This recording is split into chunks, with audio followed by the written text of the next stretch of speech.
The stardate is 60717.5. No, it is not. I am lying to you because I read the wrong thing. The actual stardate is 60739.4. As the senior staff of the Achilles race back aboard the U.S.S. icebreaker to Narendra Station to defend it from an attack, Captain Panda treats with the thought-to-be-dead Klingon scientist Rasa aboard a cloaked ship.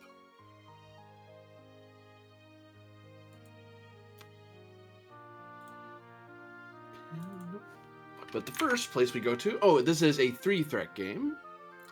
Or session, I should say.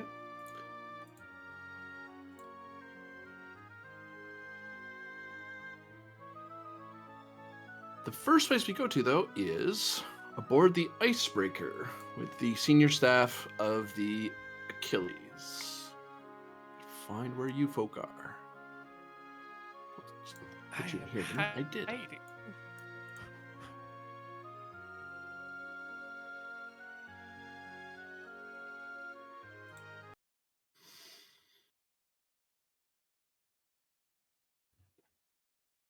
So, there are a few days of journey ahead of you as the icebreaker is going as fast as it possibly can back to Narendra Station. At some point, Commander Thralic would need to gather you up to get you all on the same page as to why the icebreaker is changing course. And also the dire news that Ven has learned.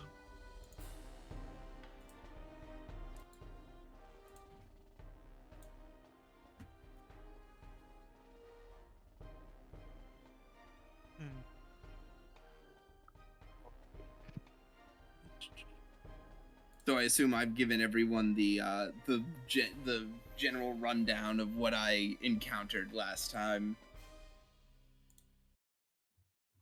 You could have, yeah.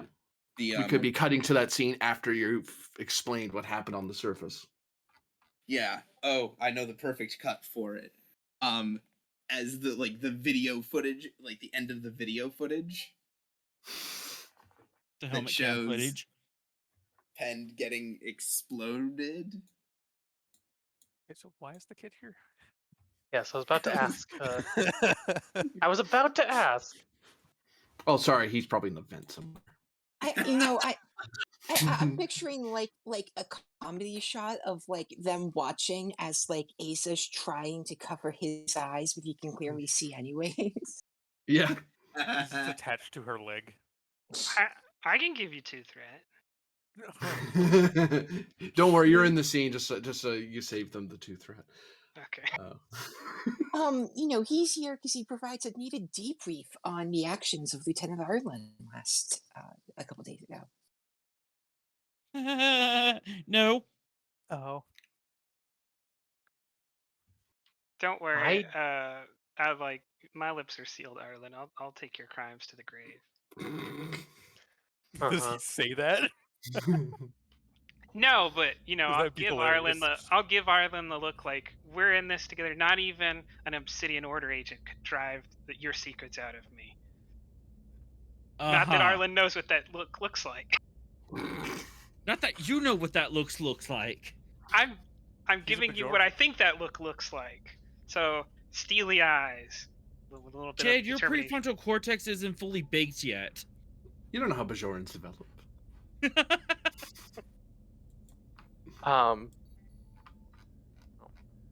So, I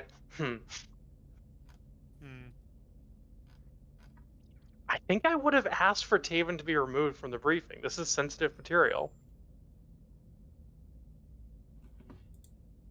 I mean, you can. I'll just take that 2 threat right now.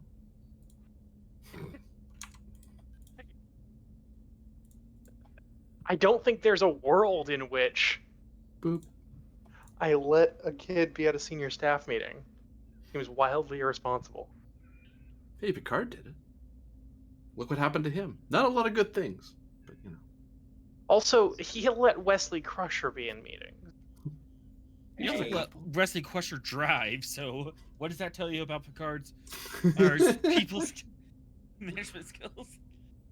Wesley was like at least on the track to go to Starfleet. Solidly. Right. Oh, I'm on the track to join some desperate resistance movement out there in the stars. That's got to count for something. Oof. Well, Thank you, Ensign, for showing us this footage. yeah, now I know at first blush it looks like the captain was vaporized by disruptor cannon fire from orbit, but, and he pulls up his tricorder readings on the screen. These readings indicate that there was a transport. Now, it's entirely possible that the captain was transported out at this time.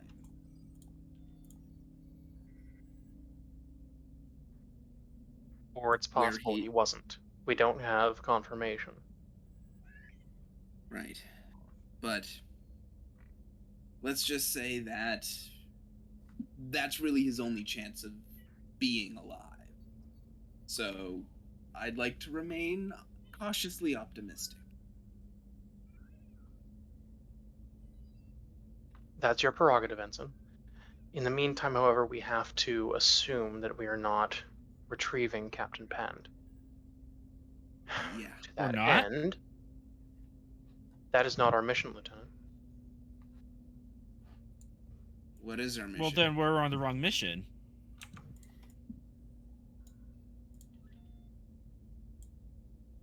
I'm afraid that the Federation comes before any single individual, Lieutenant Arlen. While I have a great affection for Captain Pend, I will not be countermanding our standing orders or lodging a formal protest to the Admiral over this.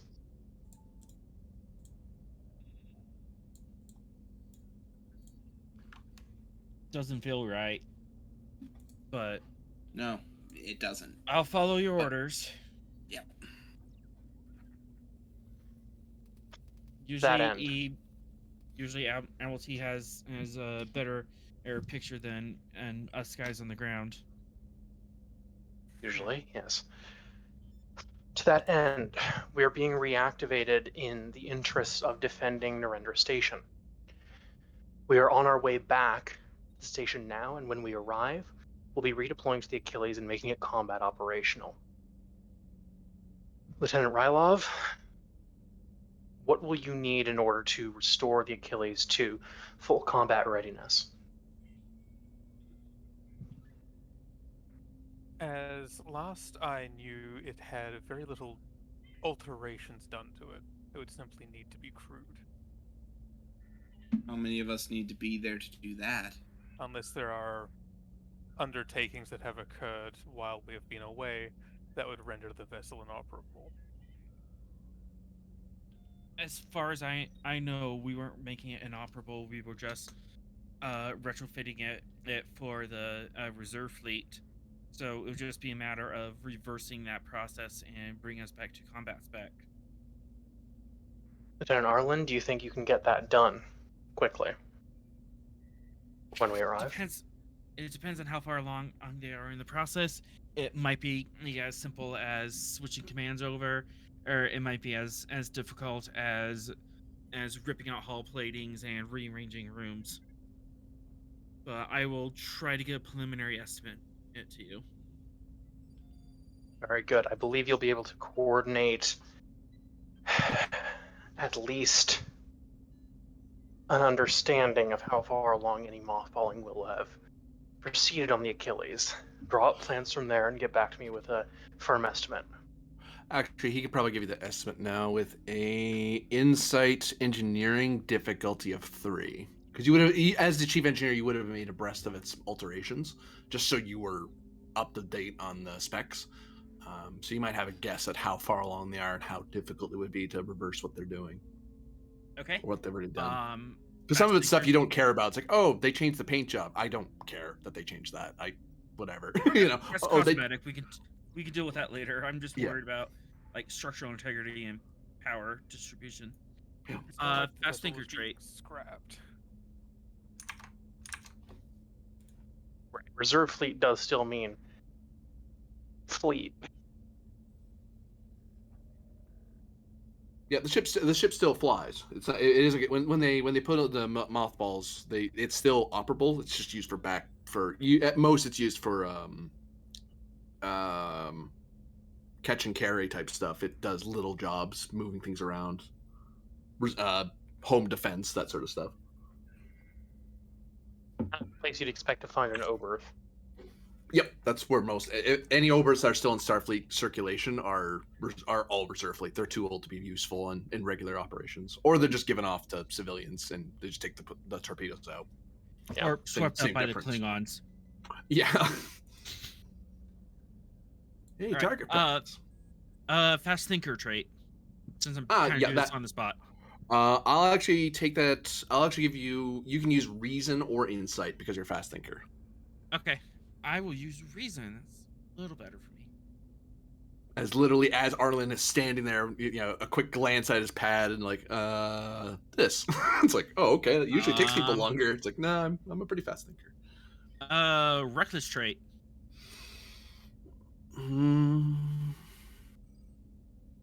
Surprisingly, brings the diff down to 2. because you might this could make things a little more jury-riggy and pushing the limits with your ship, but it does mean you can shave the time down a bit. And hey, that's my specialty. Doing dumb things quickly. Take a threat, technical insight, or Starfleet protocols as a focus. Technical insight. All right. Old. Now I feel bad that we got this really good roll off this. This feels ominous. Yeah, it does.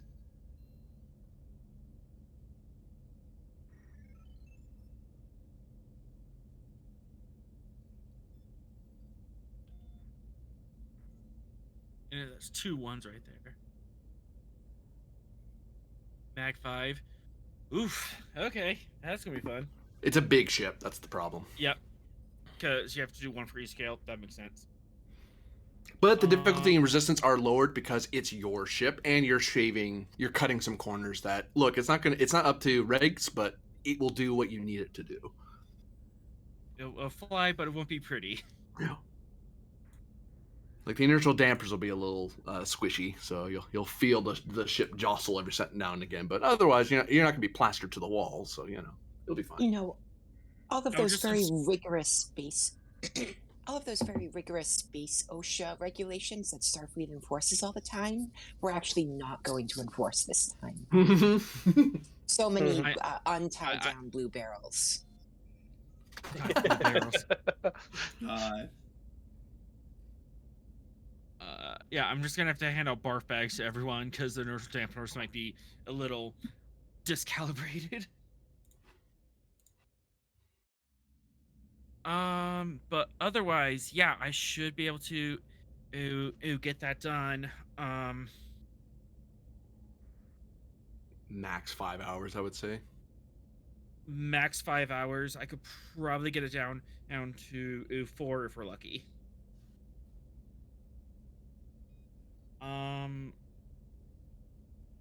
However, the actual number I'm gonna say, because always extend your estimates.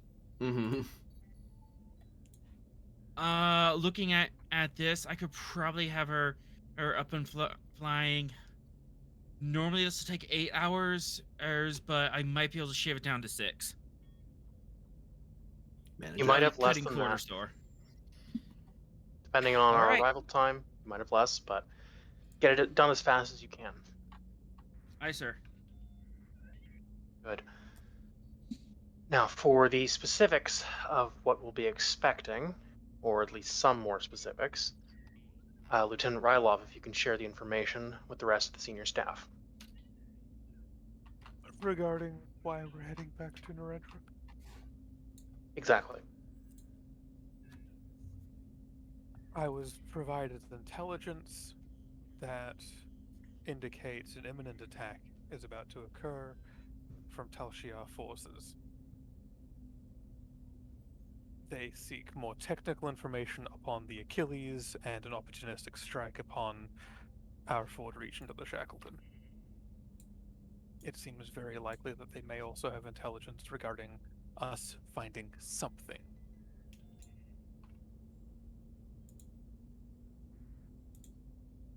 The information comes through channels that were open to the Romulan state. They also seem to have some verification plausible through Admiral Trailblazer, although currently contacting him is not possible.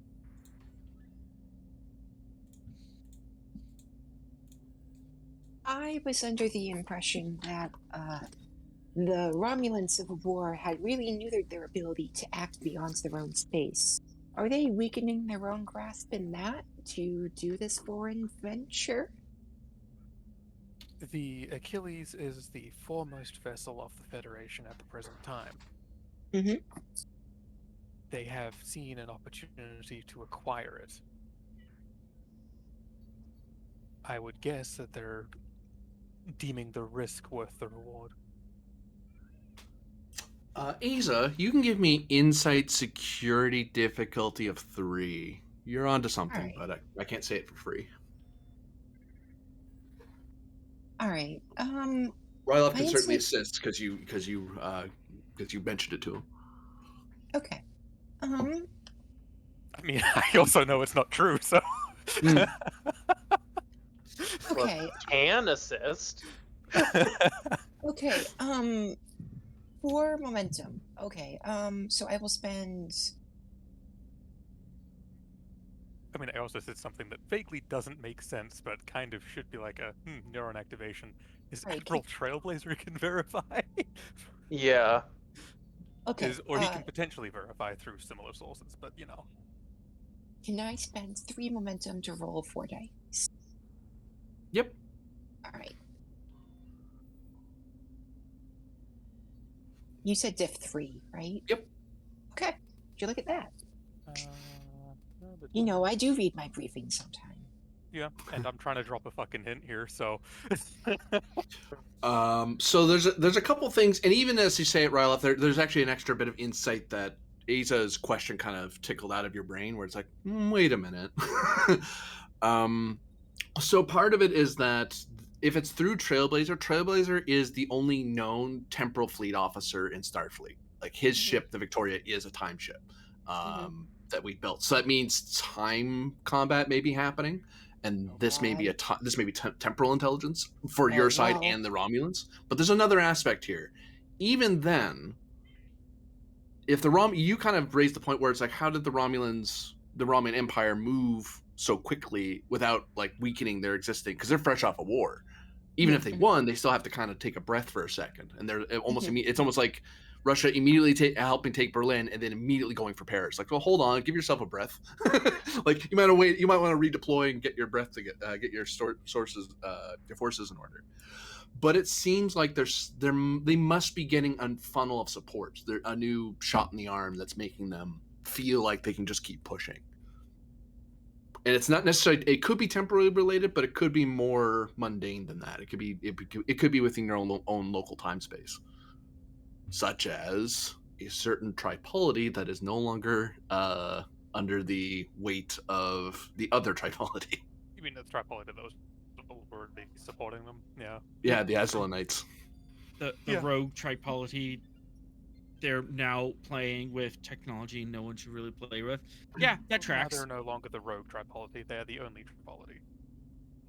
Ah, damn it. Okay. All right. So this role has revealed to me information that Rylov is hiding. Can I? He assisted you. He's dropping the hints.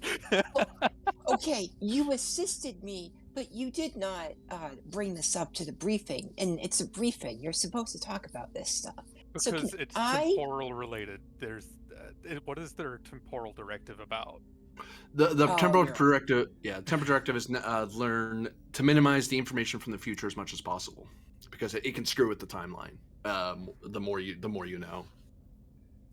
So he's saying things. He's just saying as far as he can. Fine. All right. And that's kind of the tone and the extent he's going to as far as since he's dropping. It's just You will see, fine. You will see Asa like kind of like make a couple facial expressions as you explain this. Like that doesn't make sense. And then, oh, I think he's not telling the truth. And then she's going to put all of the pieces together and zip her lips. He's like, he is, but he isn't, but he is. Well, lots of meaningful glances between Ryloff and Asa, like, wait, oh, I think I caught what you're saying now. I am very good at picking up things that people aren't directly stating but are implying. Yeah.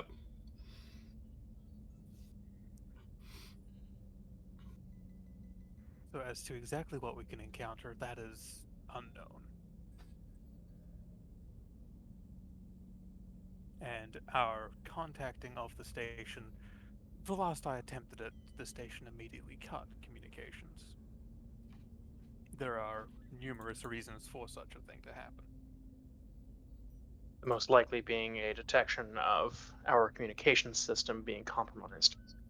Which, given we were communicating through a Klingon system, seems likely that they would assume such a thing if it was not occurring in its own.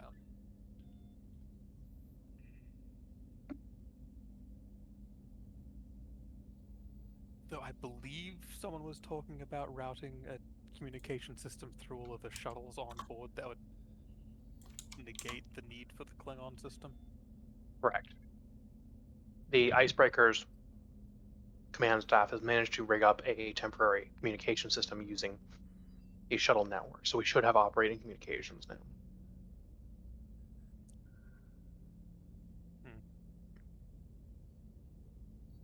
It is through that system that we received our directive to return to Narendra.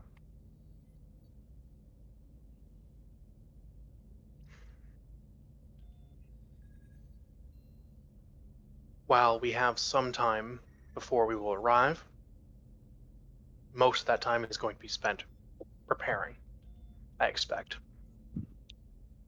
We'll have less than optimal crew complements for the Achilles, although we will still have some amount of crew, as even a mothballed ship needs crew. And given what Ensign Venn has shown us, I don't expect that we'll have Captain Pend in command for this operation.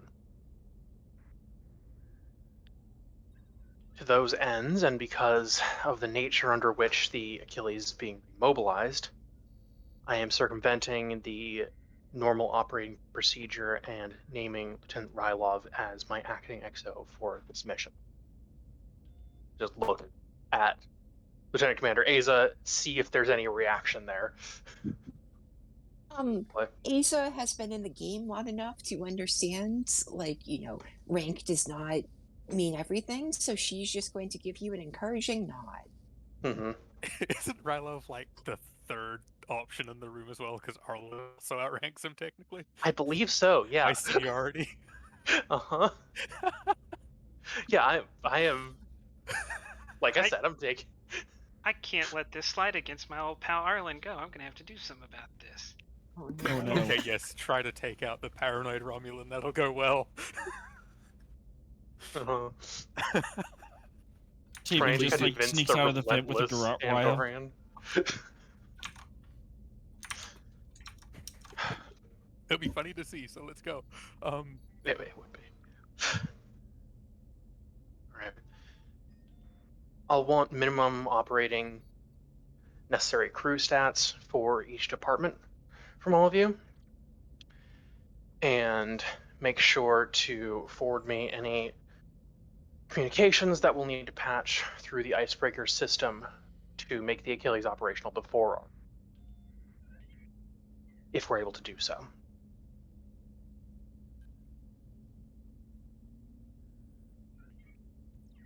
You require minimums for ship's external security functions or minimums to withstand boarding, at least for a limited time. Preferably to withstand boarding, given the nature of this mission. Understood. With the Icebreaker's mission profile, it might be possible to assign some crew from her reserves, if need be. That'll be a conversation between myself and the Admiral. Do you have further information on the manner and location that the recovered object was stored in? To defend I know something it's... that has been hidden from existence is quite difficult.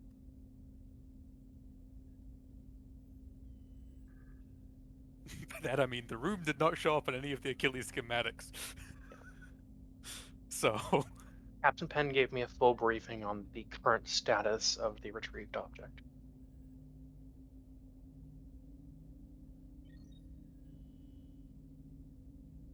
Are there any additional security measures in place within that room that I should be aware of?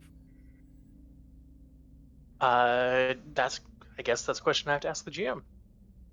It's a question I passed to Penn if there's any extra. The only thing I presumed is it was wiped off maps, and I actually had right now I think it's force fielded off and vacuum on the inside.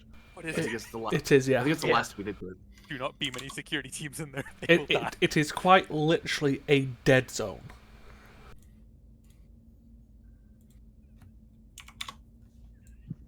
Also, I have decent show on the Siffy channel, but anyway. But yeah, if you want to use your imagination, you can say he's also got a I don't like doing that. an emergency backup incendiary for the room. What does that entail? Well, if it's in vacuum. there's different ways to cause a fire.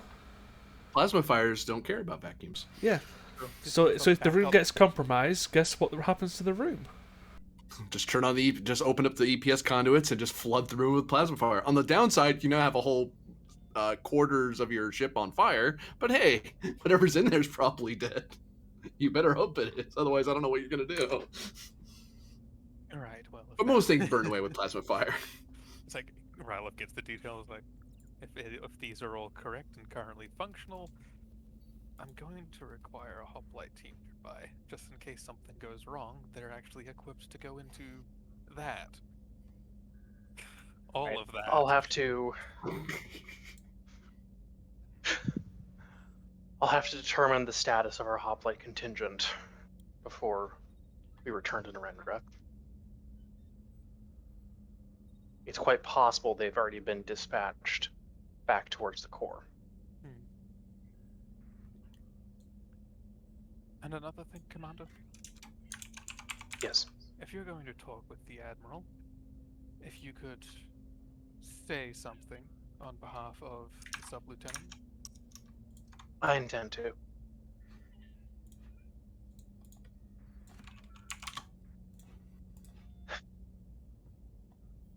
It's a difficult situation, but I don't believe she deserves to be in the brig.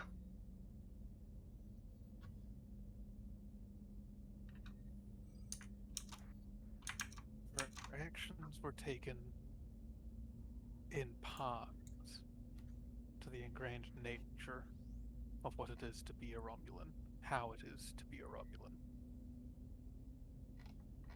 There are certain ways you can and can't do things, and they are very different here. It's something I still have to deal with.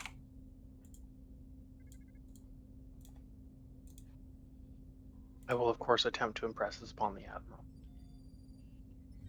Thank you, Commander. Now, is there anything else on the matter of the Achilles reactivation that anyone would like to bring up?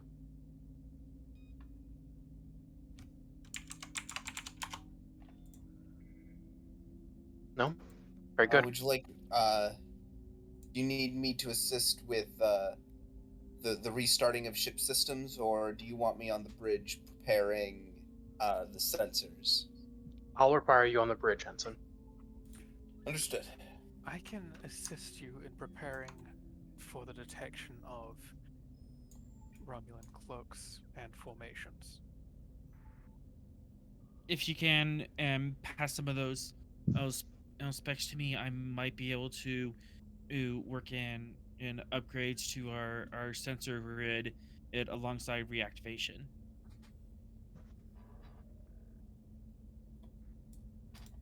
Are you Excellent. proposing another red line?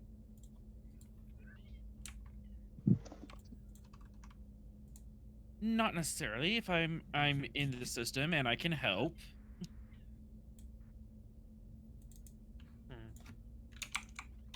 You know, since I'm going to be in the neighborhood anyways.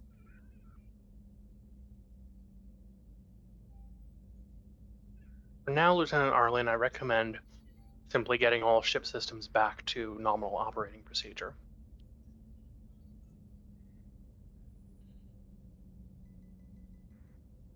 Anything extra is probably a little bit past our mission profile at the moment.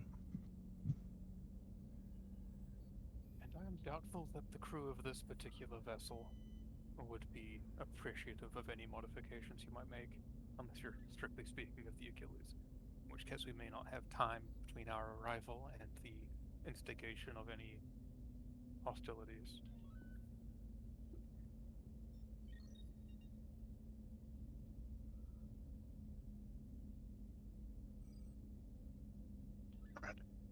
Now, as to the matter of Captain Pend, while I don't believe there's anything we can do at present,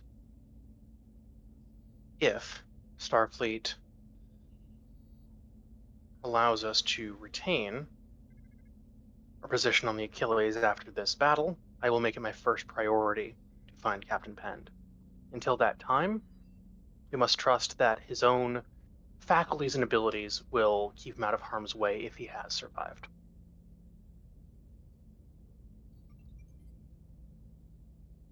Look around the table. There is one means that I might be able to achieve something through beforehand. You said it was Klingon fire, correct, Ben? Well, disruptor fire, given the presence of Klingon vessels in orbit, my best guess would be Klingon disruptor fire, especially since the disruptor fire was used as a cover to, at the very minimum, beam out the away team that was firing on it. We are presently in Klingon space. We have access to a Klingon transceiver. It might be viable for me to attempt to pick up communications. There may be something said. After all, they are in the midst of a little bit of a struggle right now. Some protocols may not be followed as closely as they should be. Ven, approaches the table and sort of leans over and says, how much time do we have to figure something like that out before we get back to Narendra? Mechanically speaking, you guys each have one roll.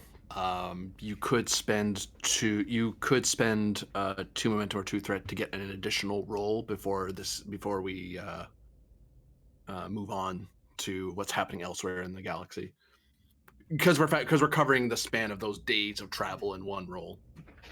It's something I can attempt to attend to, given the matters of security. Without communications, without secure communications, are somewhat hindered from here to Narendra. Would you like assistance with that, or? And he looks to the commander. Is there anything else you'd rather have me do, in between now and our arrival? I could assist the lieutenant. I don't believe activating the forget what I said. Activating the medical systems will be of prime importance. After you have all attended to your duties in the reactivation of the Achilles and her crew, your time is yours. Do with that as you will. No, this is before. Is there anything you need me to do before we get there? Otherwise, I'm going to assist Rylov in cracking his little communication device.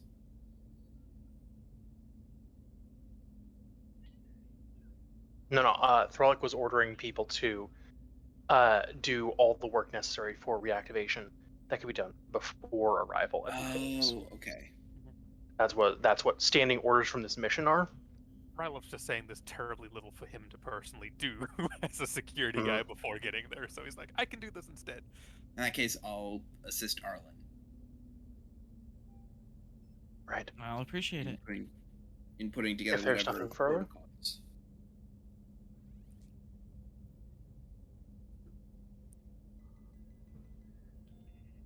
All right. Dismissed.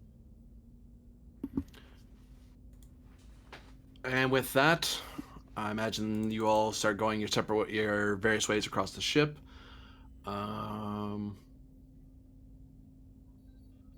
So, Arlen and Aza are working on something. Ven is working on something. Well, I'm with Arlen and Ven and Aza and Rylov. Right? Oh, so all four of you are working on the same thing. No, No. two different things. I Oh, think, thank right? Who's on is first? that what you're meeting, counselor? You just said yeah, help no, the lieutenant, and there's two of us. I meant Rylov. I'm Okay. sorry. I'm still a little bit out of it from COVID, but that's what I meant. Yeah, you're fine. All right. Sure, there's probably a child following them in the walls. Skitter, skitter, skitter, skitter. Unless he comes out at some point to just follow them in person. I don't know who is going to do the most interesting thing. This is a misdirection. It is neither of the four of you. I must monitor Throlic. It's the one who didn't leave that's doing the interesting thing.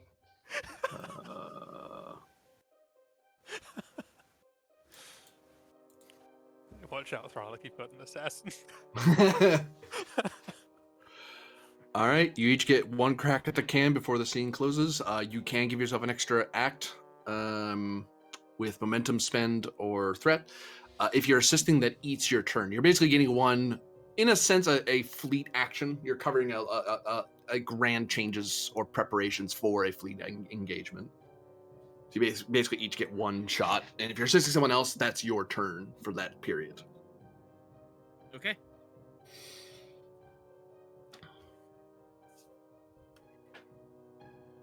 Who first? Oh, and possible possible advantage you could create. If you have an advantage that you're unsure of what to spend, you could use that advantage as I have a little time, not enough to make a roll, but I can assist somebody else with their thing. Like, I'm up anyway. It's 2 a.m, but I'm not going to sleep anytime soon. So sure, do you need any help? Yeah, help me with that thing. Yeah, sure, I can pop in. But that sort of thing, because you guys are under the whole ship's basically a yellow alert, and you're informed that once you approach Narendra Station, the ship's going to red. Like, this ship is on its toes right now.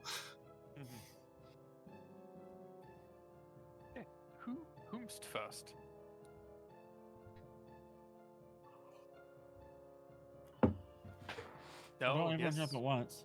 Not me. Okay. I need to eat. Shall we attempt our code breaking then, or our tomfoolery there, Aza? No, that sounds like an excellent idea. Okay. I've just been in a lot of tomfoolery in my life. What's a little bit more? So attempting to go through this generously provided Klingon subspace device and seeing if we can't intercept Klingon communications and potentially find any relevant information. That will be an opposed roll of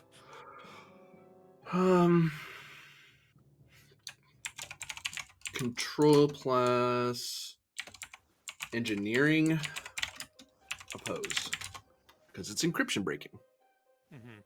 The icebreaker will be assisting you with this roll, because it's presumed that other members of the ship will be willing to help you, and they're like, oh, you want to use that device? Yeah, sure, it's in there. We'll have some engineers hang around to help you. Question.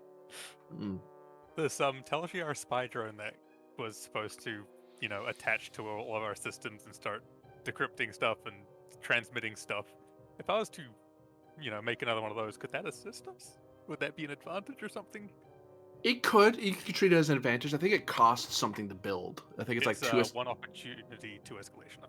So one momentum, two threat. Yeah, if you wanted to, you could do that though.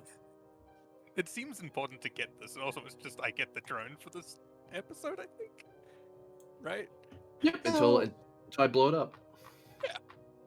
Forgive me. How is the drone going to assist in writing the program, or doing the hacking?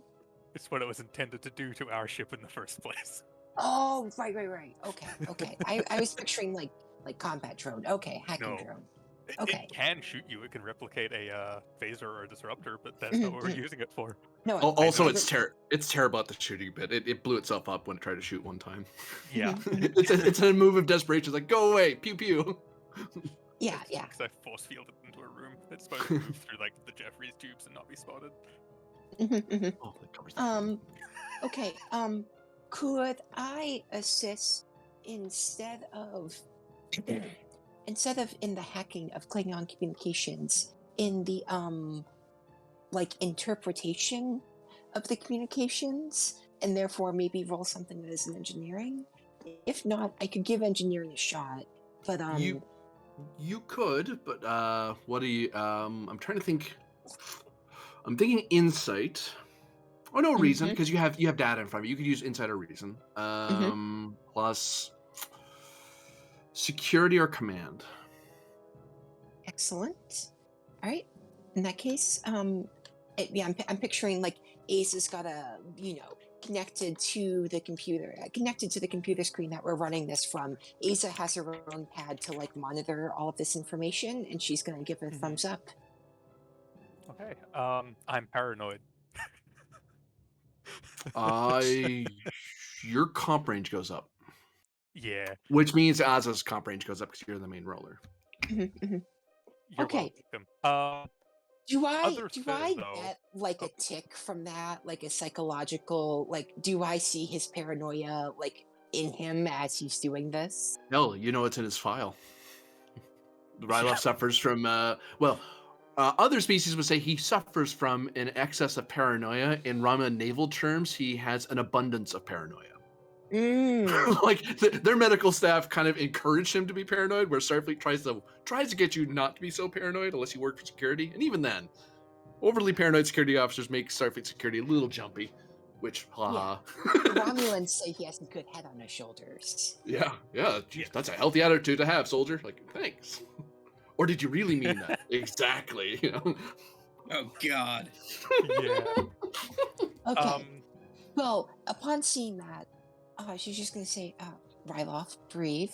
Everything's okay. I promise you're in a safe place. Give me presence plus medicine, difficulty 2.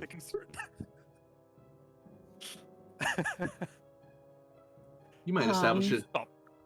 Not Asa, my cat. Oh, okay. Focus in psychiatry. Certainly.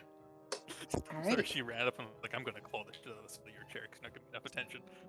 To be fair, the time was like, stop harping, leave me alone. Like, okay, fine, gee. Like, no, but what you're saying is not necessarily the concern at the moment. One threat. One threat eye. That complication is ironed out. As Rylov is still paranoid, but he knows that there's some shadows that aren't worth jumping at. Mm-hmm. This isn't the Romulan Navy. This is the Klingon Defense Force and Starfleet. He can relax a little bit. Mm-hmm. Yeah. Don't worry about looking over your shoulder. You have someone looking over your shoulder. And they're not out to stab you. She'll just shocker. Nod to it, and I have an argument for a different trait. Because I know somewhat what we're dealing with. He doesn't yet.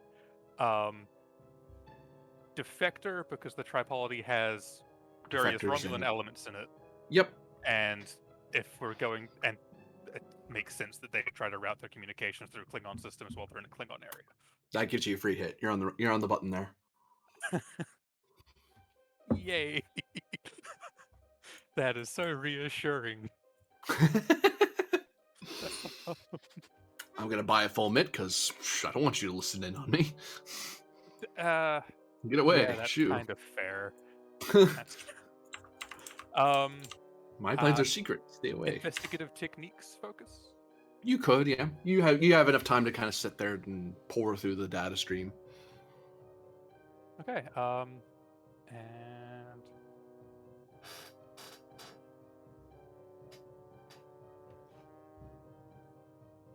Yeah, okay, so, what we'll do is...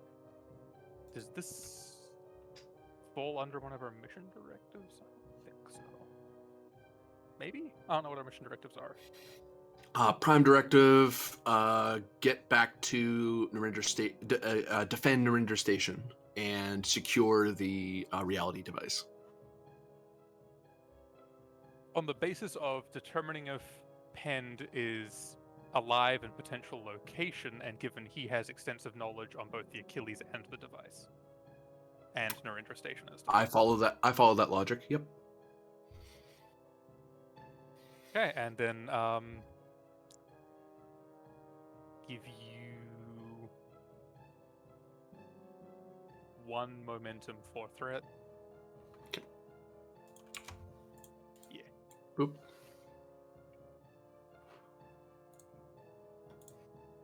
Whoops, I was right the first time. Click and click. Is it this and this? Pretty sure it's this and this. It just listen to this. Does this count as danger or hidden enemies, by the way? Not in the context of that talent, no. Yeah, I was like, it could be, but probably not. I'll ask. 5, 7 at the moment, and that's before Aza's assist.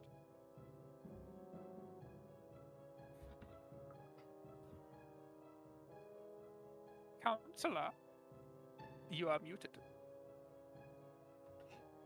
He might. Oh, there we go. Hi. I apologize. You got distracted by a cat. I got distracted by a dog. That's perfectly fair. I pressed the button. If it did not roll, I can press it again. Did it show up for you? Oh, there it goes. There it is. Okay. Hey. Okay, so we've got 8.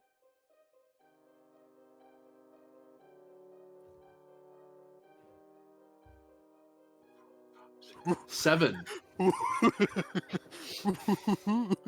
happened to the momentum? What happened to the ship roll for Rylov? Yeah, the ship roll as well. That's right. The icebreaker. I don't keep it. Tragic. I think that was worthwhile, though. That was a worthwhile spend.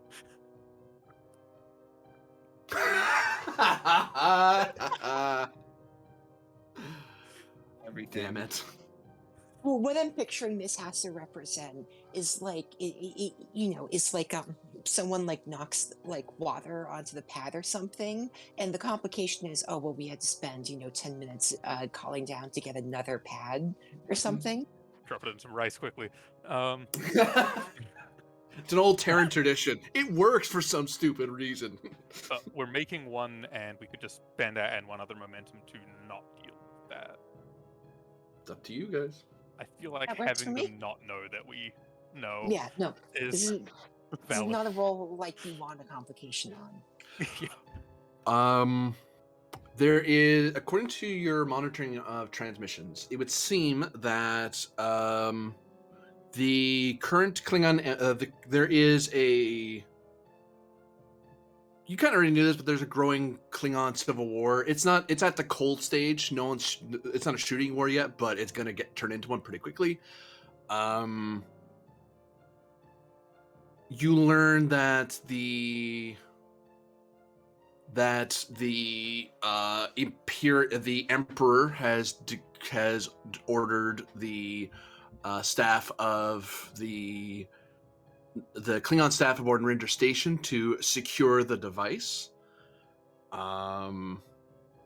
have listed enemies of the Empire as House Sugita and its vassals, House Atreides, House Vorcha, House Telpak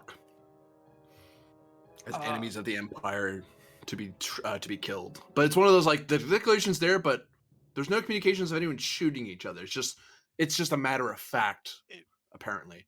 Although there is no communication of any awareness of the Tarkin ship Nukjej. Like no one's talking about it, and it isn't talking, and it is not talking to anybody.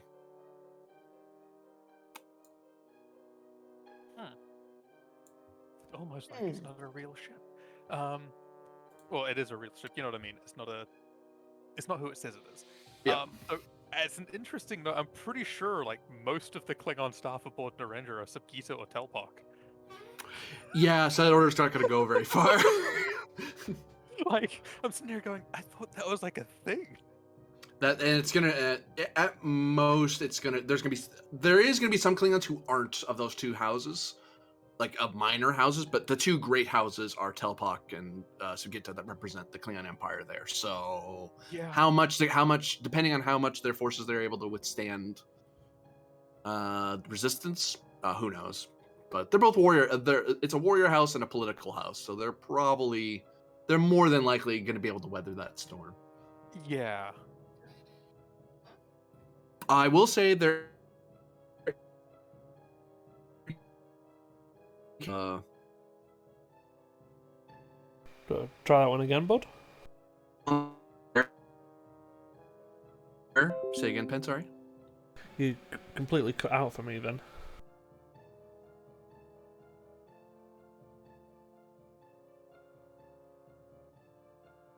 To Narendra, there's some communication from House Subgita that is suggesting all forces to the short story is they're pretending that that house that Oda is gonna head to Kronos to pledge his fealty, and they're gonna be on their way, so everyone be in your best behavior. Don't start anything, but defend your honor, of course. But reading between the lines, it's a lot of you get the feeling Subgita's up to something. They're planning something. They're just not saying it over open communications. Though I will say their encryption level is way lower than it normally is. Almost like they don't have an active spy master anymore. Yeah. Which is the way Kronos is going. It's not too much of a surprise. Because spy masters utilize the Klingon intelligence network, and if you don't have that, well, you're kind of limited if you're not an intelligence house. That's why they have VAR. You also catch some communications of the organization known as the Midnight Watch that is hiding itself in Klingon transmissions. There is urgent tags to all the messages indicating that all agents who are capable need to get to Narendra Station immediately. If you can find anyone, please inform them to get there. That seems a little bit worrying. There's also communications that everyone's trying to find out where the senior staff of the Achilles is, because the Minute Watch doesn't know where you guys are right now. Which minor lore moment, because you guys would know this because it's been years since Minute Watch has existed. Minute Watch is a legal organization, you are allowed to be a member of the Minute Watch as a Starfleet officer. The exception being if it's a Starfleet security ship. Those ships, there's an agreement that you can't be of divided loyalties like that. You're Starfleet security, period. Because you handle too much top secret intelligence normally. So Minute Watch wouldn't know you're on the icebreaker because they can't monitor the icebreaker's movements. Or any other security ship for that matter. I think Barter looked at that agreement and laughed. Yeah. He was probably He's intelligence, not security. Okay. Well, this has piqued my curiosity. What is their interest in the senior staff of the Achilles, and what are they saying about us? For a momentum, I'll answer. Absolutely. They need to give urgent intelligence to the staff of the Achilles. Apparently there's something called an operation in effect regarding something that happened at the Iconian Vault, and they need to make contact with the Achilles crew to inform them of something. But they're being very careful. They don't say anything specific, but whatever it is, it's important enough that they're using their own like lingo, their own lexicon, their own secret language to Jargon. communicate, their own jargon to try to obfuscate. That's even past encryption. Like, it's almost like they're worried someone's going to overhear, see through their encryption, and they're like, just an extra level. It's like, you guys are really worried about something. It's like thieves can't or something. Okay. Yeah. Okay. Can't what? Oh, get out. I'm going to show that message to Rylov and give him a "What do you think of this?" face.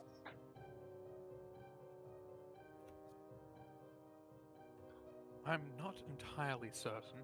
I have vaguely heard of this organization, but I have not really paid them any real attention. Though the commander might well have more insights, and indeed passing it on to her at this time when she is in command seems relevant. If there's nothing else to glean from our I've got one thing. One thing? Okay. We know the model of ship that was claiming to be that Tarkin vessel, correct? Yep. It's a Paknam multi-role escort. Okay. Which is that a rather common ship or no? It's one of the newer models. It's not the newest, but but it's one of the newer line post Dominion post Dominion build. Okay. In general, those should all be in KDF service, essentially. KDF or house service, yeah. They get rather blurry about that. So, an utterly unidentified one passing through Klingons should be something they call out about. So has that been mentioned at all? Has anyone been like, we've had this unidentified vessel of this going this way? Because they're probably trying to figure out its loyalties. For momentum, I'll answer. Yep. Last known location of the Nak Judge was at Narendra Station on House Tarkin business, and that was the last the KDF was aware of its movements, or Starfleet for that matter. And that was over a month ago, which that's unheard of. Ships don't go missing if a ship goes missing for that long. That's when someone, either the KDF starts looking or the House Tarkin starts looking. Where'd our ship go? Why aren't you reporting in? Even if it's just a, hey, we're not dead yet. We're on cloak. Leave us alone. All right, just you need to let us know you're alive. So if someone killed you, we know whether or not we need to avenge you or not. Especially in a region like this, because it's reasonably well patrolled. Yep. And if they're inside the Klingon space, someone should have seen them. So that would imply that they were cloaked the entire time and evading the KDF. Mm-hmm. Good to know. Very good to know, actually. Okay, let's pass that information on. Not reassuring, but good to know. I believe we look to the works of Ven and Arlen. Mm-hmm. What are you two up to? I will just say, before we change scenes, can we assemble all of this information into a briefing and present it to Thralic? I thought it could be made a prize of it, yeah. Okay. Definitely. That I'm willing to give you for free. I have a question as what constitutes a scene in this scenario. Are we going to be doing this across multiple scenes? This is one scene in total. We're kind of the camera's kind of flitting, it's kind of montaging between both. Montaging between you guys doing your work. Okay, because I wanted to spend a determination to get a talent, but it's only for the scene. So I'm kind of wondering if it's gonna last long enough to be effective. The next scene will be leaving the scene will end once I've done each of your guys' things, and then I'm gonna go somewhere else. That's the most I can really tell you. I can't really give you too much future casting without ESP anyway. Yeah, I'm wondering if I should spend my determination on what talent are you thinking of? As a GM, I might be able to give you some guidance. Just mechanically. Miracle Worker.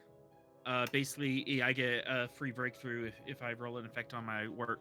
Oh, you're thinking for the getting the ship repairs. up and going? Yeah. You wouldn't want to use it now because you're not. That would be in a future scene. That helps explain things. Okay, very good. You just know what it's going to be once you get a chance to get at the ship. That was just a number of. I can give you an estimate of that much. Okay, so we're not actually working on that now. We're working on like preparing to get hands on once we're there. Yeah. Oh, go ahead. Like writing up a couple computer programs that we can upload to automate some shit when we get there. Because you could create advantages that pulls the resistance or difficulty down for later, or or possibly give you a vicious, a progressive quality for your role because you have a lot of prep work already done before you even get there. Because we're covering the span of days before you make Narendra fall. Okay. I like the idea of automated programs. If we just preload macros and we just plug those into the computer, that will save a lot of time and a lot of oversight on our end. Just a case of isolinear chips and just put them in. Yep, and then the computer can do its thing, and we'll do the physical stuff, and then when we get back to the computer, it'll be all uploaded. Do you want it to be something you can plug in anywhere on the ship that has a isolinear board, or or do you mean one of the main boards in the computer core? One's a lot easier. Some are a lot easier to get to. Based on the scale of this, it'll probably be easier if we just do it to the main computer board. Yeah, because we're gonna have to restart the main computer anyway. May as well. Like we're probably gonna have to. And especially with this level of technology, this level of update, you would want to be in the main computer core, not just any old random terminal. Yeah. So the what that will do for you, because that's harder, because to get there's gonna be two sides to this. Because if you succeed at this and you establish this advantage, the downside of it is that you have to get to the computer core. Like you have to physically be in that room, so you'll have to get there somehow, which will be fine, but you get the feeling some opposition is going to come up, but it's something you can't do easily. However, because you're doing it from the computer core and you're programming all these chips that you can put into a bag, because isolator chips you can have like terabytes of information on like a set of chips.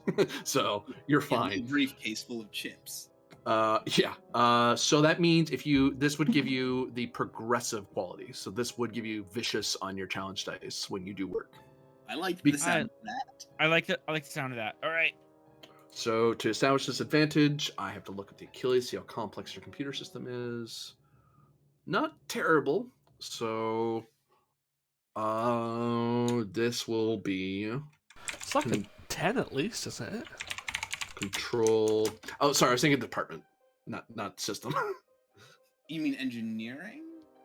Science or engineering? Well, science is computer stuff for me. Yes. It's programming and stuff. Engineering is actually hard. Science is software. Engineering is hardware for me, anyway. There's nothing in the book that says that. That's just me.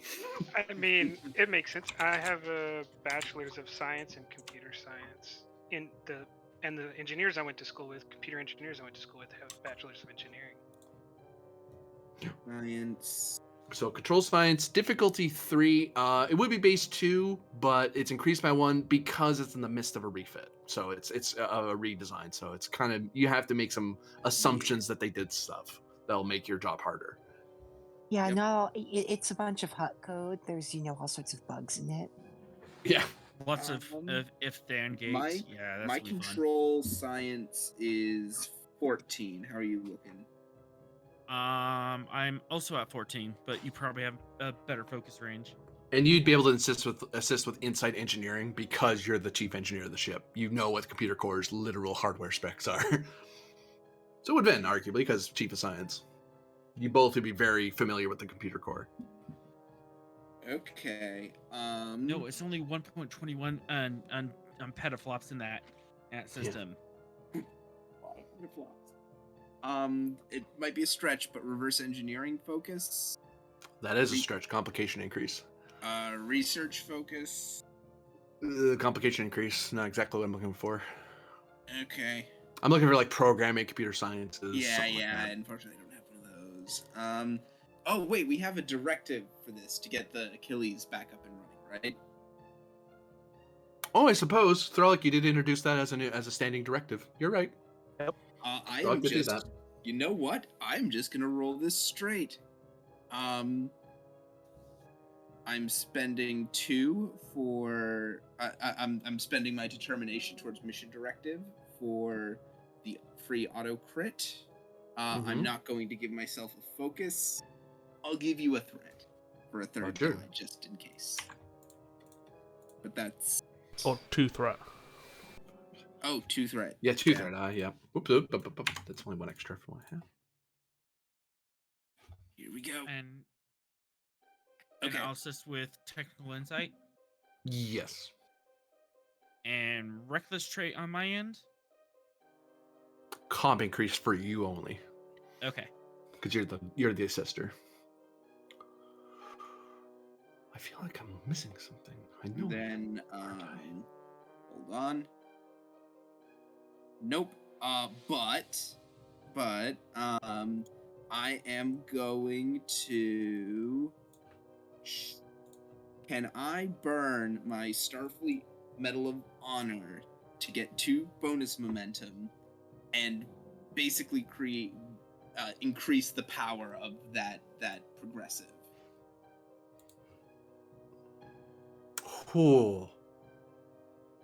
That sounds expensive. Sure. I was gonna say, if you need more bonus momentum, I can create it. I just need you to tell me how much. I'll let you 2 bonus momentum. Basically, an additional advantage is what you're creating. Yep. Okay. Then I still have 1 usage of my Medal of Honor left, just in case. That's a spicy meatball. So that's it for you 2, I believe. Oh, sorry. Go ahead, Ben.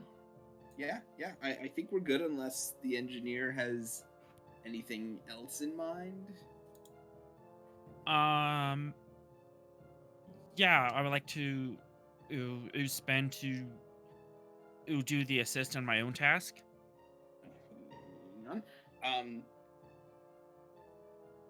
Okay. Sorry, I didn't follow that.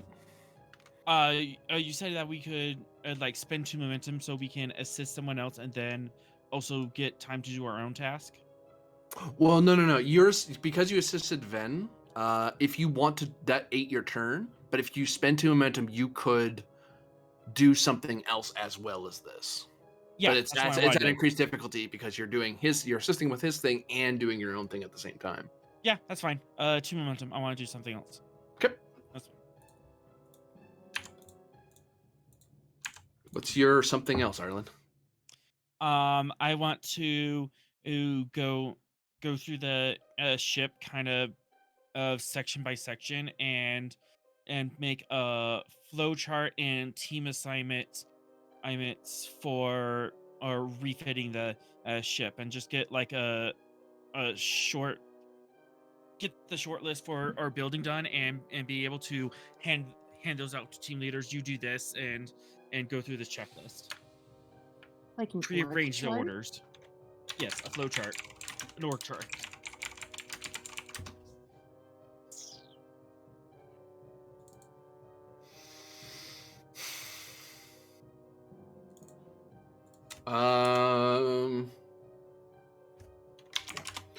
Control command difficulty 4. Because you are assembling.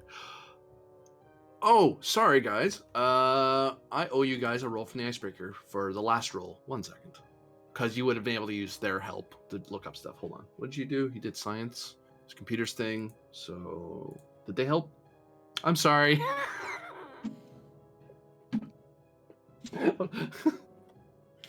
Wait, hold on. Oh, no, that's the natural 20. Never mind. Dare you? Although, remember that other complication I rolled? It didn't happen because I was a 19. I had my settings wrong. So you actually have 2 momentum floating around anyway. So you could use that momentum to crush this complication I just rolled. All right, and then I'll just give you 2 momentum to do my thing. Yeah, exactly. So Or we're right back where we started. I was like, hey, the icebreaker can give you some momentum. Oh, never mind. It's just gonna roll comp again. All right. The icebreaker's supposed to be an ally. Yes, control Is in command fact difficulty eating 4. momentum. Oh right, all the traits. Limit pusher, since we're trying to do this really fast and under pressure.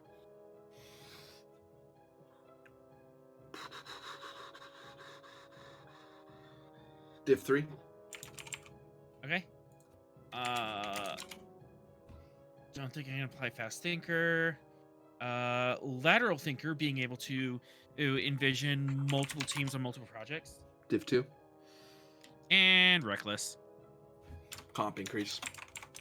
That's an easy one. All right. Stretch on this talent. I know my ship. Nope, that would nope, that would apply. That would apply here. Okay. So I get a bonus d20. And hopefully the icebreaker actually helps you. And 2 more threats so I can get that reroll. Roger. Focus in technical insight or Starfleet protocol. Protocol, definitely.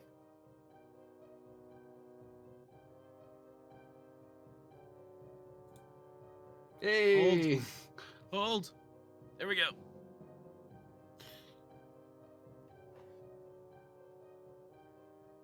And all right, 2, so 3, that 4, is 5. So 3 momentum generated. Yeah, I can't. You have brought down the resistance of that extended task down by 1 because you have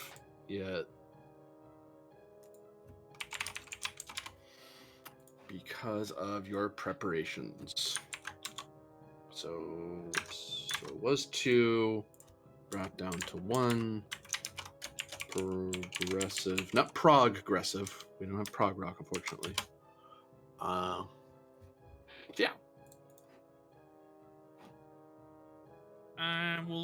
Yeah. We'll let the momentum sit. Oh, this. Whatever. That fires. I can't click on things. There we go. Then the montage switches over to Tabin spying on Thralic. What is Thralic up to? And I can use my player turn to help you rather than doing something for Tabin. Because Tabin could actually make himself useful. Well, I can't really make Tabin useful. Whatever Tabin's going to do is distractive, but I can use another NPC. Yeah. So, GM, from a mechanical standpoint, what does Thrall looking to do to get the ship or crew operative for the Achilles?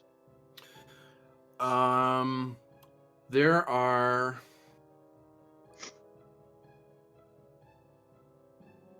a couple of things. One is the roll of an insight plus command difficulty of 2 for me to answer that question. Doesn't eat your turn, but this isn't free information.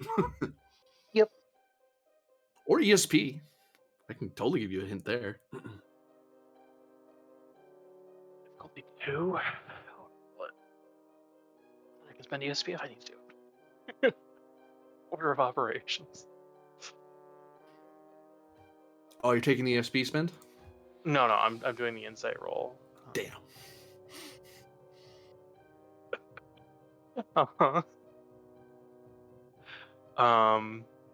Focus in strategy and tactics.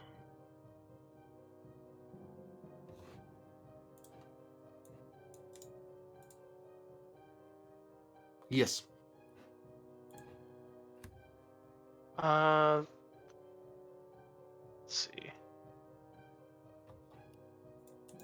Trait of military family.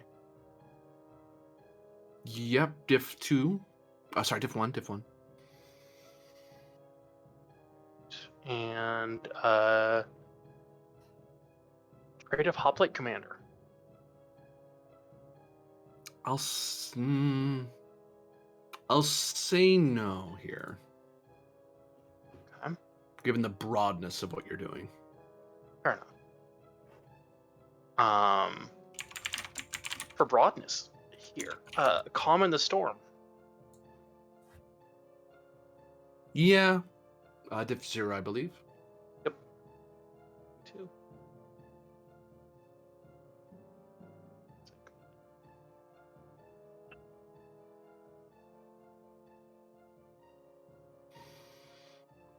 So 4 momentum generated. So there's a couple things you can be worried about.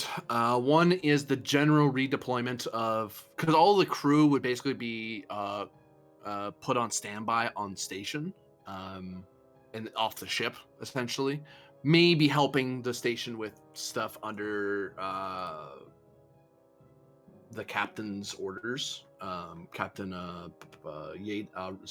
Captain Rahara, because she's the acting CO of the ship until further notice. So there's getting all there's different ways you can go about it. You could mobilize the entire crew onto the ship, either by communicating ahead and saying, I want you guys already moving over there now. You could contact Rahara to do that for you and convince them that this needs to be done, if they haven't already. You could do some prep that you don't send the order over subspace. You could just have the order. You could have the people you need to talk to through the chain of command to make sure everyone's informed the minute you show up.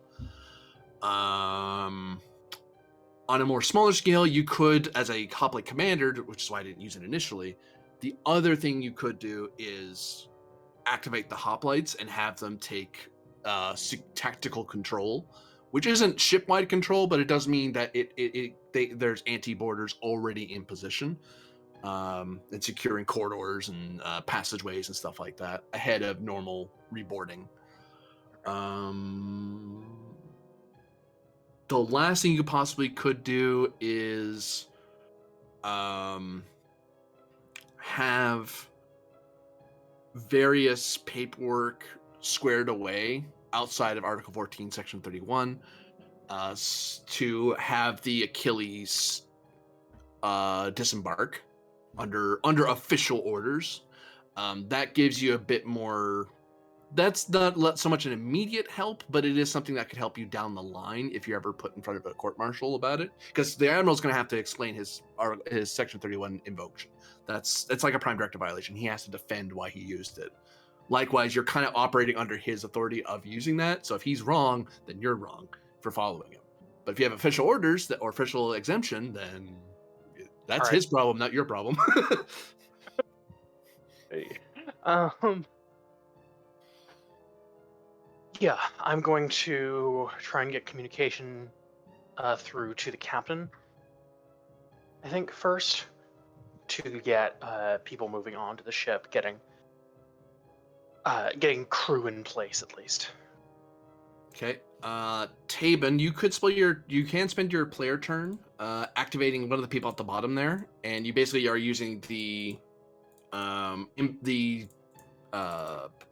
crew task skill of the icebreaker. You're basically grabbing a particular expert that's taking time, that's stepping away from their normal duties to help Throlic with what they're doing.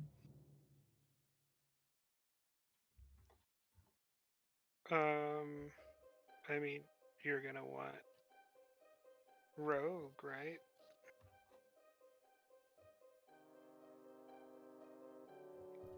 The chief flight officer. Yeah, makes sense. Either that or comp. I like how the GMs forgot we have an extra member of our crew on this ship. Who is it? We do have a head of con who came with us. It's true. Oh, Sala's with you. Oh, that's right, because she's part of the senior staff. Yep. Mm. So you could pull Lieutenant Shishir into this and use her stats instead. I had 100% forgot about her. Sure. So did the writers. Yeah, it's true. It's one of those things that the fans argue about on the forums, like 15 years later. Why didn't they just use? My brain. It was there when they were disembarking. Yeah, exactly. Yeah, it's like a continuity error that we're gonna get dinged So, for by CinemaSins. Yeah. Dang, what happened to Sister anyway? She wasn't here. She's not in the camera shots or anything. Is she like hiding in a corner or something? She's not in the briefing, but then she shows up later in the episode. it's one of those things. It's really fun to theorize about why they forgot, why they didn't. But if you ever actually watch a documentary or read what happened behind the scenes, you're going to be a little haunted for a while. Yeah. It was definitely something you didn't want to know about.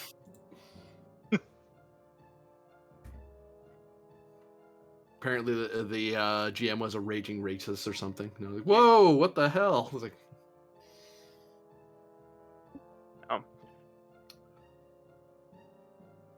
Just nod. Sure.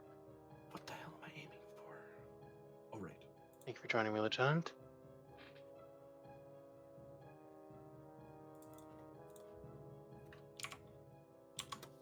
Presence command difficulty 4. All right. Because she is she is a senior, she is your superior officer, and excuse you, I'm security. No, I'm not trying to tell you how to do your job. I'm just trying to help you do it. Yeah, I'm saying, yeah, we're heading back. This is Case can get a little territorial. So you're trying to like organize the crew of the Achilles, so we're ready to ship over when we get there. Yeah. So the rest of the crew is there when we arrive, basically. Can I spend a determination to create the advantage that we did a drill a couple of years ago where we had to mass load the ship with provisions and people at one time? I'm going to let you burn 2 momentum for that advantage creation. I was going to use determination to save momentum, but you could. Yeah, I'm gonna do that. Yeah, she She also has 2 has determination. She's 2. Yeah. That's why it's kind of economic. Although it is hung on a value. Oh, if Pinned helped come up with this, I'd trust my captain's orders because it was his ship, so he probably is the one who originally ordered this plan to be written up. I could see that being reasonable, especially given that he's the founder of the one of the founders of the Hoplites. So sounds like he a thing he would also have was done. a principal design leader on the ship itself. Yep. Mm-hmm. So yeah, then I'll bring that down to diff 3. GM, trait of military family. Diff 2, you know how to talk to a Starfleet security person, which is as military as Starfleet ever gets. You know? Really gets. Trait of relentless. This might cut back at me or it might work for me. Really depends on personalities. I have to look her up. Hold on. Yeah. Let's see how much she would mind. Or like it. It depends.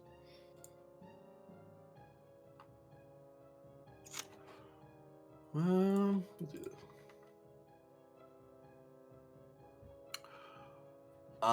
It will bring the diff down by 1, however. I'll spend to increase the complication. Maybe you're up to something. Maybe this is some ploy you have. Or you're just being relentless. I'm not sure yet. Right. And then calm in the storm. Might be able to cut back at that concern. So it was down to diff. Was diff 3 because of the initial thing? Diff 2, comp 2. You could use calm in the storm to bring down the difficulty or the complication. I'm going to bring back down the complication because I think it's more flavorful. Yep, makes sense. You know, I'm being relentless, but I'm being relentless in a very calm and collected way. Yeah.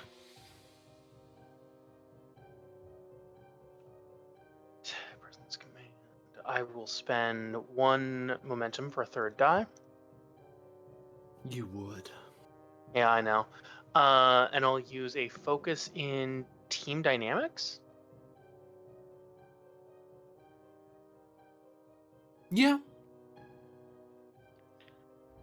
Focus and protocols?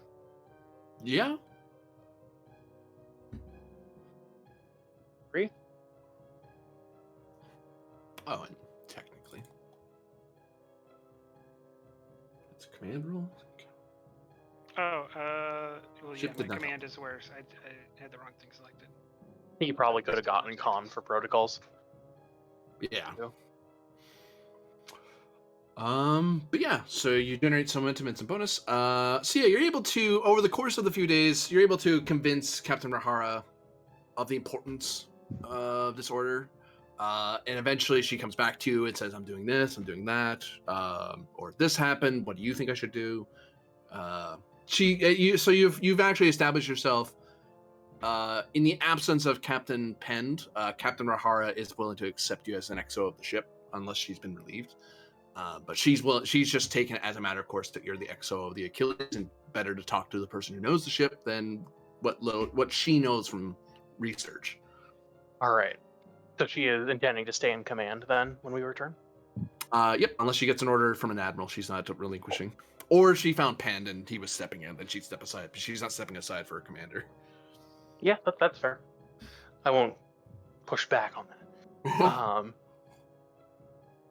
Right now, I mean, getting you everything in shouldn't place. Oh, go ahead. Sorry. Oh, sorry. You're saying? Oh, I just gonna say, well, you don't push back on that in public. You wait until you can push her off a cliff, and then you can become captain. No. Definitely not that. No, not at all. I mean, that's how Penn got promoted. Literally. More of a. Oh yeah, I suppose.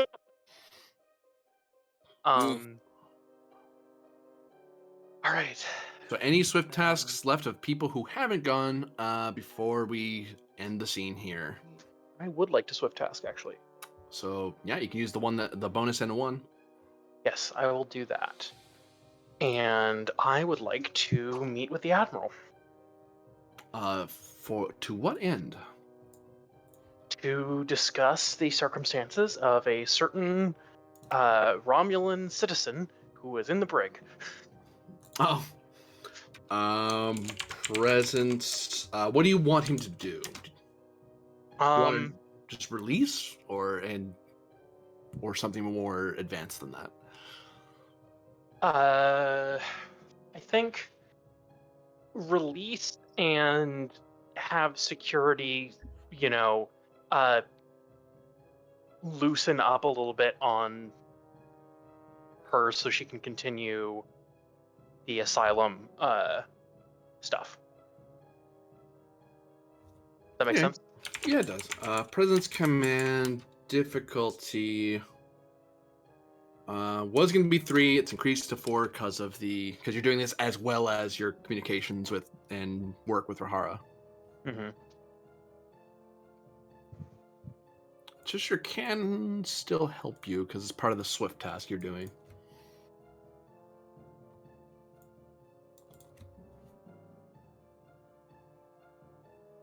Right.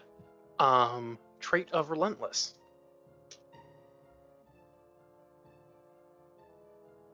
No effect. Denobulan.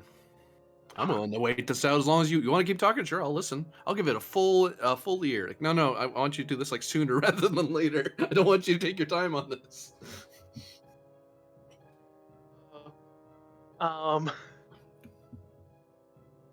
Does he have the Denobulan thing? I don't know. Let's see, what else? What other traits do I have? Here. Well, plus, it doesn't hurt you. If anything, Yaden's like, "Oh yeah, I'll listen to you." Sure. He's like, "Well, I was actually hoping you were gonna." No, okay. I'll think about it. No, don't think about it. Give me an answer. What? I'm thinking about it. This one's in the break. It's not like she's going anywhere. That's true. That's what I'd like to remedy. Yeah. Calm in the storm.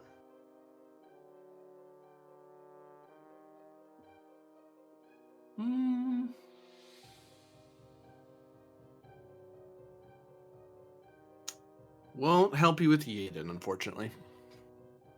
I was thinking less helping with Yaden and more helping with the trials and tribulations of bouncing back and forth as this being like the other thing I'm doing. Oh yeah, that makes sense. Basically, cutting back on the swift task increase. On the swift tasking. Yeah, that exactly. makes sense. Yep. So they have 3. Yeah, I'll roll that then. I'll spend momentum here for an extra die again, and focus in. Focus in guidance here. Actually, I'm trying to. Yeah. Cool.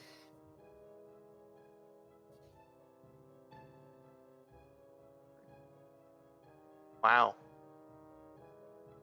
Terrible. Awful even.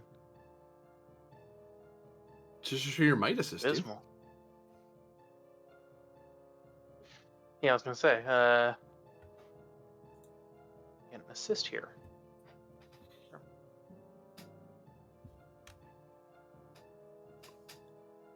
Then Chester.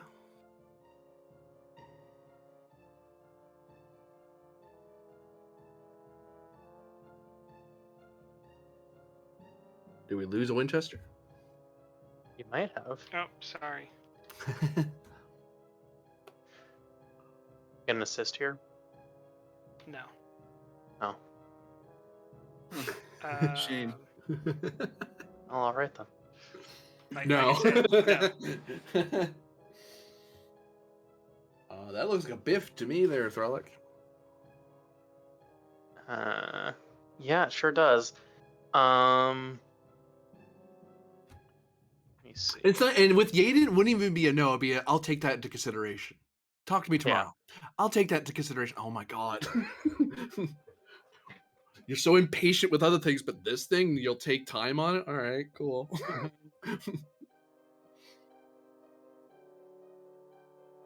You're not even sure if he's doing this on purpose, or that's just his personality. All right, so given that I am kind of doing this almost as a favor for not a favor exactly, I just can't think of the exact right word. Scratching the back of Rylov. Yeah. Securing an asset. Right. All these things, not quite. Yeah. I'm doing this because of Rylov's concern. Mm-hmm. Spend towards I'm the voice of my crew. Yeah. For a reroll? Yeah, reroll 2. There we go. Yep. With impassioned pleas, but calm and relentless pleas, over the course of a few days, eventually Yaden's like, oh, fine. It just gives you a pad, signs it off, and go ahead, go get her. It's like, that's it. Oh, fine. You seem very concerned about it. Ah, sure, whatever. Like, do you actually not care? Not really, no. I was thinking about it. I strangled the Admiral. No. Well, I think Throlix thinks that she reasoned this argument well and convinced the Admiral. Maybe she just annoyed him eventually. Hard to do with it if nobody knows, so. Where's this lady? She guessed her Civ. Where is she? Oh, there. Yeah, she's in science, I believe. Oh, there she is. Yep. Boop. There she is. Next success person. Any other assists for people? Swifts that haven't been done by anyone before we move on to the next scene.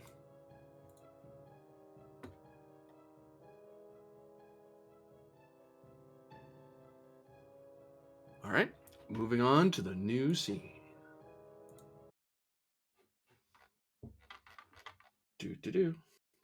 And that's when the icebreaker blew up and killed everybody. Why? Yay! The writers just gave up. They wanted to write for Doctor Who. So we're playing Doctor Who next week. I don't know what system I'm going to use. I'll figure it out. Quick roll credits. No, I'll be sued by the BBC.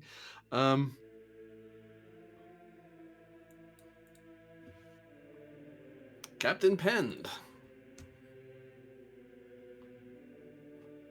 You are meeting with Rasa in her war room aboard the ship.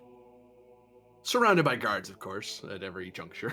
Although a couple of them are just people at their post in the war room checking over things going on. You have been allowed to get your leg back by this point. Should I feel insulted by the lack of guards?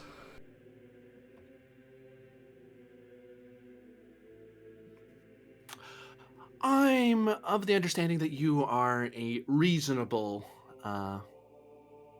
officer. And you won't act as rashly as a more Klingon-blooded officer. Well, that entirely depends on the situation I'm placed in. If reason no longer works, then other options will be required. Of course. So, what I need you to do is to do two things. One, I need you to destroy the orb that your ship gathered. And also, come with me through time to stop Oda, Joseph Gitta, from preventing you from finding it in the first place. Because that's what he's planning to do. And if he does that, we're going to have ourselves a little bit of a temporal paradox. And that will not go well for any of us. But we do need to destroy the one that's here, though, because even if he does prevent that from you from finding the orb will stay present in the now because it's removed from the temporal flow. But if we destroy the one that's here, now it stops existing. The past one still exists. And we need to get that back through the gate, back from where it came from, or destroy it. But I think the first time you encounter it, you're not really able to destroy it. Very fuzzy on that. Your records are very spotty and very hard to follow. You have quite the records there for a lot of things that may or may not have happened. Well, I have been very interested in the Kashoans and Iconians and the various other supernatural species that exist in the Shackleton, and well, I was trying to get the reality orb for myself. Unfortunately, it seems someone's beat me to it, and that's bad for all of us, because I think they screwed up, and they made things far worse than they already have, and now someone else is going to try to undo the initial mistake, which, if you've ever tried to put together a batleth that you blew up with glue, that does not go well. You just end up with a much more brittle batleth that will fly apart even more easily than it did in the first place. Well, I'd be much more willing to listen to your request if you presented information and evidence that I could peruse. What would you like to know? She Everything. leans over to her table and types things out. The more information I have, the better maneuvers I can make. Well, I can't tell you everything, Pend. There's some secrets a warrior like myself needs to keep. She smiles at that. I have yet to see a warrior on board this ship.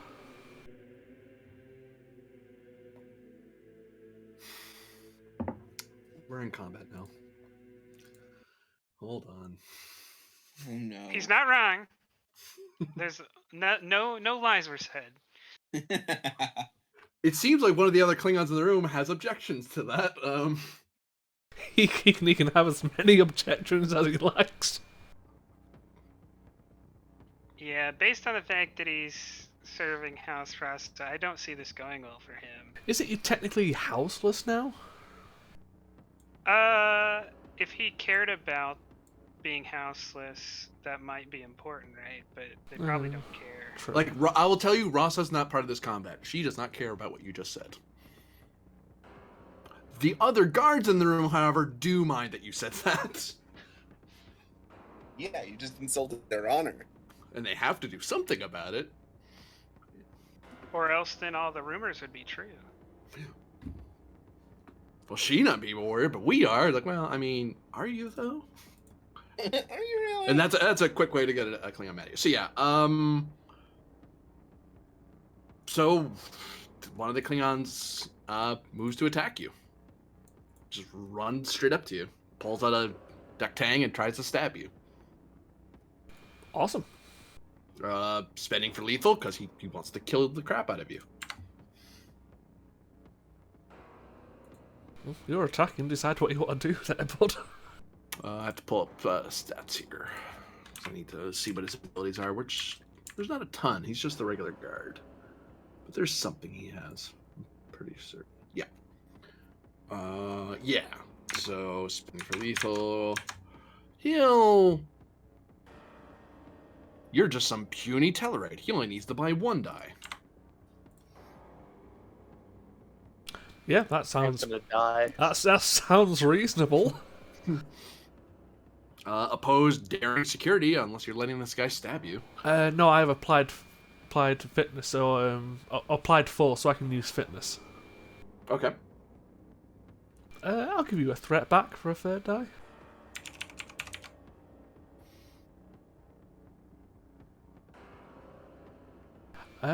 Let's go through some traits. Oops, awesome. Would you allow... This one's a stretch, so I understand for the no. Master Strategist, I am purposely trying to gauge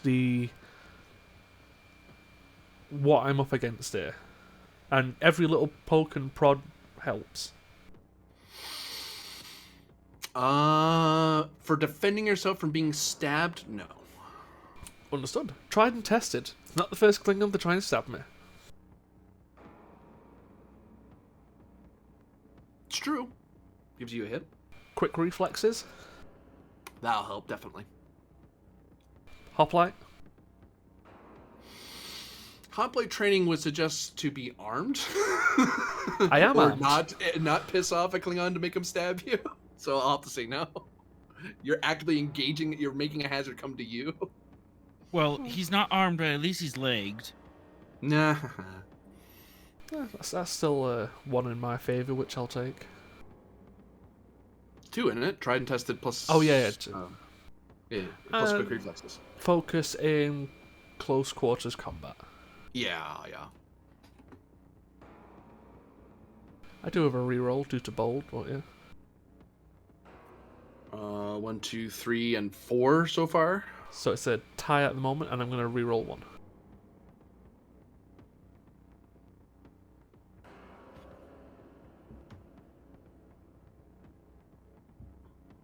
He's willing to succeed at cost to take damage while he does damage to you.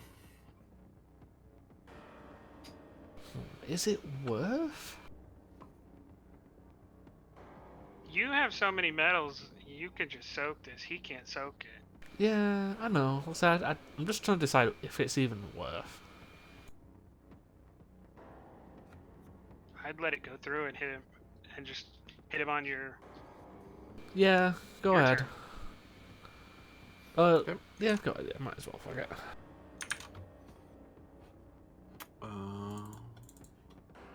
I could just rolled on here. Oh well. 1, 2, 3, 4, 5, 6 damage. Yeah, I'll just spend a medal to half it. So you take 3.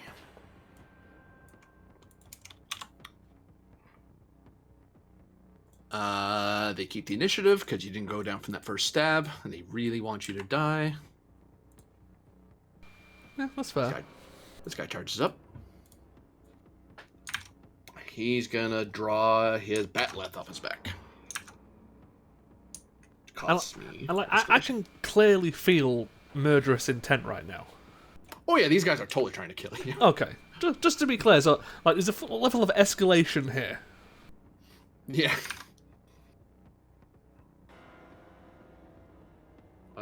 So this guy takes you a bit more seriously than the first guy did, so he's actually going to buy 2 dice instead of just 1. The 2 traits from before would probably kick in again for me. Yep.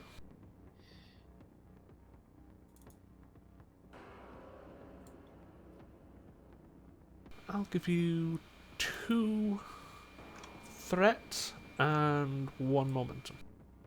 Okay.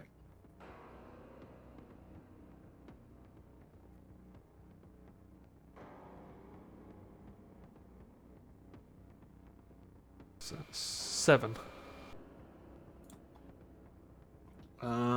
This guy can re-roll because he's doing a melee attack. He's re-rolling 3 because the other 3 did him nothing. Man, I don't even think that 12. I'm not even sure that 12 hits right now. It does. Never mind. So 2 hits with a complication. You get lots of momentum off that. He biffed that completely. Way too reckless in his attack. Jokingly, can I use that complication to just hit this guy with this guy?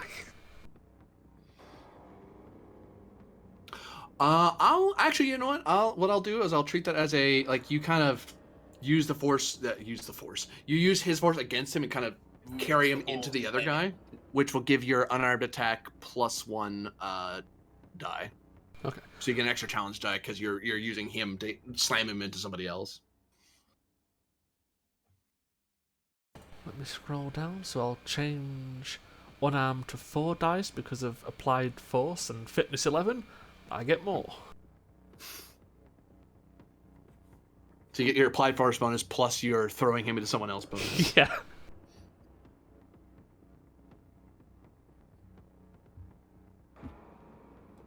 Step.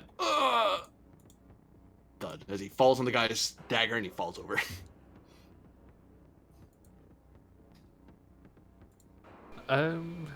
Is it possible to spend 2 to maybe transfer some of that damage across? Like the momentum of the throw? Sure. For that bonus and 1, I'll let you do half of it to this other guy, which might be enough to drop him anyway. 1, 2, 3, 4, 5, 6, 7, 8, 9. So that's still 4 stress minus his armor, which would be 3. Minus that, so it'd be like 1 stress. I'm not sure it's worth it to you unless you're willing to spend for extra damage. You'd have to spend like 4 to make him fall over. Yeah, I'll do it because it's funny. Thud. Ugh.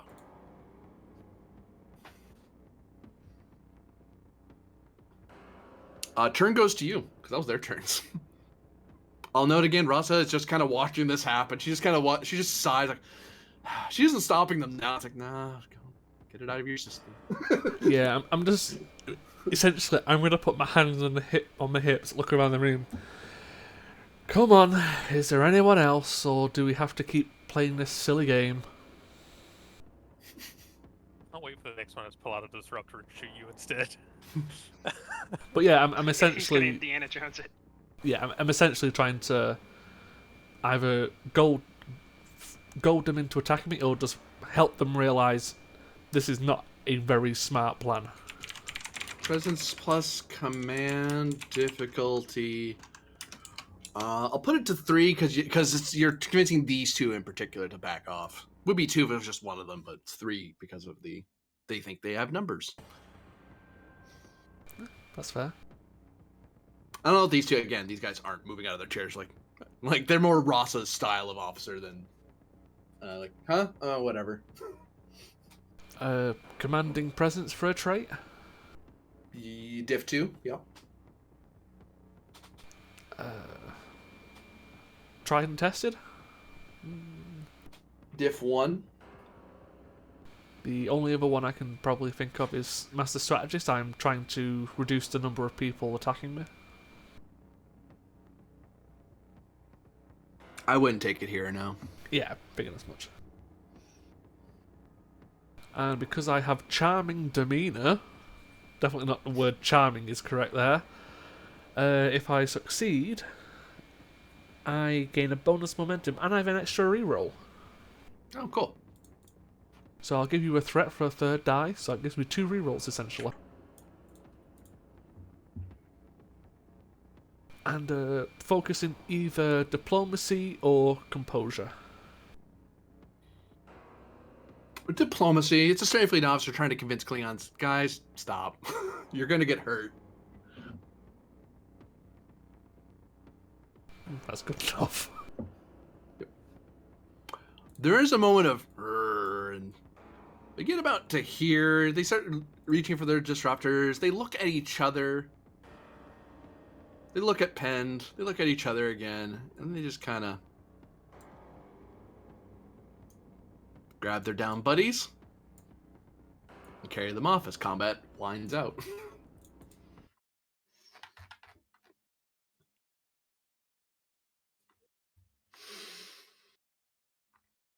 Well, that was entertaining, says Rasa. This happens more often than you think. I've gotten used to it over the years. Anyway, considering you don't like to share secrets, share what you can. If I have enough pieces of information, I can at least come up with the right move. Well, in essence, this reality orb is one of those objects that actually Starfleet run into before. You guys found it, something like it on Andon's Landing, a reality gate, something that could shape and mold reality. The problem is that such things tend to have a self-awareness or sentience, a purpose of wishing to change reality as much as possible. Think of a batleth that, instead of it being good at being a batleth, it also has self-awareness to want to be a good batleth. So reality objects that are neglected, reality engine type objects that are left alone for a long enough period of time, tend to want to keep changing reality as much as possible, and tend to have that nasty little habit of tricking you into a TARG's solution. That is a solution that works for now, but eventually requires follow-up later. So this orb that you found is of similar aspect and somebody has already used it, because a lot of things have changed, according to certain sources I'm aware of. And it is likely that someone else has, either the initial person who used it is heading over to Narendra Station, or someone else is going there to fix it, thinking that using a broken tool to solve a broken problem is going to be any better. It's not. So that's why the orb basically needs to be destroyed, because it's a useless. In our hands, it is a useless tool. It is just going to hurt us as much as it's going to help us, if not worse. Whereas for Oda, if we don't stop him from stopping you from getting the orb won't care whether we destroy it or not back then, but you're gonna care, he's gonna care, and I'm gonna care that you're messing with the timeline. So we probably want to stop him from doing that as well. But we need to deal with our immediate problem, because if the wrong people get to the orb here and now, they will cause further problems. This power will be on the similar vein, cosmological vein, as the Q that you're aware of.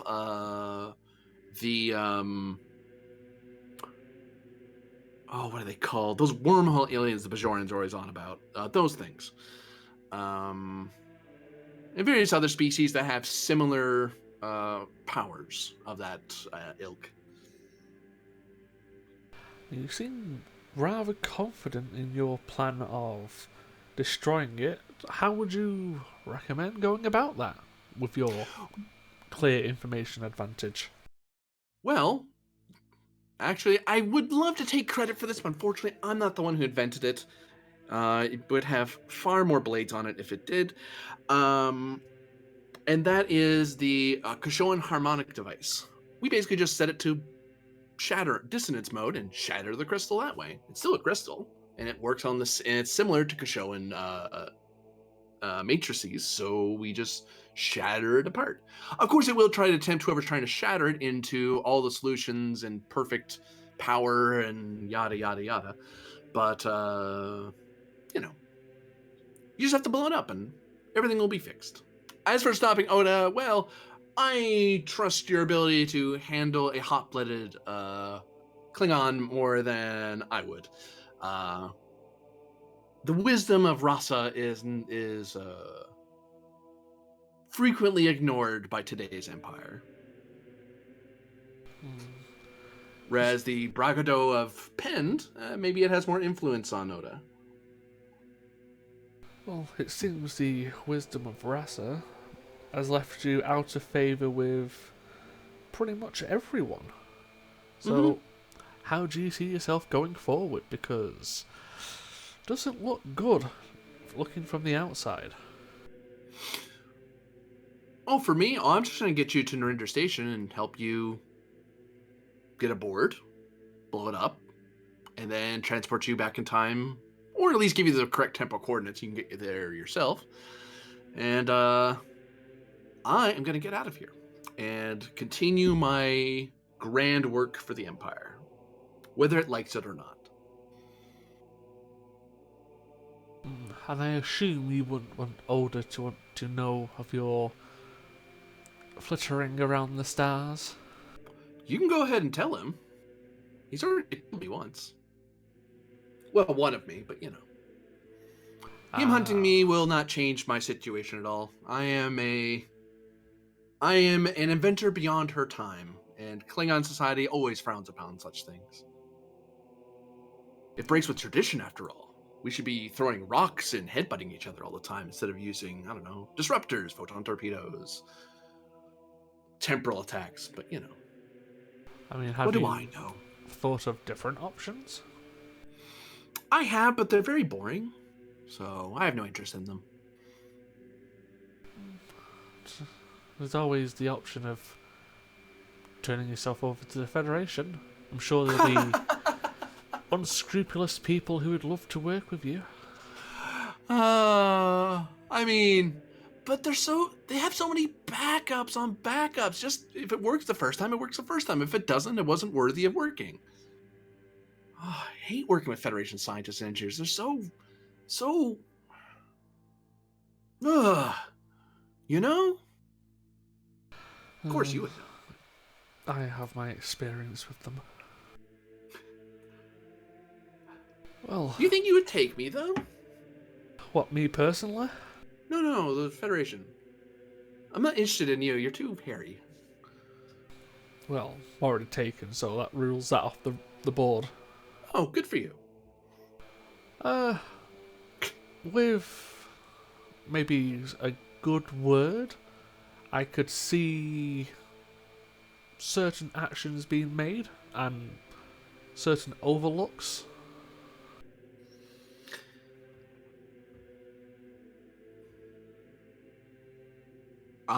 This is the GM. Is this a genuine offer by Pend? Does Penn think he can actually get a defector with top secret intelligence into the Federation? It's a diplomatic nightmare for the Federation, but there are ways to do it. And considering everyone thinks she's dead, this doesn't even need to be above board. Just an intel operation? Yeah. Yeah, you're of a sufficient ranking connections, you might be able to, you could pull that off. If you wanted to secret her and her ship into the Federation somehow. Wouldn't be the first time the Federation's pulled a stunt like this. I mean, yeah, I'd give it a go. I'm not going to turn down a free asset. Rasa kind of tilts her head back and forth and hums and haws. A lot of the Klingons look at her. They begin to approach her, drawing their weapons. She gives them an irritated look, presses something on the table in front of her. Each of them gets surrounded in force fields, and then a gas fills their space. And, well, I won't go into the gory details, but they stop being Klingons after a couple minutes.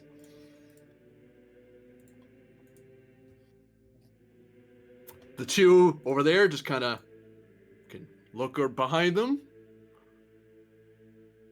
and look forward, and you can almost see there's like a lifelessness to their eyes, like they've this is normal for her to do this, and they've just grown to accept it. I like your idea. Sure, I'll try my to inspire the Federation to get into the next century. Why not? Just make sure you don't make too big of a display for obvious reasons. Yeah, people have a problem with defecting for some reason. I don't. Well, I understand why, but you know.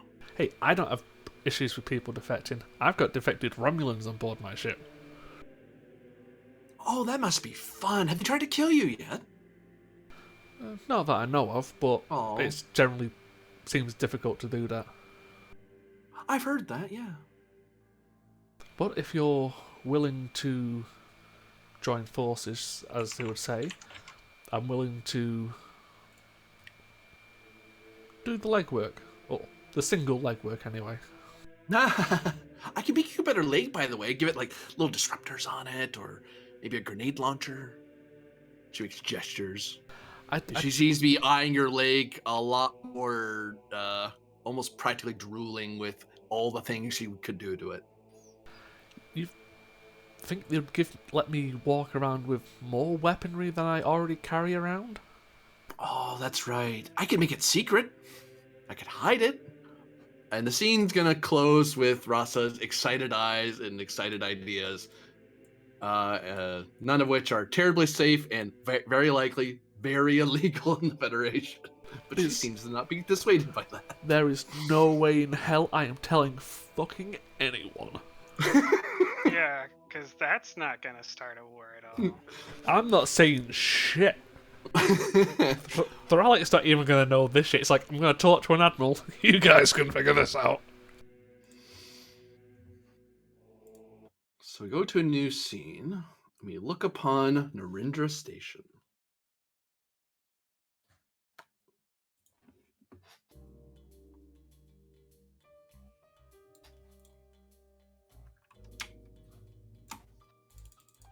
We see the cadets of the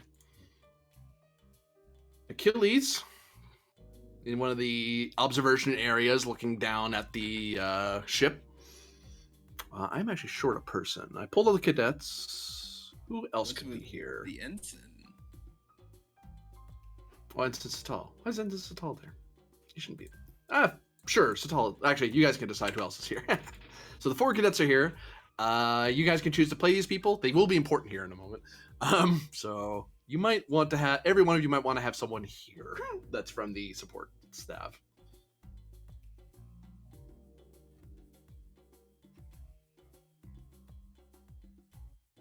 Right. So who's taking who this over Zeft? here? Yeah, I'll play Zeft. Could I play Kobik?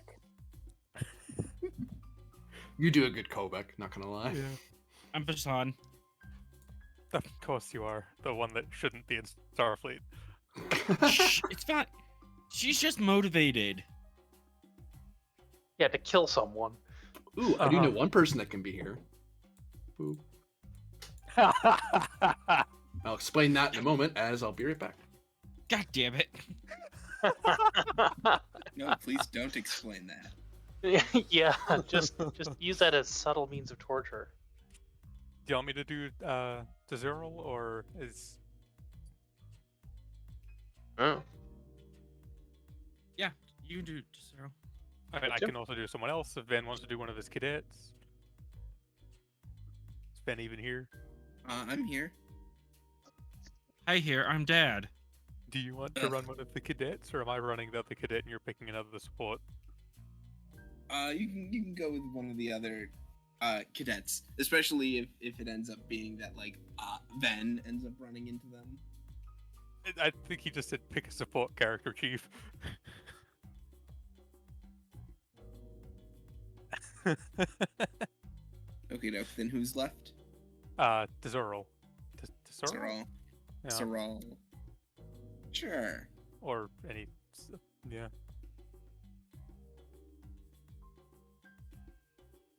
Is that, or make arguments for support characters? I feel like I've heard it pronounced both Sarai and Saral. Is it? I think it's an L.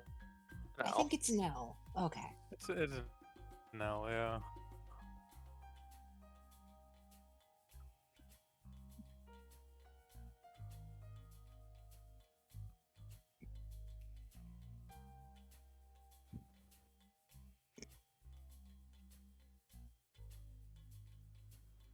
Like pronounced like tsunami and the Ural Mountains. I'm guessing these are all Smash on those the together. Achilles. I think they're on the station. With climate change, that might be happening soon. Yeah.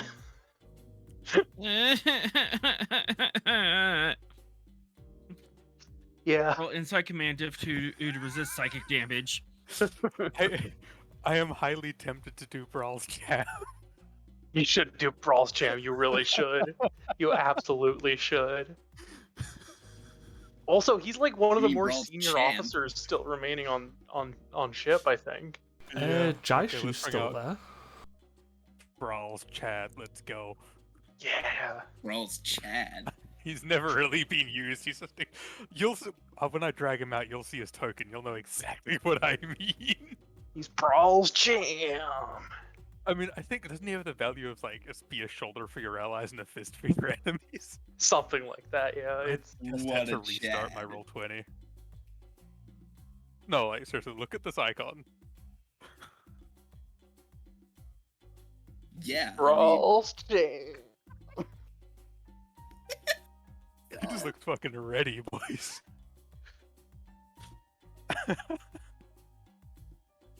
Yeah. My favorite part is when he said, "It's chairman time," and then he chanted all of them. No. And when he wins, he says, "I'm the champ." I made this guy back when Tiger Squadron was a thing, and we just never really used him.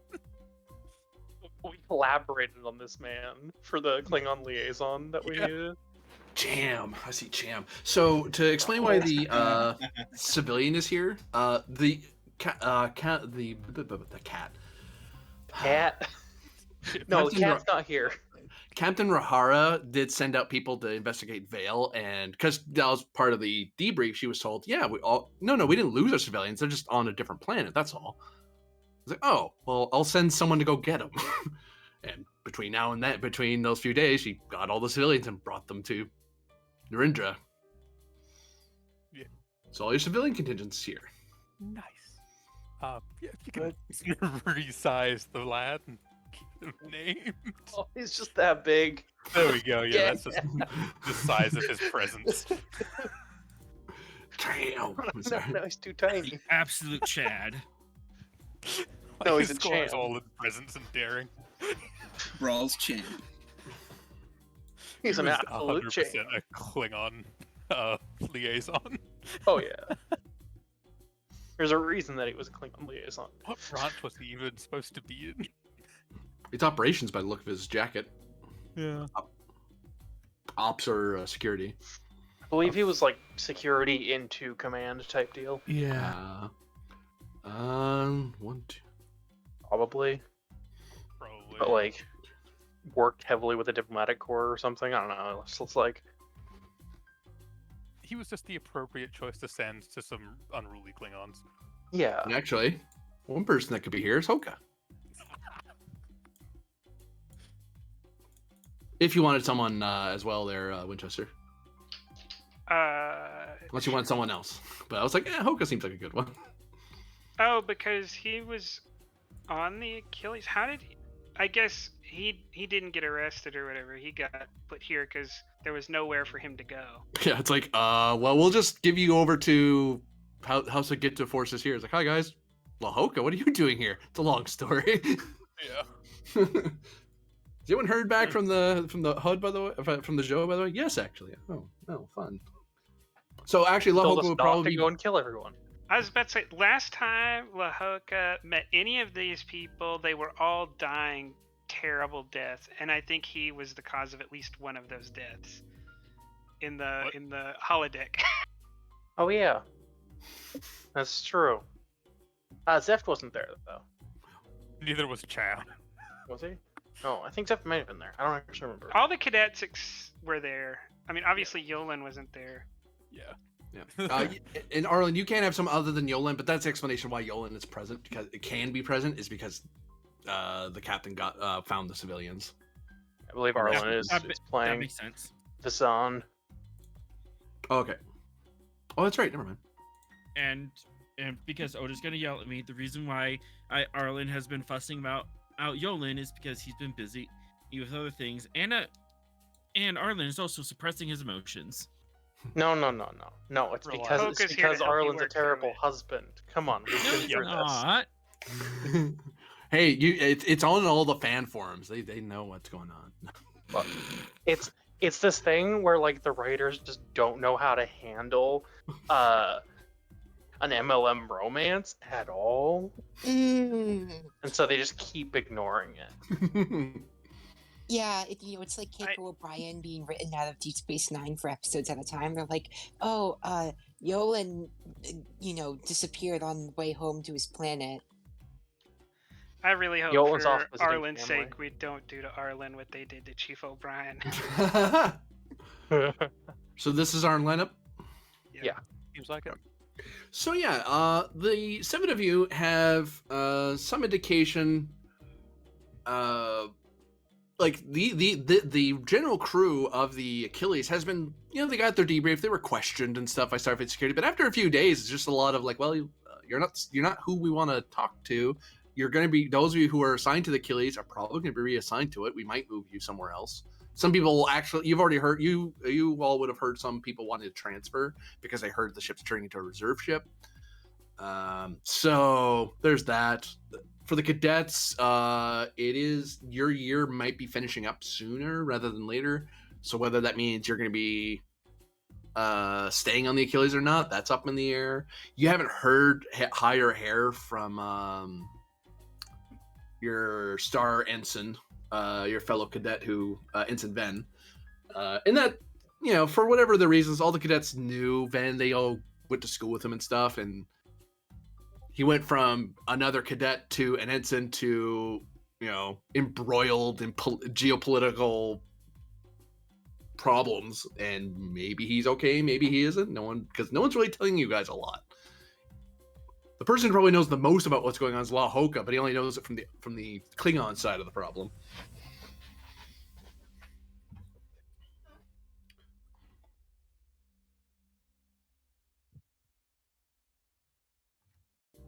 So yeah.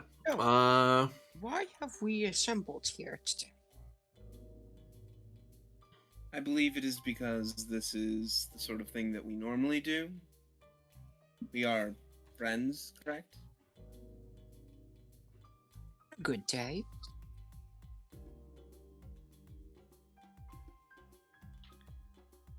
Is it like the bartender might be busy for a second serving drinks to this crowd of people that have just come in? Well, this is just a observation area, so there's like replicators here. This is like a replica. Oh. I don't want to like take nothing, but I definitely want to go look at how they work. Yeah, you could probably poke your head at it, tap at the computer, and look up its specs and stuff. The computer doesn't mind telling people about how it works, to a point.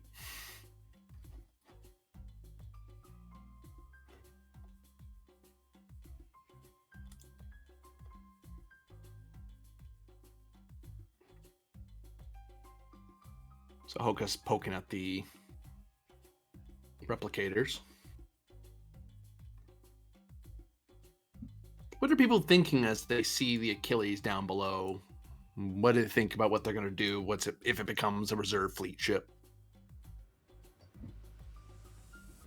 I feel like I don't want to be caught in like a dead-end career position. So maybe, if this whole Achilles thing isn't going to be working out, I need to be considering, getting on a better, newer ship. Yeah, that's what John's thinking. Zeft also has that in the back of his head where he's like, if the Achilles gets mothballed, suddenly having served a year on the Achilles carries so much less weight.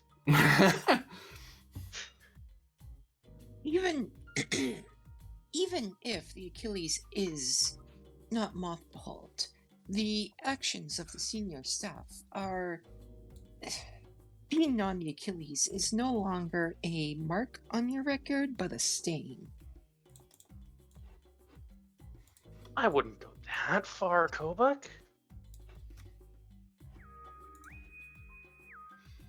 Agreed. This is Captain Brahara to all Achilles personnel. Please report to the ship for assignment. Well, for now, that's still us. Maybe they're here to arrest us too. That's not assignments then. Either that, or they're just as putting us on a pity cruise to keep us busy. So let's go. This is most unusual. Do we go to red alert stations or do we go to the summons? We go to the summons. Red alert There's gotta be stations part of on red the alert. summons. That's what your orders are. Go. Well, Stop there as Zeph walks there. He's You a little see bit on something. edge, okay? Oh, it's her. You see an Orion woman who has a pistol out, and she's fighting some people. You're in combat. I'll get those people on the board in a moment. Oh.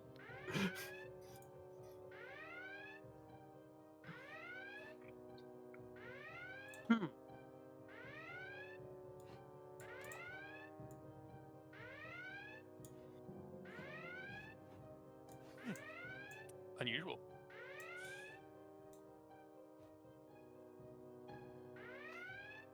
Where's the token I'm looking for? Rar. There it is.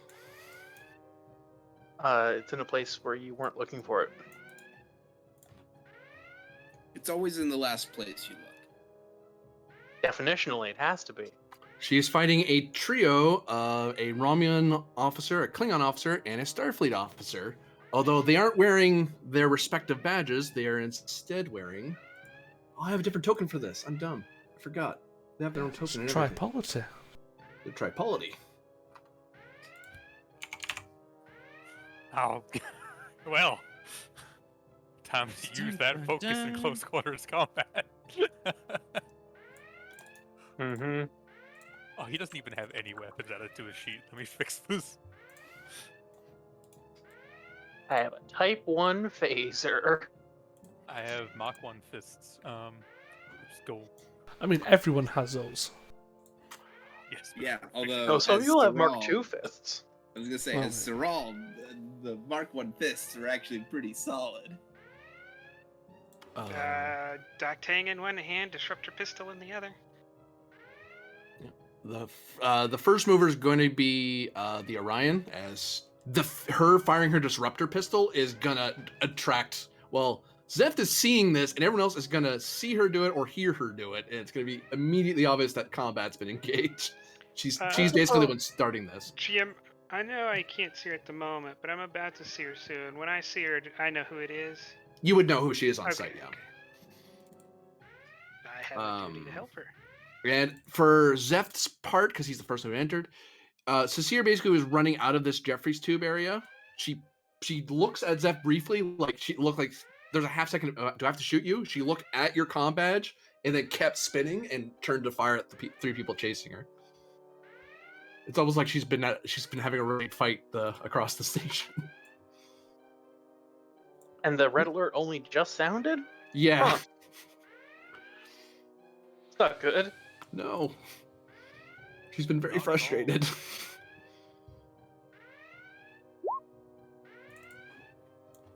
Poof. Fires her shot, misses. She counts as her own side because right now she doesn't know your allies yet, so it goes to you guys because you see the fight going on.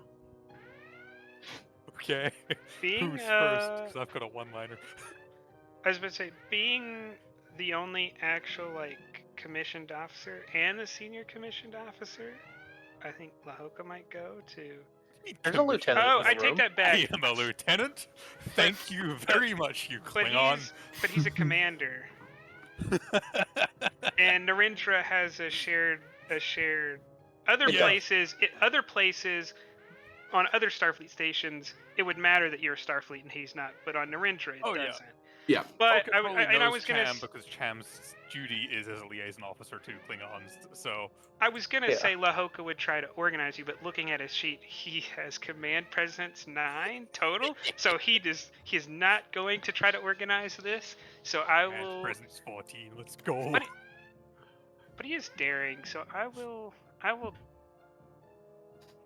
Can I move here as a miner?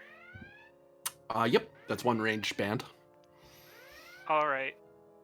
Now I see Sasir shooting.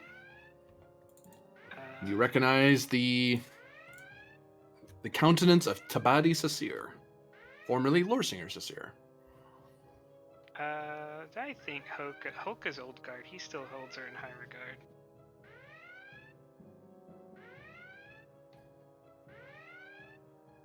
And actually, point of fact, she's using a Klingon disruptor, even though she could be using an Orion one, but she's gotten used to Klingon tech over the years.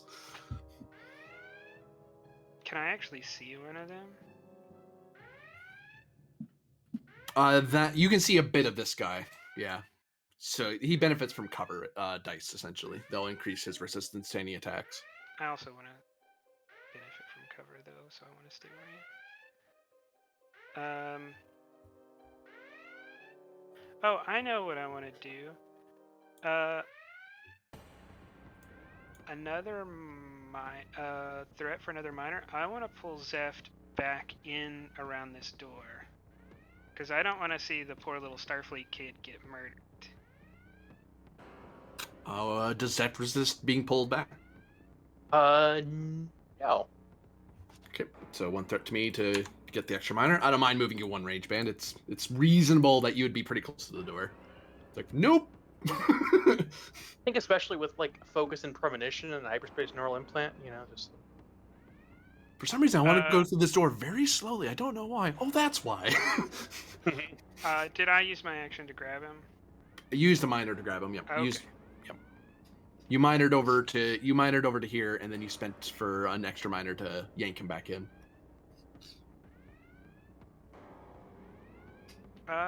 Then I have forgotten. Can you hold? You can, yeah. And not hold, but held action, like shoot him when he comes around the corner, kind of stuff. You could do that. The exact nature of ready is kind of funky, but I'm just gonna route it that way because it's easier for me to comprehend, honestly. All right, then I'm gonna. Anyone who breaches this hall, like moves into this hallway, this blue hallway here. So if these guys move into the zone, they're gonna get tagged. Yeah. And that'll be it for me. Okay. Do you guys wish to keep the initiative or swift task? I should note that Sasir has a different turn order than you guys do.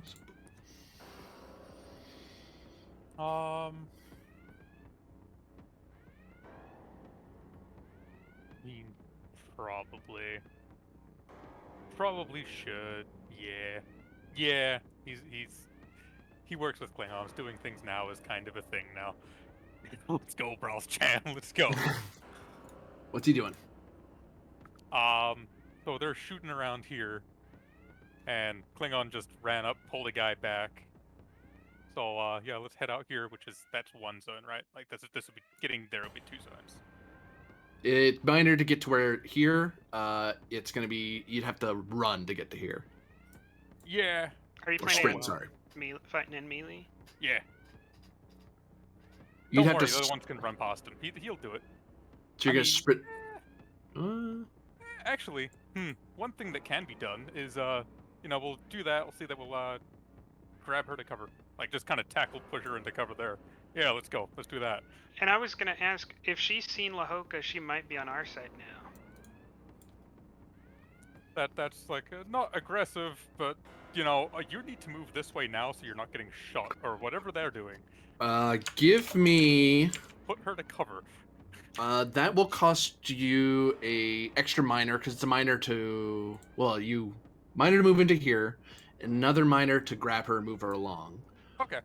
As part of that, you have to give a presence plus command. Would be diff 3, but it's brought down because you're a liaison officer, and she knows that you are. She would be informed of that. Yeah. So presence command diff 2. Oh, diff 1 because she sees Hoka. Oh, you're with him. Oh, well, I might be able to trust you. I don't know yet. Coordination focus. Yep.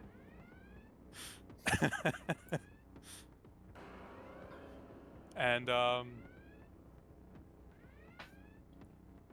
diff 1, yeah, okay. You don't got... I'll give you a threat just for the sake of, hopefully. Okay. Making some more momentum. I made 1 off it. I was trying. So she now falls. She's now. There's a half second where when you move toward her, she's getting ready to smack you, like pistol whip you with her pistol, and it's a sort of a moving, like a gesture of go over there, and kind of a guarding gesture as he's moving past, and she just kind of in that split second, she just lets herself be pushed and finds cover with you. Yeah. Bundle her into the corner like, nah, we're not doing that. And there's probably like a brief glance at Hoka, and Hoka isn't shooting him, and it's just one of those. There's a half second of a nod to him, like, "Thank you," or "Glad you're here," like that very Klingon. Hey, a fellow warrior's here. Nice. Yep. Beefy Bolian on the case.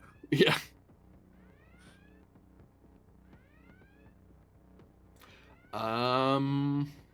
That is you guys.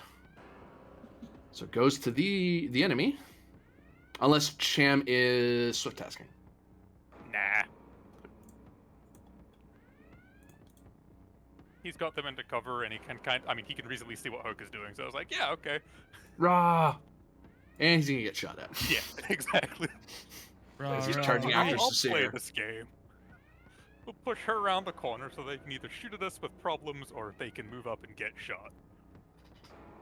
Hoka, you're looking at a Div 2 task to shoot this guy. All right.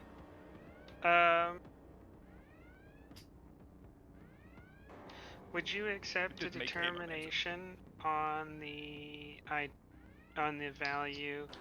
I can figure it out, and that I'm kind of setting up a trap here, and I'm looking for who to cover. I'm not just running in and fighting.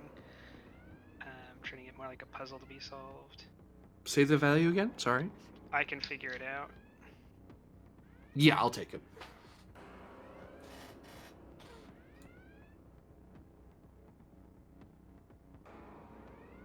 Focus in beam weapons. Yep.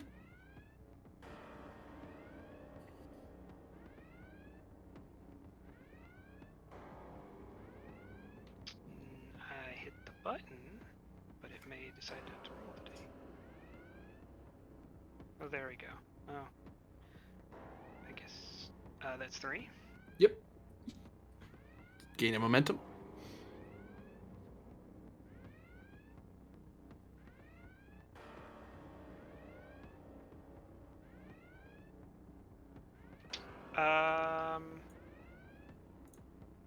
Thud. Actually, with that much, he's gonna get disintegrated probably, unless he did want to do that. Oh no. Hoka has no reservation. I mean, that's probably for the best. Hoka's not allowed to take prisoners. So, pew! Shoots him a couple times as he rounds the corner and disintegrates him. The earned momentum and 1 off the table to shout a couple of distance and energy settings to the people around me, so that one of them might get use that as an advantage on their phaser shot. I'll take that, sure. You're calling out ranges and stuff and energy settings. Which is especially useful for the cadets who aren't used to shooting, except for Sarai, who would have it as part of her course. Although it may be a complication for any rep rolls if you follow Hoka's energy settings. Yeah, send it for disintegrate. That way, it's guaranteed to work, but not too high, because you don't want to scorch the walls. That's just bad form. You know, I'm totally picturing Kopuk is gonna say like one of those funny space exclamations, like, "Oh, by the Grabthar Nebula upon the disintegration of the person, and is now only a little bit freaking out." Turn goes to friendlies. I grab Thar's hammer. Oh, that's what I thought of. Oh, the hammers might. Never mind. Anyway, Dr. Horrible sing-along blog. Anyway. Ooh. Who's going? The hammer is mine. Nope, not gonna finish that sentence. My control security is 13. I don't have a focus, but that's not the worst thing in the world. Wait, do I even have a phaser? You'd have a type 1. Yeah, type 1. Okay. You know what? Sure. Kobuk is gonna shake for a minute and feeling a little bit like an action hero, channeling Benzite, oh god, Benzite Rambo. He's gonna dive over here and shoot this So one. It's like Rambo. Bambo, the Benzite action I was hero. about to say, Benzo is a different kind of superhero. You're looking at a diff 1 task because Hoka called out some settings. Okay. The great baseball player, the great Bambo.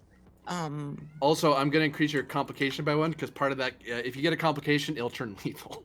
Because Hoka may have set the setting a little higher than you needed a phaser to be. But Kobuk might be able to adjust for that. Okay, control. Still diff 1, control security. Excellent. Take a threat. You could also give him another threat to charge if you wanted to do more damage. You know what? That's what the great Bambo does. So sure, take another threat for charge. Charging for vicious, intense, area. Vicious. Vicious? Okay. That makes sense for Hoka. Yeah, that's a suggestion. Well, that's a kill shot unless you're gonna... actually, you can't get rid of that right now unless you have a reroll. You know what? Well, I think it's interesting. Okay, of Hey, course. up to you. Okay, he does not have, the weapon inputted on a sheet. How many dice is it? 5 total.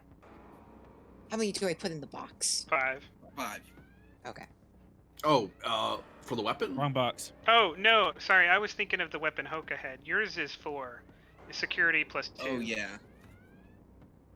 So if you're typing in type 1 phaser, you just add 2 in that box because it adds security with it. That's what I was looking for. Oh, when you said in the box, my bad. I thought you were talking about the challenge dice roller. Yeah, I was like, no, that's gonna hit like a truck. 5. Yeah, that's why I thought the number was wrong. Okay. 1, 2, 3, 4, 5. Zort and well, that guy's gone. Oh no. Oh no. Oh no. Oh no. Brawl's just like raising an eyebrow at this cadet, like. You see, and these are like the TV remote phasers too. Okay. Yeah. So, which is honestly kind of sad because it's like the most embarrassing weapon to be killed by. But yeah, he's going to fire the phaser, and then you see like his arms shake a little bit as he weighs the gravity of what he's just done. And there's a brief moment where the beam was kind of green, a very brilliant green, and then you could see the slivers of red, and then it just kind of increased into a full bright red as it vanished the guy. Oh no! Oh no! Oh no. You might want to move back a little before he shoots back. Oh, does this one have split movement? Then I will move back. Is that another minor action? Just keep around the corner so you've got cover from him. Yeah, you can be here. You can be anywhere in this zone when you move into it. Mm. Well, That was fun. This hasn't gone well. die! He pulls a grenade. And throws it in. Well, I mean... I guess this was kind of a smart move as like a meta perspective as the counselor, because by creating trauma, I'm like giving myself work and like justifying my continued existence. You're giving yourself work. Hey, guess what Fashawn has? Oh, you poor folk. Yeah, that works for 1. Well, we'll see. I mean, unless this Romulan goes, like, I mean, I guess the GM does have enough threat to just, like, kill one of the characters, but... Oh, yeah. Come back here. There we go. My brain just was not reading. Oh, I can charge this thing. Oh, that's fun. Oh, no. There's a Romulan weapon? Lethal. Yeah, grenades are fun. Right. Charge for intense. See, Zeft, aren't you glad I pulled you back? And I really want you guys to get hit because I'm by myself. Besides, it's just the three of you, right?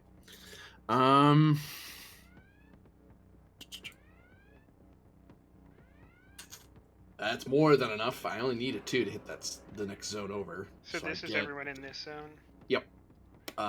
2 threat to me because I overkilled it. And then.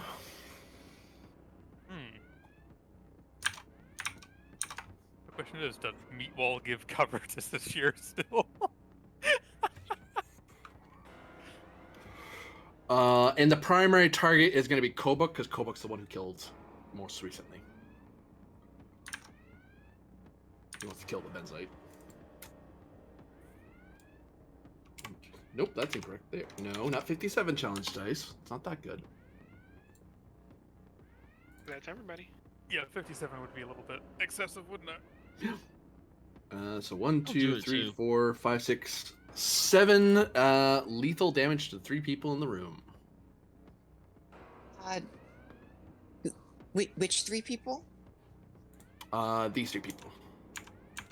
And to avoid an injury, it costs 4 to avoid the disintegration. 1, 2, 3. Or a determination was to work. He attacked for lethal. Yep. So if we don't avoid, we just are disintegrated? That's likely going to happen because these are support characters. Yeah. The audience doesn't really care about them that much, or do they? Okay. Yeah. They're not red shirts, but they can be killed off at appropriate times. I'll use my precaution to help Kobuk. Whose precaution is this? Vashon. Vashon. Oh, when an ally suffers an injury, or yeah. What precaution did she take? She is going to remind Kobuk to take cover in case they use an area attack in that room. Oh, here's what I'm picturing. I'm picturing, like, he feels the action hero urge and he turns around the corner and he shoots, and then he starts singing, oh no, and he's shaking. And Vasan? Yes, Vasan has to, like, reach over and grab him and pull him back into this room to prevent him from exploding. Vasan has the presence of mind to pull him out of the line of fire. Like, was already rushing, like, wait, they probably have grenades. Crap. Yoink. Or not even, oh, I can see the grenade, but oh no, he's frozen in the line of fire. I have to grab him and pull him out. Yeah, that totally makes sense. On behalf of the Saturday game, can we save Cecile? No, I've got a potential idea for that, but does she have anything to get out of it herself first, or no? I'm gonna check. I don't know. That's why I'm asking the GM. She's 1, 2, 3, 4, 5, 6, 7. She does have some armor that brings it down to 6. The question was, did she get cover from, from Cham? Yeah. There's a talent that does that sort of thing, and a roll power that does that. You're right. Yeah. Actually, one thing I am willing to do is, if you're willing to spend 2 resources, like 2 momentum or momentum and threat, Cham could just body Cecile and just take the blast. Like, he gets hit for sure, but Cecile gets protected from it. Oh, I mean, you've got the value of be a shoulder for your allies and a fist for your enemies, so, Does that mean he's gonna, like, take twice damage? Or... Maybe, who knows? Could be a way to go out. It will be a lethal hit for sure, because he has... he can't avoid. He can't avoid, because he has to purposely take the hit, so she doesn't take the hit. Yeah, sure.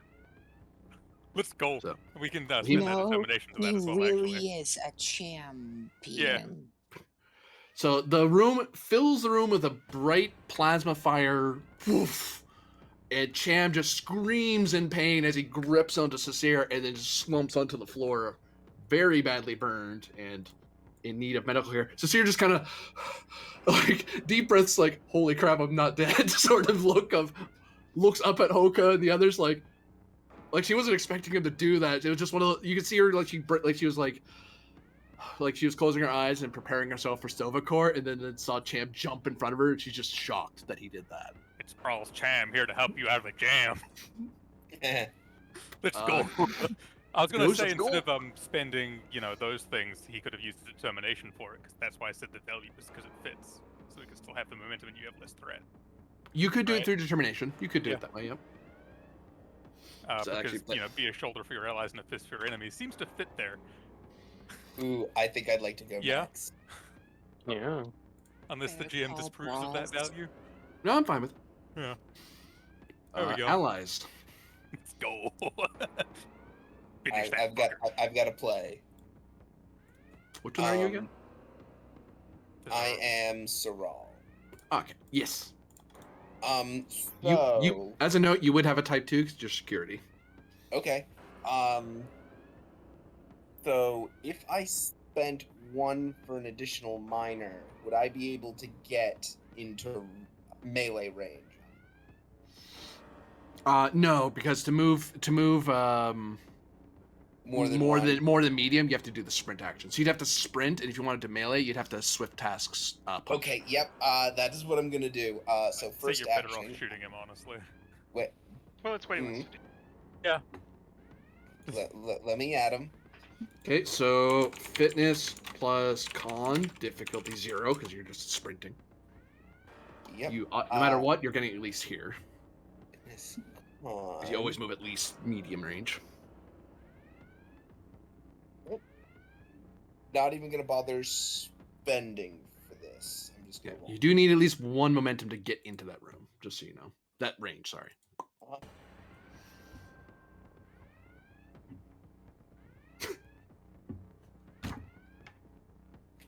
I could just say that. Can we just say that, like, I'm now in a disadvantageous position for the combat?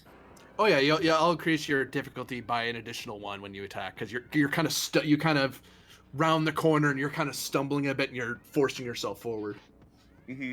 So I do generate a momentum, which you're spending to get to here. Huh? I assume you're spending it to go here. Yeah. I am then immediately going to spend 2 to swift task, so I'm at increased diff of 2, so he gets 2 free hits on me. Is that 1 and 1? 1 and 1, yeah. I am going to burn my value. Combat is just applied physics. Okay. I forgot. I haven't seen Sarai fight somebody in a bit. Yep. And then buy the remaining dice with full mint of threat. So that's 5 threat. I'm spinning it back. I'm not letting some Vulcan kick my ass. Okay. Also lethal, because I hate you people. Yep. Sue's mana focus. Yep. I get to roll with fitness security because I have the talent for it. All applied force. Yep, applied force. Okay, I see why you charged in. Yup. Because it's a Romulan versus a Vulcan, we really need the TOS combat music here.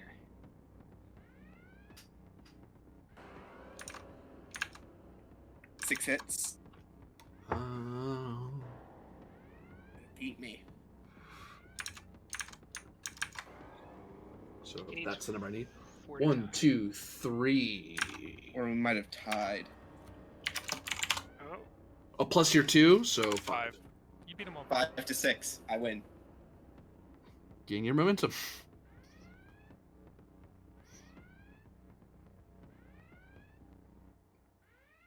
Just cutting it fine there. Punch. Thud. Crumples to the floor.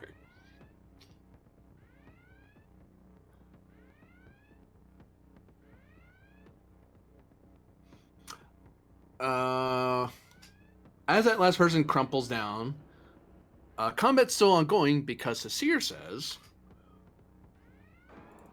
"You must hurry to the docking corridor. They're trying to get on the Achilles. You have to stop them." Like hell they are. Them? We have to help him. And Kobek is going to point at Cham. Exactly your job. That is actually your job. You're the medical officer. So, They're trying to get to here. Okay, this is the door to the Achilles? Yep. Okay. And you hear a lot of noises as 2, 3, No. 4, 5, 6, 7. That's a lot of bad guys. Are we in a brief moment where, although we're in combat turn order, we can ask and say things to other characters? You can say stuff to each other. You can't. You just can't do any actions. You're still in the combat order because it's it's cutting it that close. This here just barely got here in time, and was basically gonna be finding these people by herself, but she happened to run into you guys and go, "Oh, help!"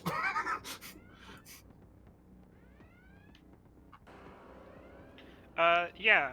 Then Lahoka will shout out to Cecere. Tabati, where do you need me?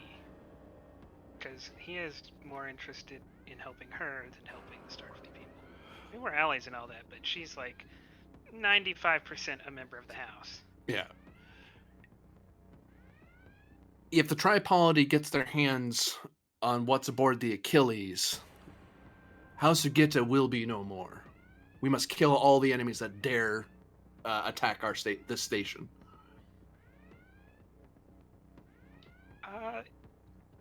That's not the answer he wanted. Well, he has to say, like, he's not going to show it. I'm ready to kill all of them, but he was hoping there was another way to solve this, because he has achieved rank as a laborer, not as a warrior. Actually, I will roll something for Cecere.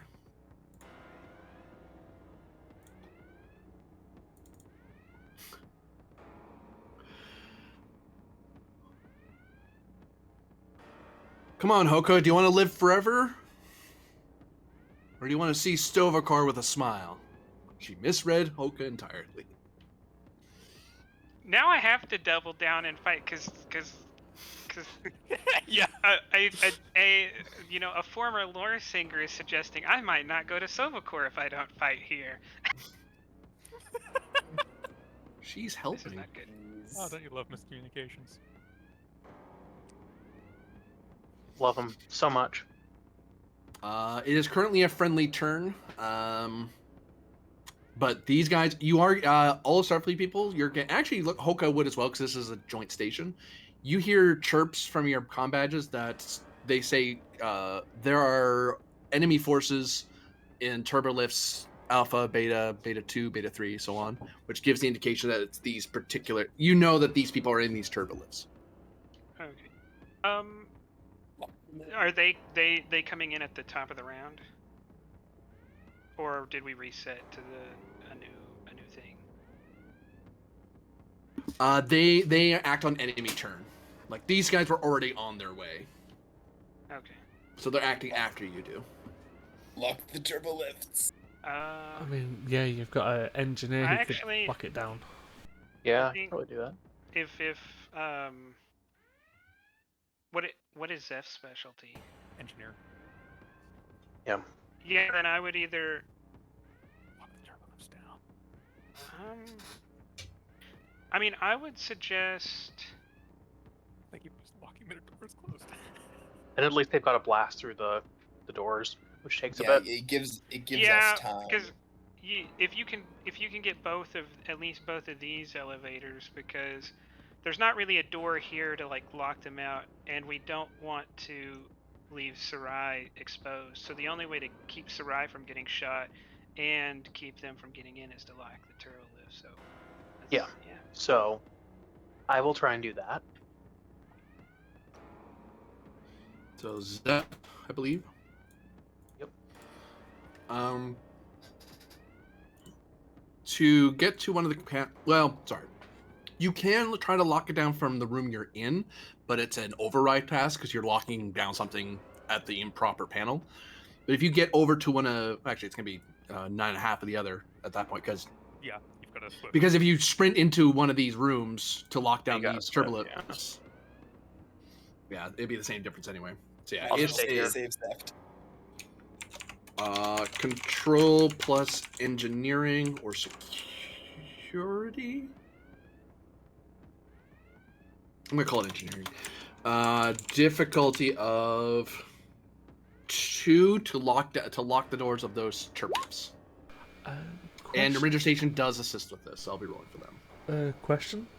Yeah. Would he be able to do all the turbo lifts at increased difficulty? Or like an advantage for each one if he gets the first one? 2, 3, 4. It would be diff 5 to do it to everything in this section. Because you're not doing it for the whole deck, but you're doing it for this particular portion, That's portion what I of meant. the station. Mm-hmm. Oh wait, sorry. It wouldn't be diff 2. What am I smoking? Because you're overriding. Diff 3, so diff 6 at the end of the rainbow. It's all right. At the end of the rainbow. I don't think Zeft is hitting a diff 6. Is the ship assisting because we're in command of it? Yep. Yes, we get an assist. I'll get you their number real quick. He is still a cadet. He's still a cadet. Like, he has cautious engineering. The station is rolling a combined total of... Actually, it can't not assist you with this because it's a structure engineering roll. And it's 14 plus 5, so it can't miss. It can only... Plus, I could see Zeft blowing his value, stop blowing holes in my ship. Yeah. No, I can try for that. I mean, I think it's worth it because it's not only the engineering, but it's also Zeph's most effective way to protect Sarai. So if he values Sarai, then this is how he can do that. Well, so here's the thing. I can definitely hit the diff 3. The station's is guaranteed to get you at least one, maybe. You're guaranteed. You're guaranteed. If you spend a determination, you're guaranteed to get the 3. It's whether or not on 4 dice you think you can get another 3. Yeah. So I'm saying you probably can.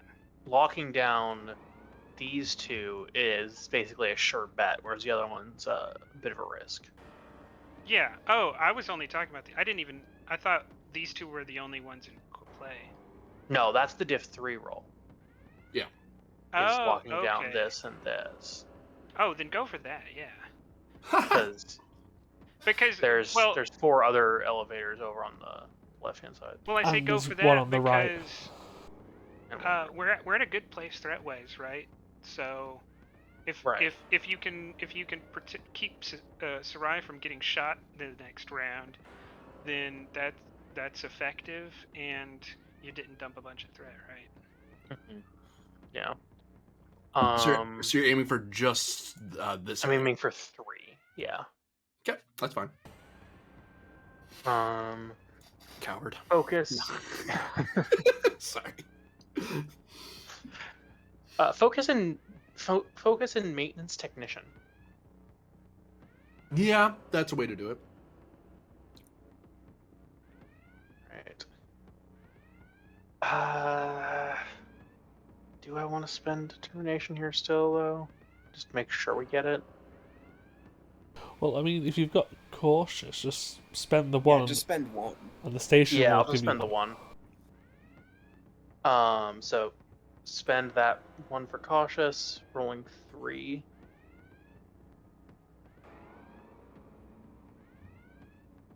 Just forgot to switch names.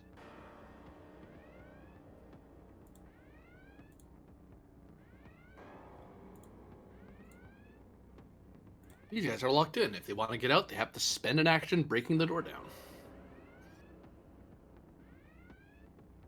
Oh, and the station helps. Does it get you any momentum? Definitely going to hit. And I think 5 is a number it can hit. Yep, that's 2 hits. That's 2 hits from the station. So 4, 5. So you generated 2 momentum. Mm-hmm. Do you wish to swift task?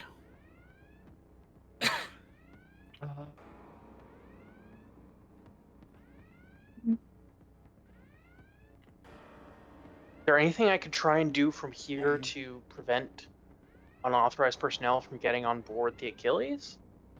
I'll charge you an insight plus security roll, difficulty of 2, to see if Zeph knows that. It doesn't hurt an action. This is just to see if he happens to know that off the top of his head. One thing we could do is we could spend a momentum to keep and let Vasan move. Well, keeping is a separate question than swifting. Focus in premonition?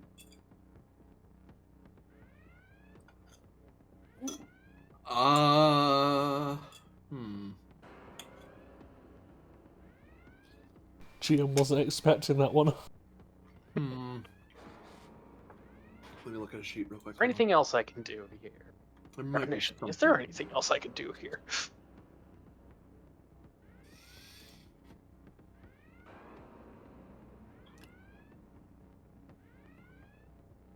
Prayer team leader, cautious. I'm giving it almost. He's gone. Oh, right. With premonition, he could instead roll insight plus con at difficulty 2. Worse. But it gives you. There's a very different answer out of premonition. Okay. I'll take that. The focus no longer matters, though. But does the hyperspace neural implant reduce difficulty now? That's what's making it possible. Damn it. That's why I thought. I looked at it. I was like, "Oh, right." I was trying to see if he had ESP as well, and I was just going, just give me a third. Like, oh, he doesn't have that. Now he has to roll. I'm gonna roll Insight Con because I think it could be interesting. I mean, spend big. Threat.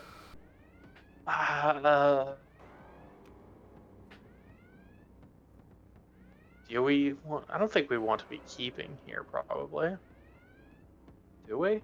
Yeah. We need kind of an action economy thing. We need to get people moving and doors open. So if we go ahead and get Vasan out ahead to go, then go through here. I'll just spend one threat to go 3 dice. Okay. Got like a 45% chance to make this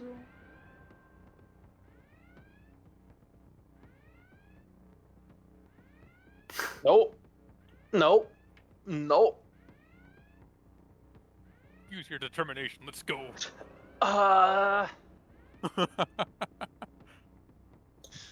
Stop blowing holes in my ship. Yep. There's your premonition right there, actually. Wait, sorry. Didn't you already spend for that? Oh no, you were thinking of spending. No, I was thinking about it. Zeft has a set of coordinates in his mind, transporter coordinates, and he remembers the harmonic resonance device that his mother made, and he knows there's at those coordinates. If he uses it, this all stops. But that's all he has. He just has a premonition that certain coordinates and a certain device used in a certain area will solve everything. Okay.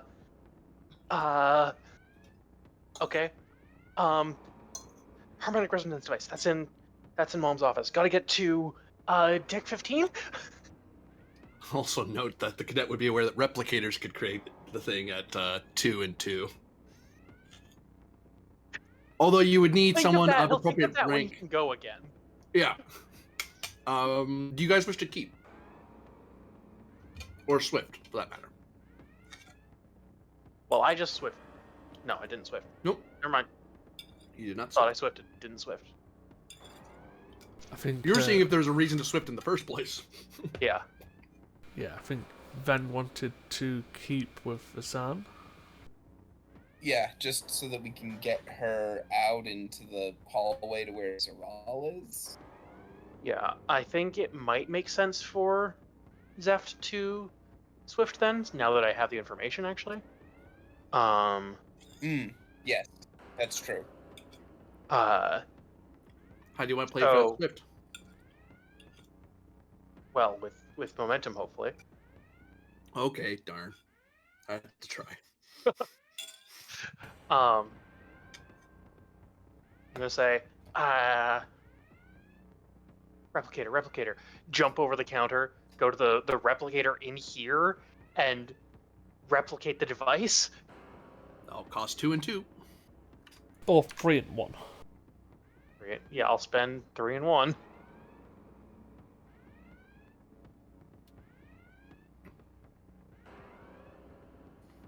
Yeah. You have now replicated a harmonic resonator. And then I'll punch into the tricorder. And just I think Zeft will have like the tricorder stuff for the other cadets. Don't know if he'll have it for Cham and Mahoka. But just say, we need to get here and use this fast. You have an action.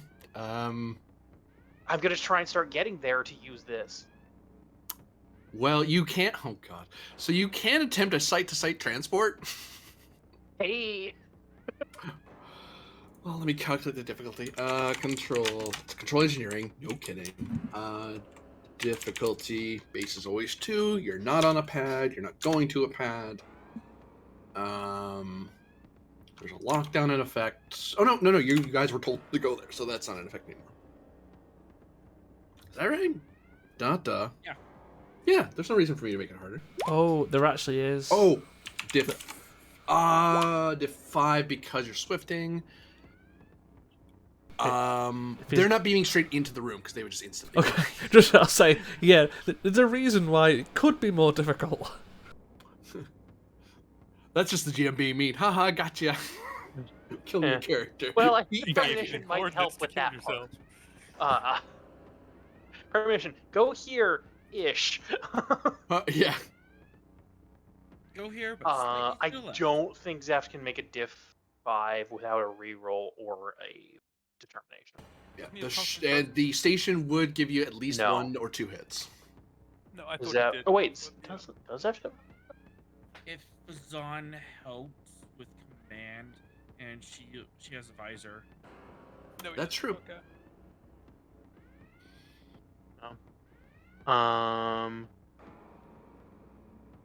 Well, He did. Huh. Go we big. maybe talk about it. Sure. Let's go big. Is Vazan assisting with this? If they are, it does burn their turn. That's the only downside of the assist. He has BRB'd, but sure. Sure. I can't think of anything else she can do except. Well, the other thing is getting Vazan literally as far that way as you could, because otherwise you're getting Yola to do it. Yeah. No, You get Yola to assist. Well, he does have advisor, but still. Hey, an assist would help. He has a decent control of fireball. So yeah, I will try to do this. Wish we had any momentum. If we had any momentum, that'll be nice. I'll leave the assist in the air. I'm buying a full mitt full of man dice. Full 6. Full 6. Does focus and premonition carry through here? Say again, sorry. Does the focus and premonition carry through here, like acting on the premonition? Yes. You can almost see like a shadow of your fingers tapping the controls, like you have done this before, or another version of you has done this before, or is doing it right now. I am doing this before. I am doing this before. Okay, That sounds sure. like a value right there. It's like something Bizarro would say. I'm rolling 5. You do have a reroll due to Vazan's. You might not need it. I hit it. Well, I'll One, roll her 2, 3, 4. assist. Well, I don't want to assume because that's who he was using. If we don't need it, then Yeah, that's fine. Yeah. 1, 2, 3, 4, 5, 6. We're good. Cool. Who is Zeph beaming? Just himself or everybody? Do I get any acknowledgement from what he said? Like, jump over the counter, replicate the thing. We need to take this to these locations. Like, there's a bit of time for someone to respond while he's doing that potentially. I will note once you guys beam out of here, the scene, if no one's left here, the scene stops and moves on somewhere else, which means Cam is 100% dead. Yeah, well, Kobuk is going to say, no, we can't leave. We have to save Cham. That's literally your job. Yeah, well, so I can't go because my turn was spent. Okay, so I'll take. Yeah, leave me and Sasir behind. That we can try to secure the Achilles So in case whatever you're doing fails. You, Sasir, Kobuk stay here. Saral, Zeft, Vizan, Beam. How's that sound? Sure. That might be the best idea you've had all career, Zeft. It's freaking Kobuk. Well, so it's these people. Oh shit! Yeah. Sure. Well, we finish.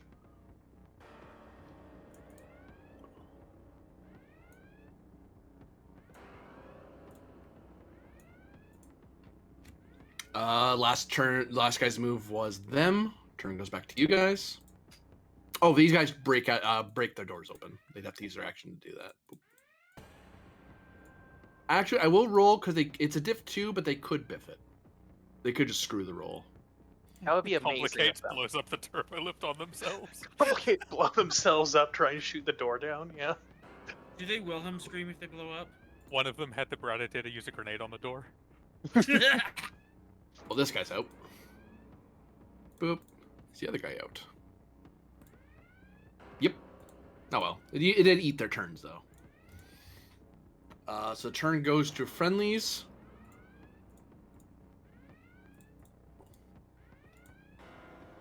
Kobuk or Hoka, or you guys can ask Sasir to do something. Okay.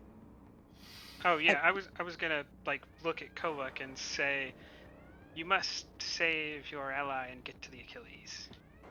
Oh, I absolutely will get right on that.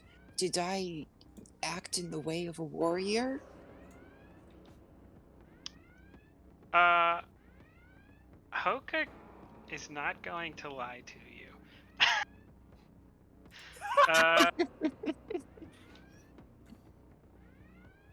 He's not your ordinary Klingon.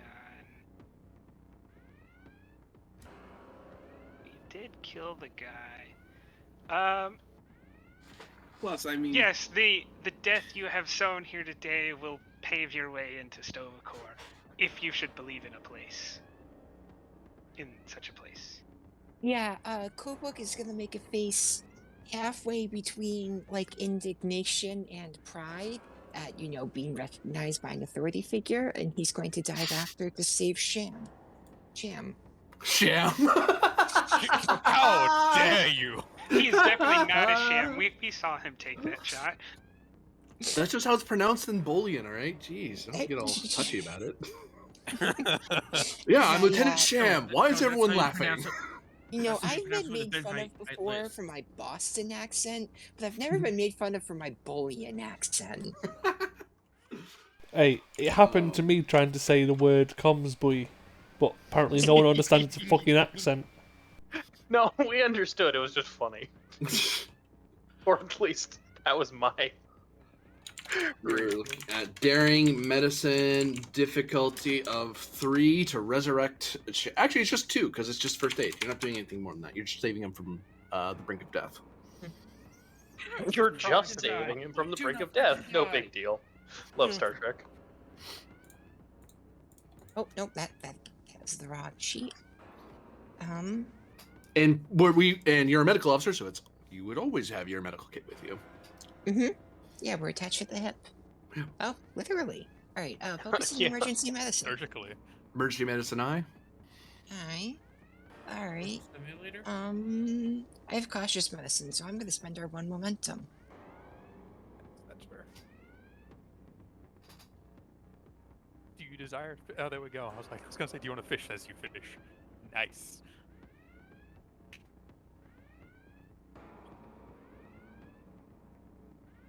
Right. Jam is in immense pain. Oh god, what was his injury again? An explosion? He got badly burned on his back. Oh, I used to remember the name of all the drugs, but I don't anymore. But I will apply the Star Trek burn drug, and sure, and I will do so, and then I'm picturing. Is he unconscious? He's conscious, right? You could wake him up, yeah. All right. Well, actually, the rule is you would spend a threat or momentum to immediately wake him up. Like as part of the first aid, you give him adrenaline, so he wakes up. I'll give him a shot of caffeine, and he's gonna like grab Cham by the arm and pull him up and be like, that might have been the bravest and coolest thing I've ever seen a Starfleet officer do. That's why I enlisted.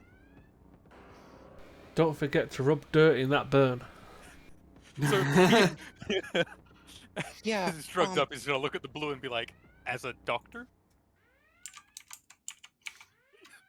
Specifically because he's drugged up.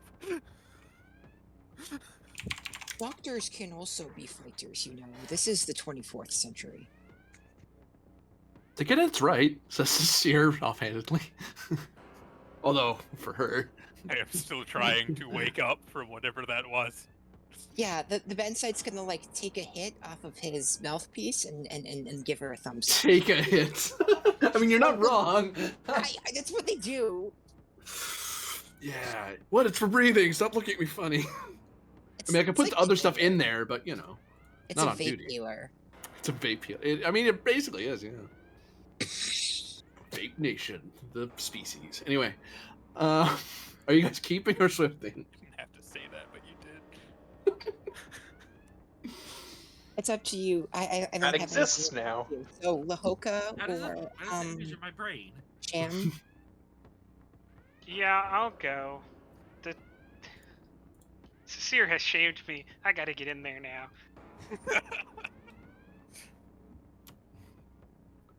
She is very good at motivating Klingons to do the right thing. Even in the wrong way in this case. Yeah.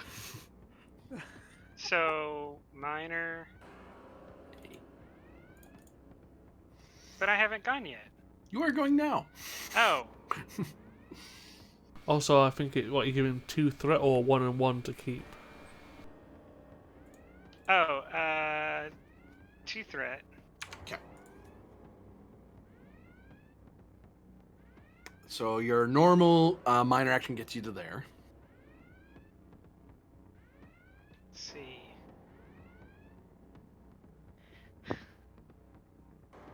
I guess it's not possible, but some part of me wants to use my action to hold a ready action for here, and then use a determination for another action to ready again here.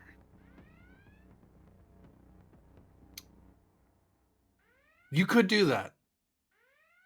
Then I'm gonna do that. I'm gonna shout. Your deaths will get me to the halls of my fathers. I am Lahoka. Oh, yes! Damn, if only I could remember to do that in an actual Saturday game. Lahoka of House Tarkin. You just walk out thinking you're an ally now. It hurts, but until Oda makes him a member of House of Gita, it's true. So he has another determination from constant presence. So So. Spending it into what value to get that extra action?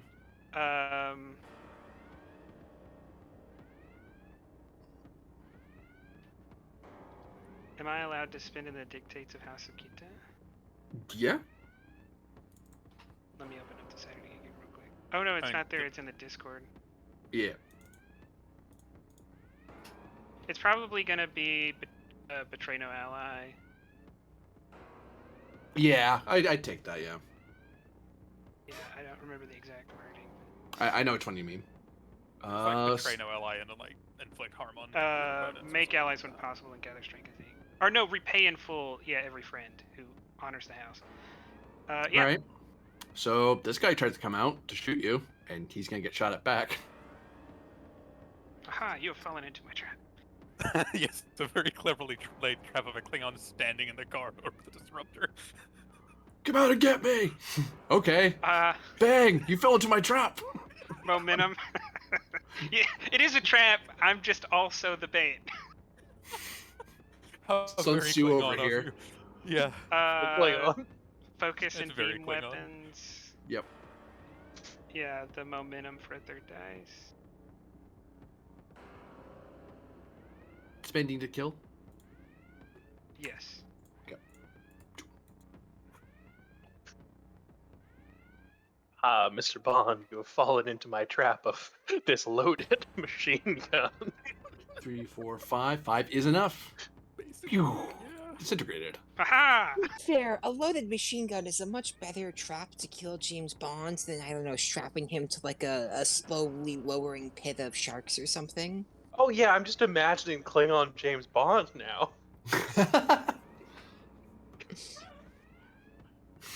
Being lowered, I can imagine being lowered into a shark tank, and he breaks the chain, not to get away. He dives into the water to punch the sharks and eat them. The thing Just is, goes full Beowulf on them and starts Yeah. eating them up Yeah, from the inside.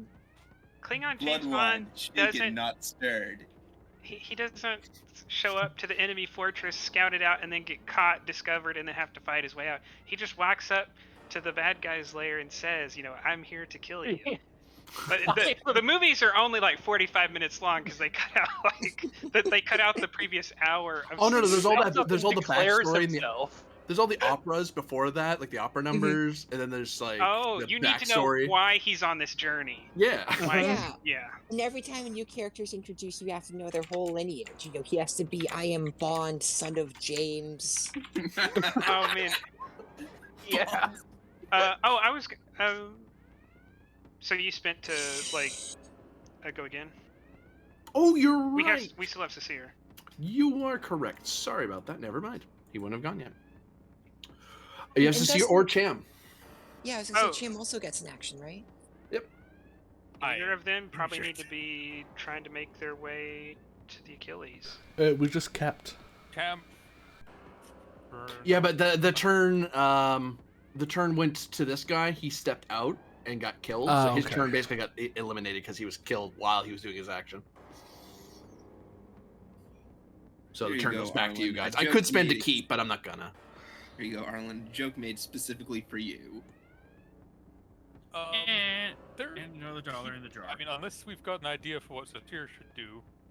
Either of y'all should try to Cam's- get to the Achilles. Yeah. He's probably just going to make a movement of, so the one zone and the recovery action, so he doesn't have Oh next yeah. to no stress left. Yeah, Good idea. Yep. yeah. It also Oh, gets you your know, ability conveniently to. go around the corner. Oh, Avoid. You actually didn't lose your ability I to never avoid. used it in the first place. Yeah. No. You spent so you didn't have to, so you wouldn't spend it at all. So yeah, is there? Do you roll for recovery? I've never seen someone recover. I know, think right? I've heard it's in the Barter do it table. before. I do not know the answer to that question, but it's in the table. I know it exists. I've done it before. I just forgot what else it was. And I know Blackwell, Dr. Blackwell. Was it Blackwell? You perform He did it all the time. a diff 2 fitness command task. Plus, actually diff 1 because you're in cover. Haha. One fitness command. Well, I don't think I have a focus that helps here unless close quarters combat helps. It doesn't. No. Neither does the former thing. No, nothing helps there. So no focus, none of that. But diff 1. Diff 1 because you're in cover. Yep. I'll give you a threat just to be safe. Holy shit, Jam! Those are 2 14s and a 16. Nah, he's just kind of chilling here. He's like trying to take his breath, and he's like leans against the wall. He's like, ah. All right, my back's still burned. Ow. Nope. Cecile would like to keep. She would have to spend 2 threat to do it. Do you guys mind her doing that? Sure. I'm fine with it. Is anyone else fine with it? Yeah, no, Yeah. she can have a little held action as a treat. Oh, she's sprinting for her life. Oh, I'm Yeah. sorry. She's sprinting for the door. She's like, nope, not letting that get away. Fitness con. She does not have a focus, but her fitness con is good. No.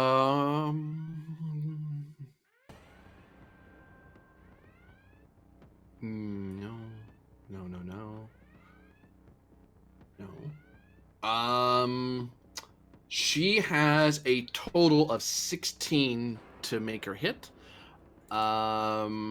She will be moving where Cham is, no matter what she rolls on the div 0. But if she wants to get all the way to the door to block it, she needs 1, 2, 3, 4 momentum. Or she has to spend threat to get that same distance. She does not have a focus. So do you want her to try to just roll flat, and then she'll just spend threat to cover whatever distance she lacks? Or spend a bunch of threat now to get a high dice pool to try to bank a bunch of momentum? Just go with the contingency, like with the rely on the threat pool after you've rolled. Yep.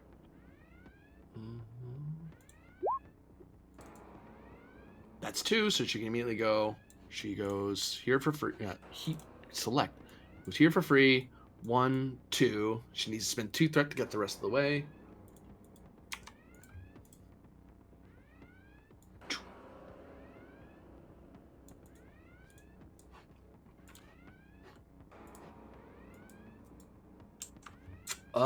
And she would like to swift task.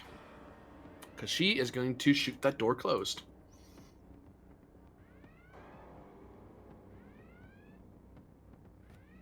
I suppose she could just block it, but the problem is that she might lock you guys out from following after her.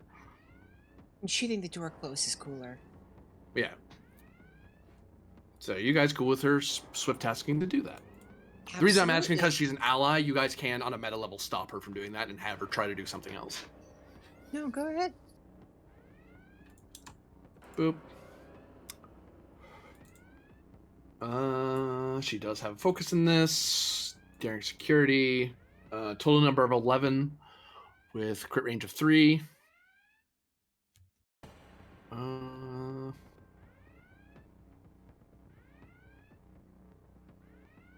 Oh, no, I got a better idea.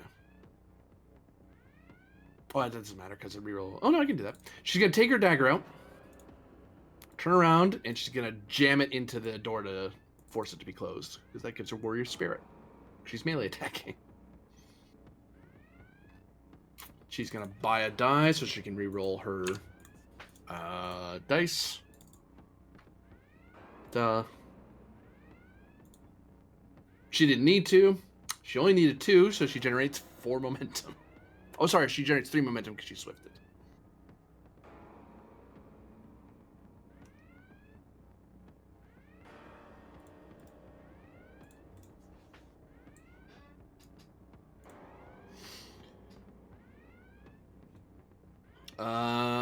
This guy, well, we go to this guy as he pokes out and procs Hoka.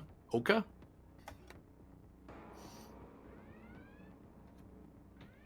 You have also fallen into my trap.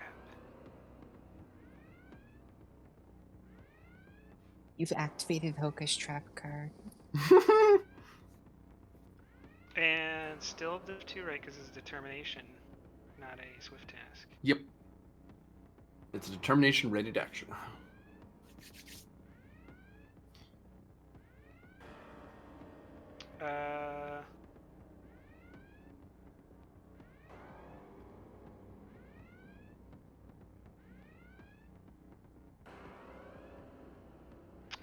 Be a little cautious here. I'm gonna spend 3 momentum. Okay. I don't really want to fail this. So You hit him. Good idea.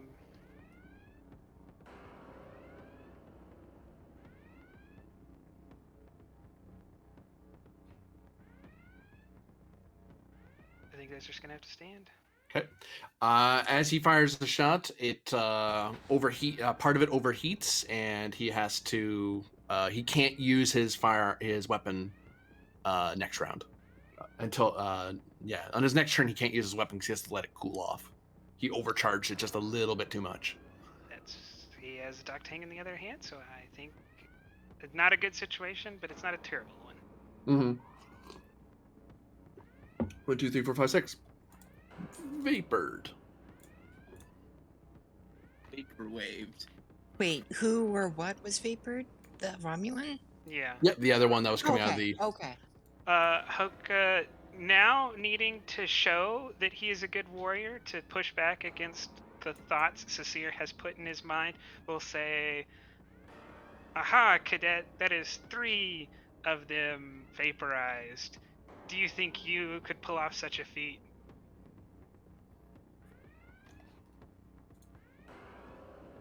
I'm now going to push that challenge onto you, because my honor is satisfied.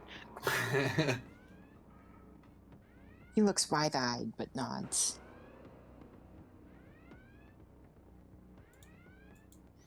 And the scene changes. Actually, we'll extend the scene a tiny bit because 2 people haven't acted yet, so they might have a chance to do something a little extra as they beam into a certain corridor. I have to find that corridor now, though, because I have so many things on right now. Where's the crystal room?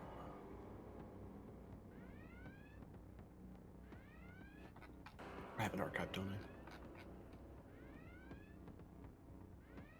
I? Ah, there it is.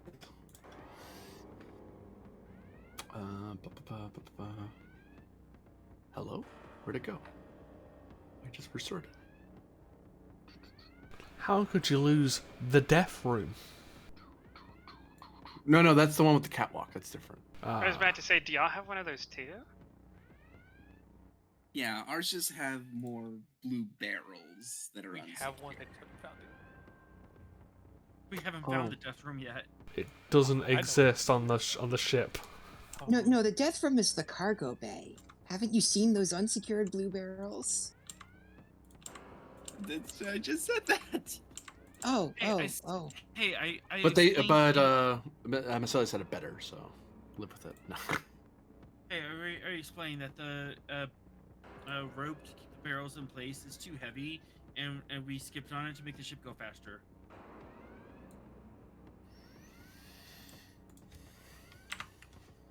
Well, this looks janky, but whatever. I don't want to be fiddling with it for too long. No. Shoo, dang you. There.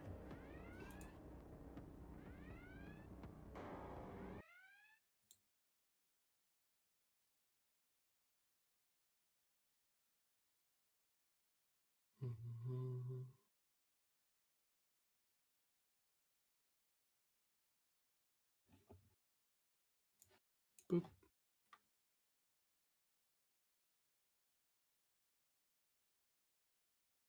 Yeah, I don't think it's those crystals in there at the moment. Oh, yeah, it's the orb, isn't it? Yeah. I'm assuming Trailblazer's looking after the crystals.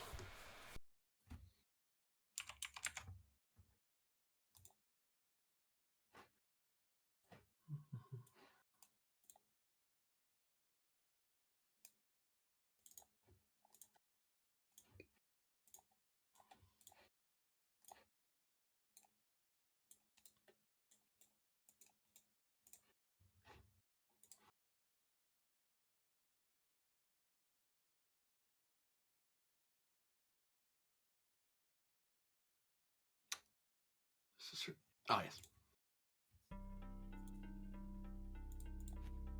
Oh god, it's the quarter music again.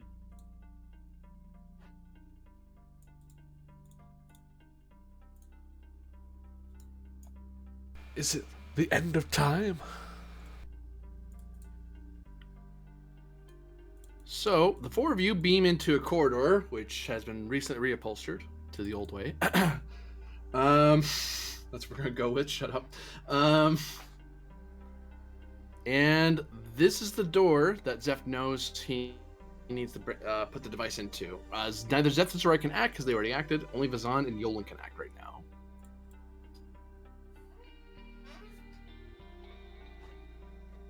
And you can all see a visible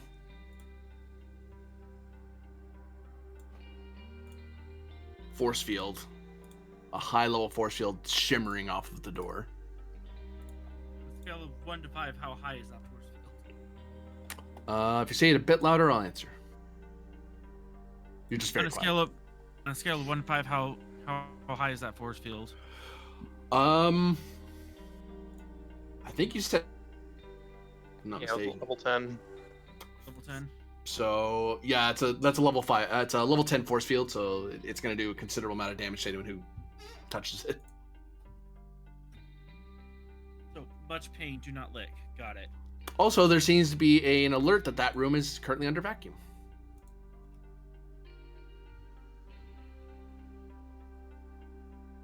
Also, that room doesn't exist. Well, it doesn't say that.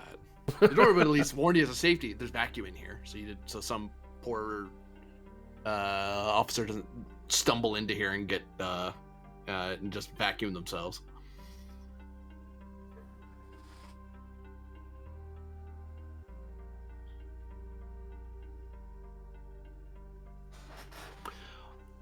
But then again, Zeph did have a premonition. You can have people beamed into here, or in here. The problem is, if you beam in there, it is almost certain death for the people who are going in there.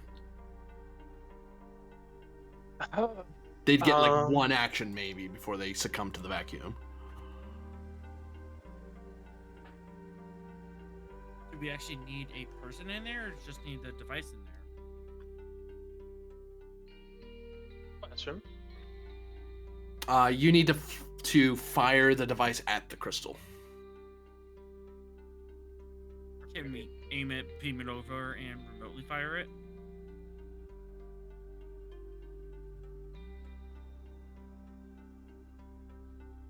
You could. If you missed, you wouldn't be able to shoot again because you'd have to get in there to shoot it. But you could pre-program it to fire at a certain time. Yeah. Run it, throw the grenade in the room. That sounds like a really cool engineering solution. Zeph can't do it right in a second, but Can Vazan order Zeph to do it?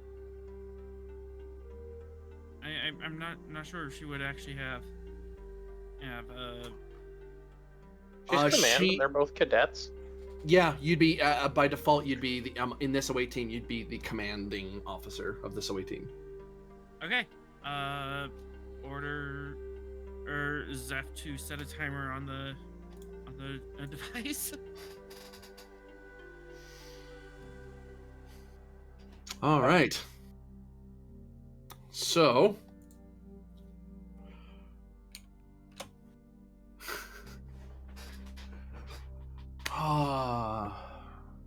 So dumb. I mean, we don't have to do it if you think it's dumb. I mean, I don't want to force you. Oh no, it's so dumb. I want to do it because it's dumb. Being dumb's a benefit. Oh, this is where it's gonna suck. Actually, it'd be no, it's control still.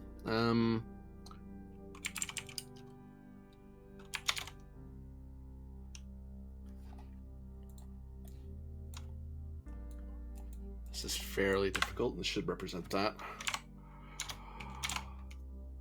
Control medicine or daring medicine, difficulty 5, because this is a medical device. Oh no. Can't. And I'm assisting with presence command. Yep. Okay. Go for it, Zeph. Well, I have a 12. You guys needed the medical guy to be here. Oh well. And we also needed the medical guy to make sure the other guy didn't die. Sacrifices must be made. No, that's very un-Starfleet of you. Well, I'm not Starfleet, am I? Well, we are. True.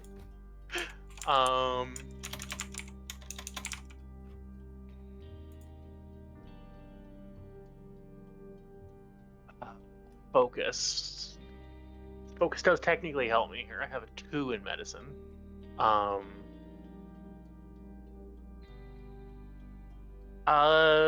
Modeling and design? Comp increase. Alright. I'll take it. Yolan can assist as well, because it's going to be an all or nothing roll. Mm-hmm. What, am I Yolan? Yeah. I presume so. I know Yolan's good at science. I'm not sure what his medicine is. Don't worry about it. Is it better than Awesome. 2? Don't worry about it. Okay. I better take that as a no. Trait of hyperspace neural implant to know to like get an idea of the precise like numbers to put in here for timing and everything. Yeah. Okay. So go to 4. I mean, with that, could I use a focus and premonition? You could, yeah. Okay. That's okay. Cool. At least gets rid of the comp. That gets rid of the comp, exactly. What are our directives as these cadets? Prime directive, report to the Achilles for assignment. The other directive was by virtue of Tabadi Sasir, which isn't really a directive because she's just an Orion matriarch. Like, politically important, but not within the ranks of Starfleet. Yeah. I'm trying to figure out if I can challenge either of those here.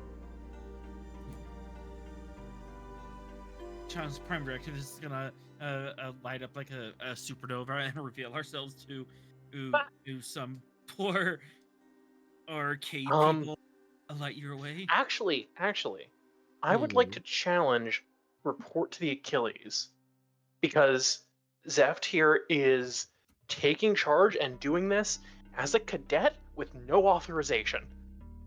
I will let you strike that out, yep. Alright. So then I will spend that determination towards with great power systems come great responsibility. I suppose, yeah. Alright. And then I will buy up to 4 dice with threat.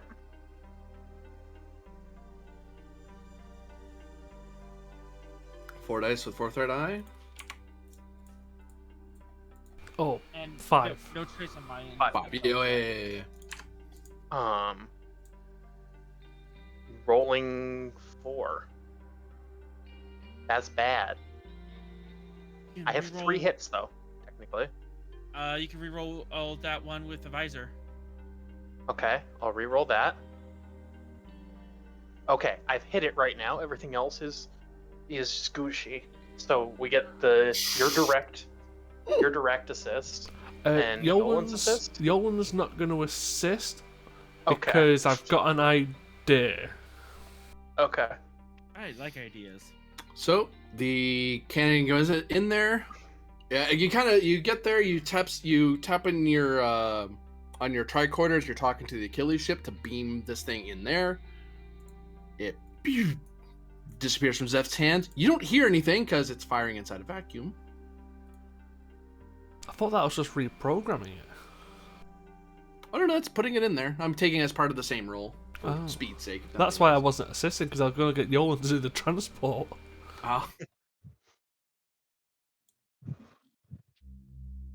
So we have 1 momentum from the player pen.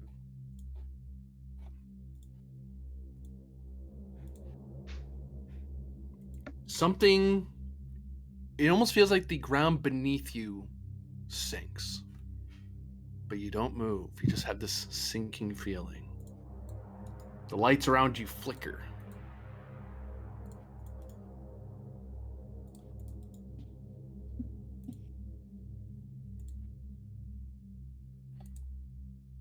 They flicker again.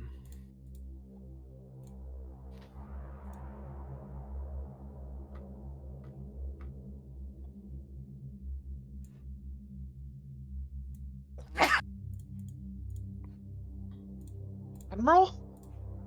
Can we have the other one back? It's on the wrong layer. I prefer the reality crystal. As. Oh. Uh-oh. What did you do? Grennan screams, tears streaming down his face, and he reaches out his hands as a that's bolt about of energy engulfs the 4 of them. Oh no. We just lose 4 support characters? I think we might have. Wait, this is Grennan rolling. Let's not worry too much. No, but oh no, Yolan, no. No. Arlen, you're gonna have so much trauma. Good. No. You'll never get rid of me at this rate. Exactly.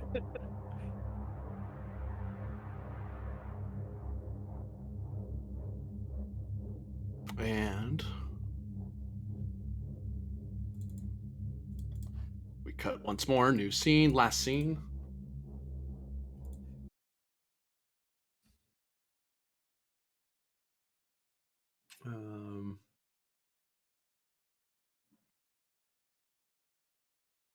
Where the fudge? Oh, I know what it is. I remember now.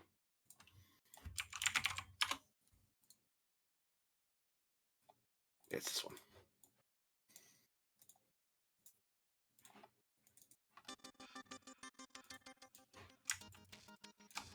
The icebreaker has arrived in system at red alert. Wait. Nifty. Because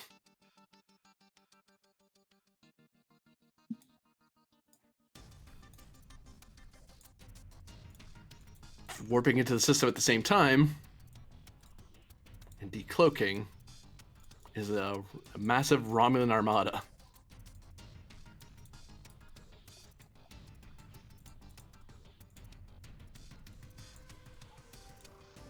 They didn't have to.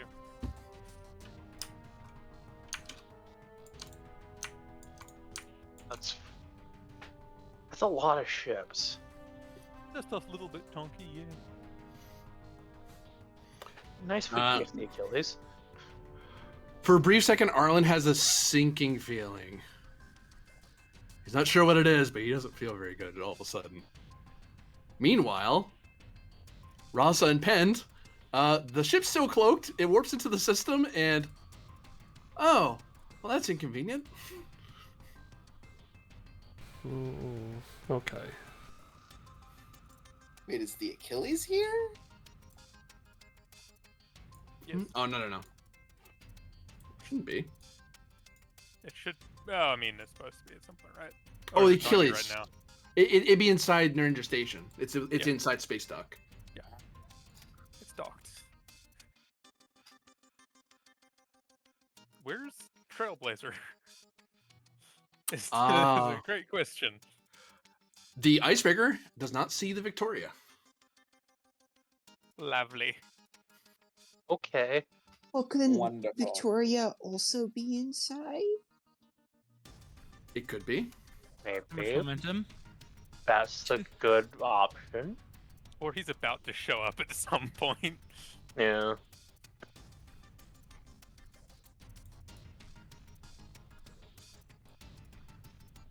Time is of the essence. Yeah. We are going to run through one because of time. We're gonna run through one round of you guys trying to do stuff, and we'll see what happens. But do what you can. So right now, you guys don't have to worry about the fleet combat bit because that's more the ranger station's problem, unless you're engaging in the fleet combat. Same with Pend and Rasa. They won't. She is not interested in defending Narendra. She's interested in destroying the crystal on the Achilles. Whereas Icebreaker may be interested in defending Narendra, or getting to the Achilles and getting it. Actually, you guys are more interested in getting the Achilles up and going. Is my understanding. Yeah.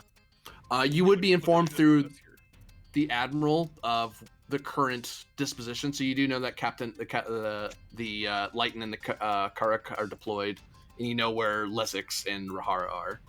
Yeah, but they're deploying against bad odds. Yeah, they're not in a great place right now. And actually, because Rahara is on Ranger Station, you know that the Achilles must be on it because she's responsible for the Achilles' safety. I mean, where is it?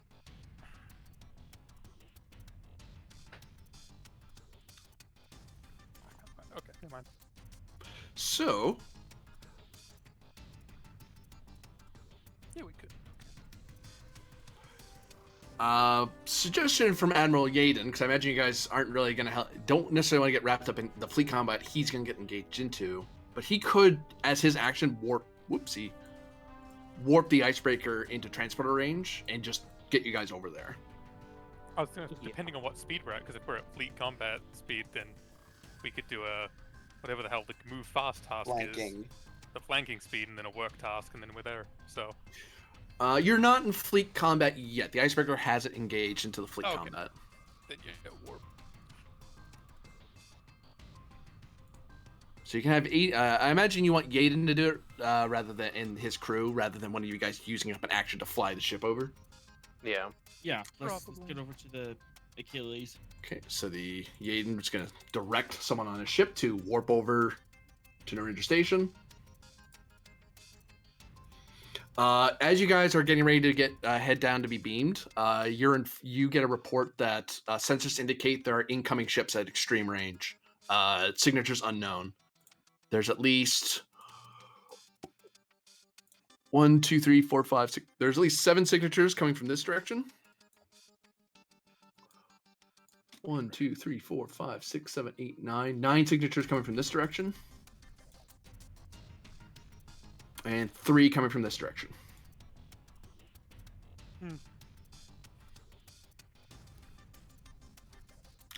All right. Narendra is in dire need of assistance. Well, I mean, they're not doing good The right now. chance that some of those signatures are actually assistants. Possibility. If this map has the same orientation as the sector map, the 3 ships would be Klingon. That'd be roughly the direction of Klingon space. But then the ones over here, the ones coming from like to the left of the Romulans might just be more Romulans, or they could be Federation directionally. This is a diff 0 task for the Icebreaker to warp over. Do you want them to spend any extra resources?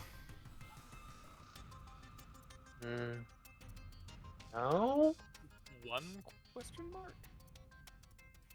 One threat? Spend one and see if they can get the extra, make anything extra, or give them the extra chance to not biff it. It's like a mild safety net, small safety net. And then the Admiral. Oh, right. I put it in here. Because I wanted to save myself time because I'm lazy. Admiral didn't help, but they did generate 2 momentum because it was a diff 0 task. Admiral only has a 3 in command? Look, Yaden isn't the hero here. You are. You're supposed to do the cool stuff. 1, 2, 3, 4. He spends 4 power to get here.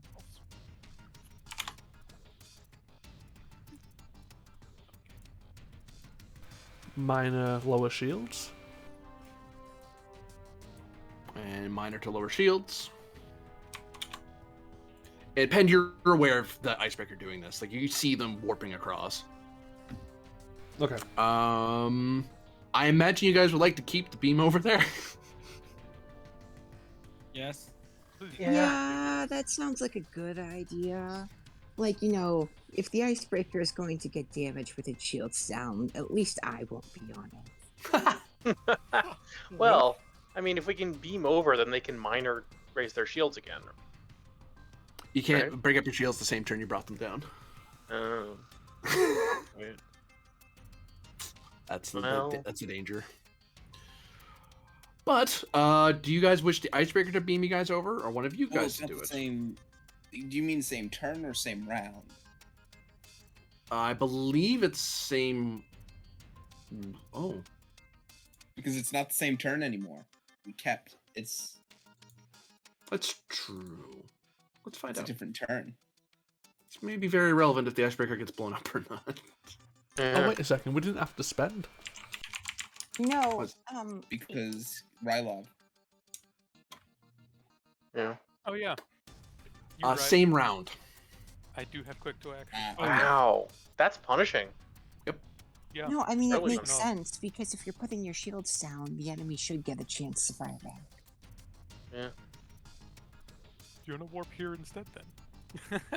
That would make sense. You know what? That makes sense. It costs some more power, but whatever. It's worth it. It's like one more power, but you don't die? Yeah. I feel like that everyone aboard that doesn't appreciate that move. Do you have to lower shields to launch a shuttle? Because it might make more sense to just drop us in a shuttle.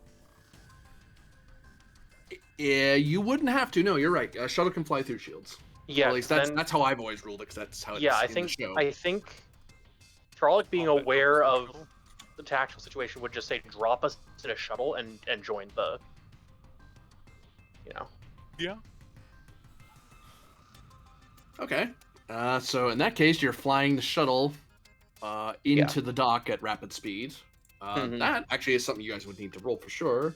Yeah, but it lets the icebreaker join the fight, and that sounds good. Yeah. For Narendra. That's another 5 scale against them. Yeah, that's all it can do that. Daring Con, difficulty 3. The shuttle will try to help, but don't hold your breath. Shuttles suck normally. So, whose turn is being burned for Asala? I think the only one left would be Winchester. Oh, that's right. Sorry, I just got back. Someone called me. What do I need to do? You can control Sasir and basically burn the child's turn for Shishir to fly a shuttle from the icebreaker to the Achilles inside of Narendra Station, sorry.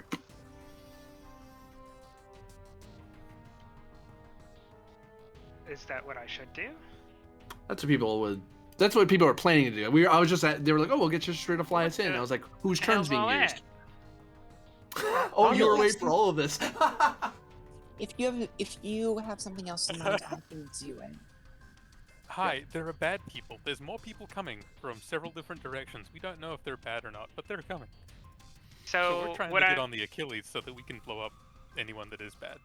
So what I'm hearing is I should let Azza use her turn to use Shishir to fly in, and I should use my time to take little Captain Ragnarok there and go start some trouble. He's not a support character. Oh, okay. Yeah, you just know who's present, because Lesix would keep everyone updated on what the station's defenses are. That actually raises a really good question, because is this going to matter if the icebreaker blows up? Is Taben with us, or is he? Why would the icebreaker blow up? Because it's going to join the fleet combat here in a second. Oh, yeah. Can I shoot the icebreaker's phasers and you do the thing with Shishir? Sure. Yeah. I'm more partial to the violence than the who Achilles saving. Who are you activating to shoot the icebreaker's phasers, though? I will get there when I get there. Taven? Don't Haven's think... just in the console.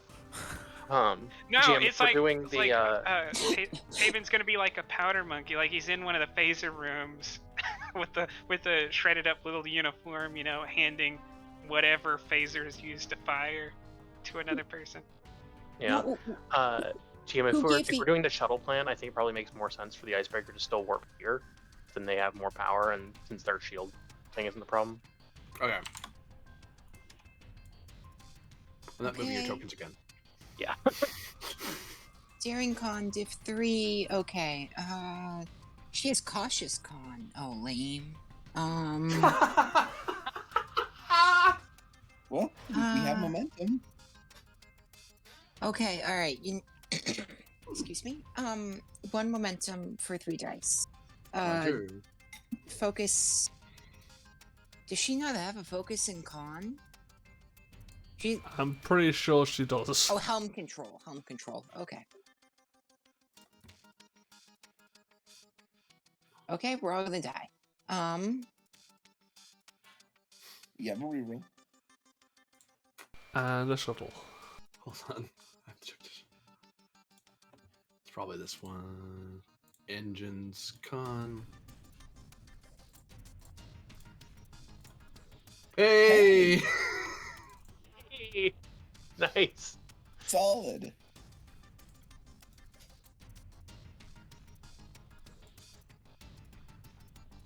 You guys have boarded the Achilles. Now we shall take it by force of arms. Oh, wait.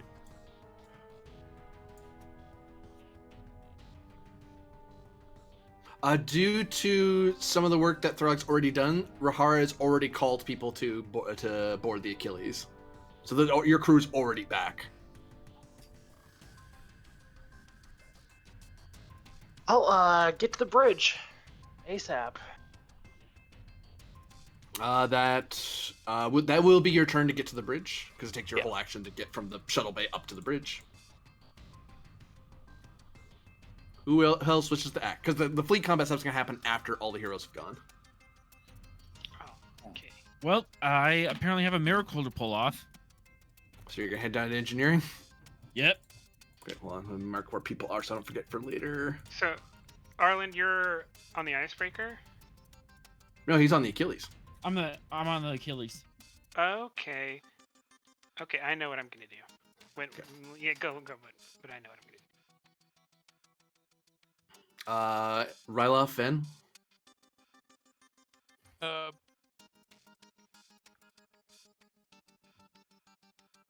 The commander wanted me up on the bridge manning sensors.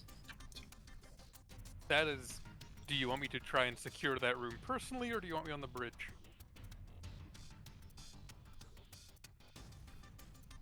Get the room secured, Lieutenant.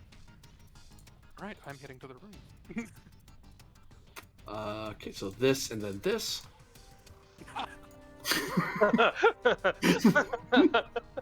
Oh no. Okay.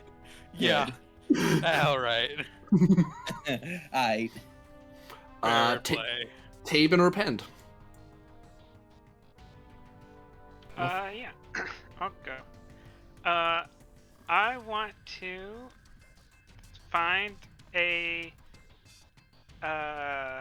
anti-radiation suit and be the hero Calaxian I know myself to be, so I can go down to engineering and help them there. Because I would like to help the ship get power back, but I guess I gotta wait till I get there.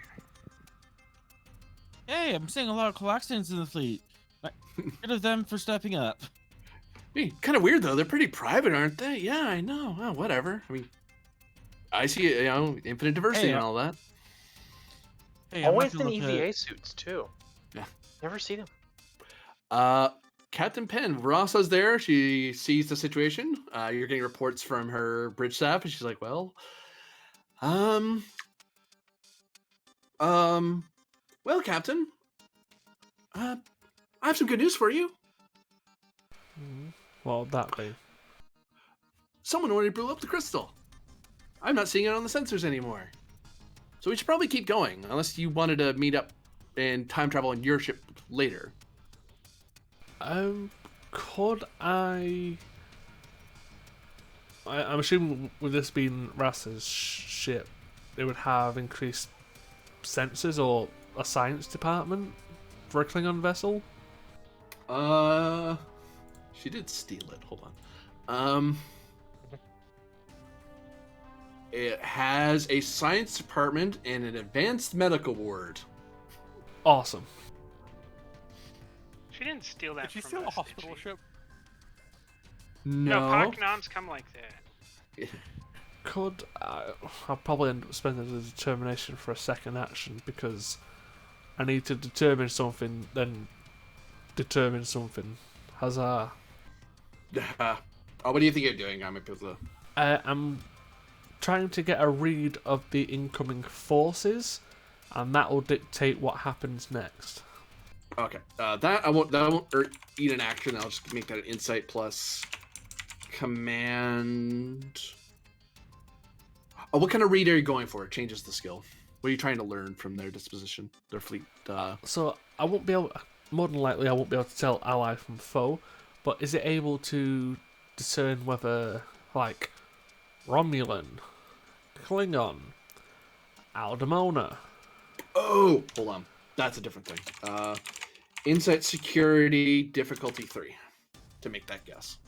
Because if I know some Aldemonas turning up, I know for a fact we have allies in the fight. Which is a lot better than nothing. Focus in strategy and tactics. Yes.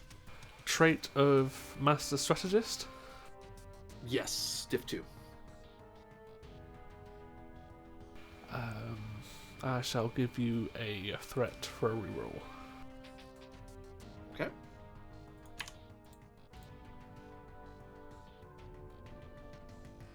So 3 momentum generated. This is likely a Thatton aboard the Wilson R. Abbott. He's probably because he was doing border patrol, but he could turn around and come back to Narendra if it was under attack. So that's probably him coming back. This is likely, given how badly the Shackleton campaign went because of certain events, that is likely Tripoli forces. Now, whether it's Aslanite or it's Star X's forces is unclear. It depends who got here first, like how their fight went. But it's most likely Aslanites because they're closer. Down here, you have no sweet clue. There's no ships you're aware of that are deployed that direction that are close enough they could get to the fight this fast.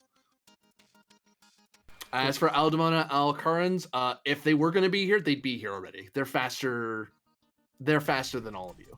They could basically be here almost instantaneously if they wanted to be here. Is there a momentum spend to give more details? About which one? You could You can obtain information. You can totally do You that. can spend to confirm if it's the Aslanites or not. Yeah, that's one, but also the condition of vessels. Of which ones?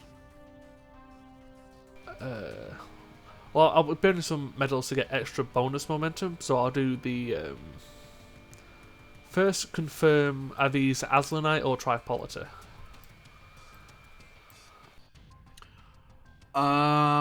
So what I'll say to that, because you spend a momentum, I'll answer that.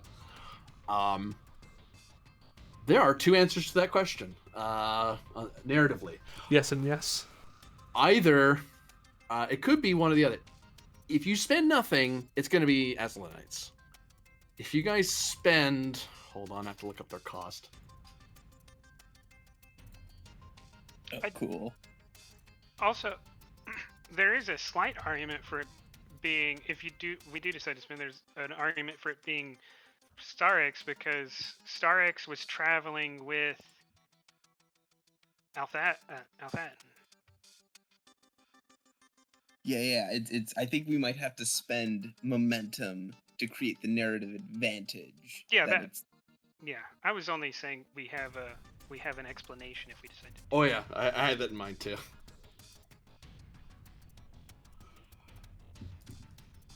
35 resources to make that a Star X fleet. What if we only want one of them to have like slipped in on the side? Then you would pay just the cost of his TNN min. I think that's 5, because that could be just him by himself. Because he could always make himself show up, but it's cheaper if it's just him.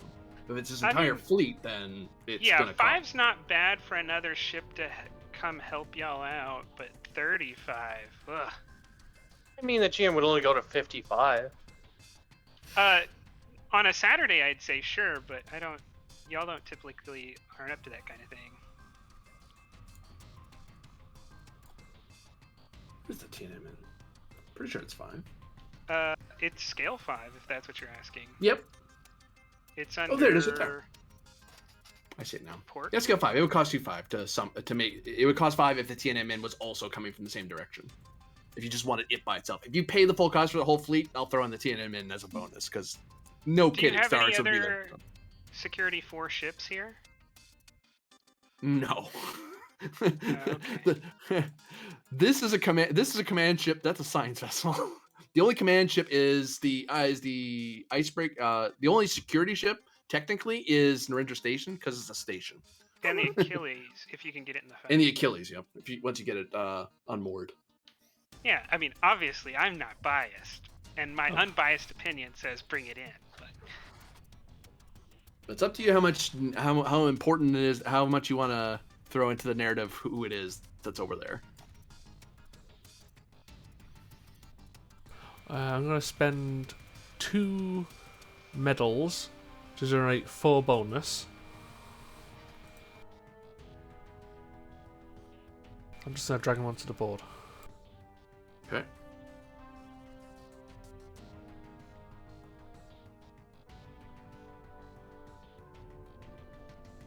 Now here's the follow-up question: Is the 35 momentum that has to be it has to be spent in one chunk of 35 all or nothing, or it's all or nothing?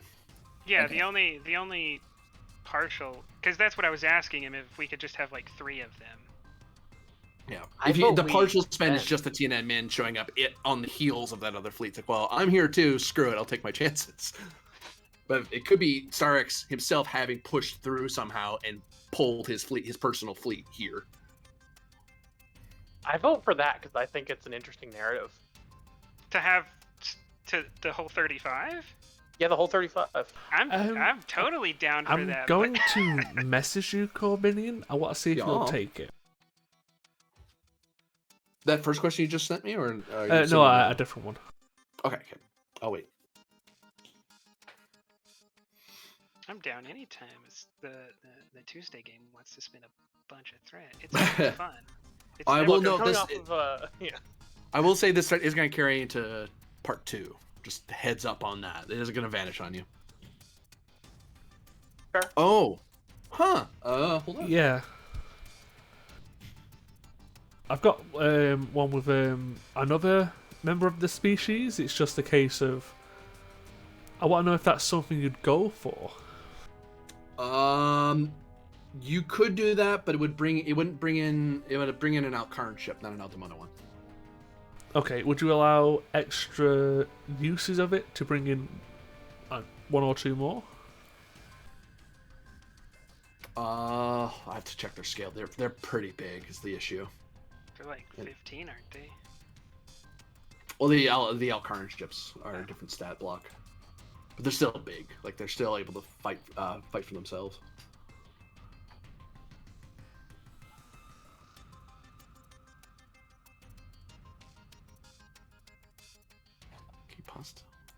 Hold on. It would be a pretty epic fleet battle if you spent the threat and we got the Aldemona, because then the GM would have the whole wall to throw at you. Yeah. It would be a huge ass battle next week. Yeah. Probably bigger than anything the Klingons have done at one time. Because this over here is like 35, and then you've got another like 20 here. The station is like... There it is. Man, that took too long to find. I believe in the words in Super Smash Brothers Ultimate. Everyone is here.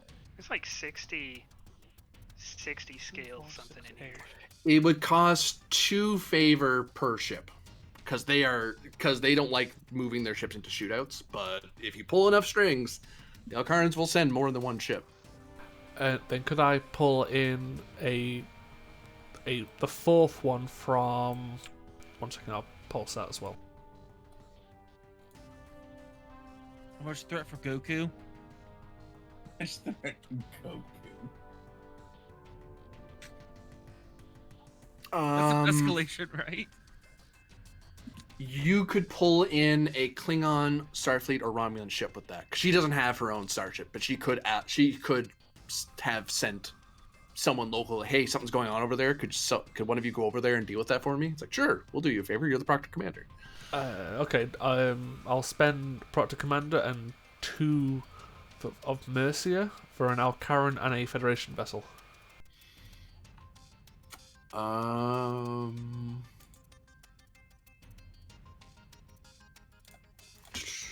Okay. And that would be, I think, was it 5 momentum altogether? For... Oh no, that's just me calling in favors, isn't it? Yeah, that's just you. Yeah, that's just you pulling your favors in. Oh shit. So... I just have a time fleet favor. I'm not sure how useful that is right now. To give you an idea of what ship you could call in, you can call it an Intrepid, a Miranda, a Steam Runner. You looking for scale 4s? Not all the scale 4. Some of them wouldn't be out there. Okay. They make a lot of use of Defiance. You could do smaller. You could do Saber or Defiant. Knights aren't so great in fleet combat. They're vicious if you can stack them up on the Achilles. Or a Klingon Bird of Prey, like a Gabor class, or Romulan scout ships. Because they don't have the Derridexes out there, but there would be instead of getting one scout ship, you'd get multiple because they'd have to come. Because scout ships are pretty small. Actually, no, a Romulan Bird of Prey is like. Well, no, scout ships are 2. They don't use Birds of Prey anymore. But if you want Federation ships, that's the selection you could pull from. I think I'll just take an Intrepid. Intrepid, sure. So someone who Maladane just kind of knows that you're heading up. You probably called up and asked her like, "Hey, could you send someone this way?" It's like, "Yeah, sure."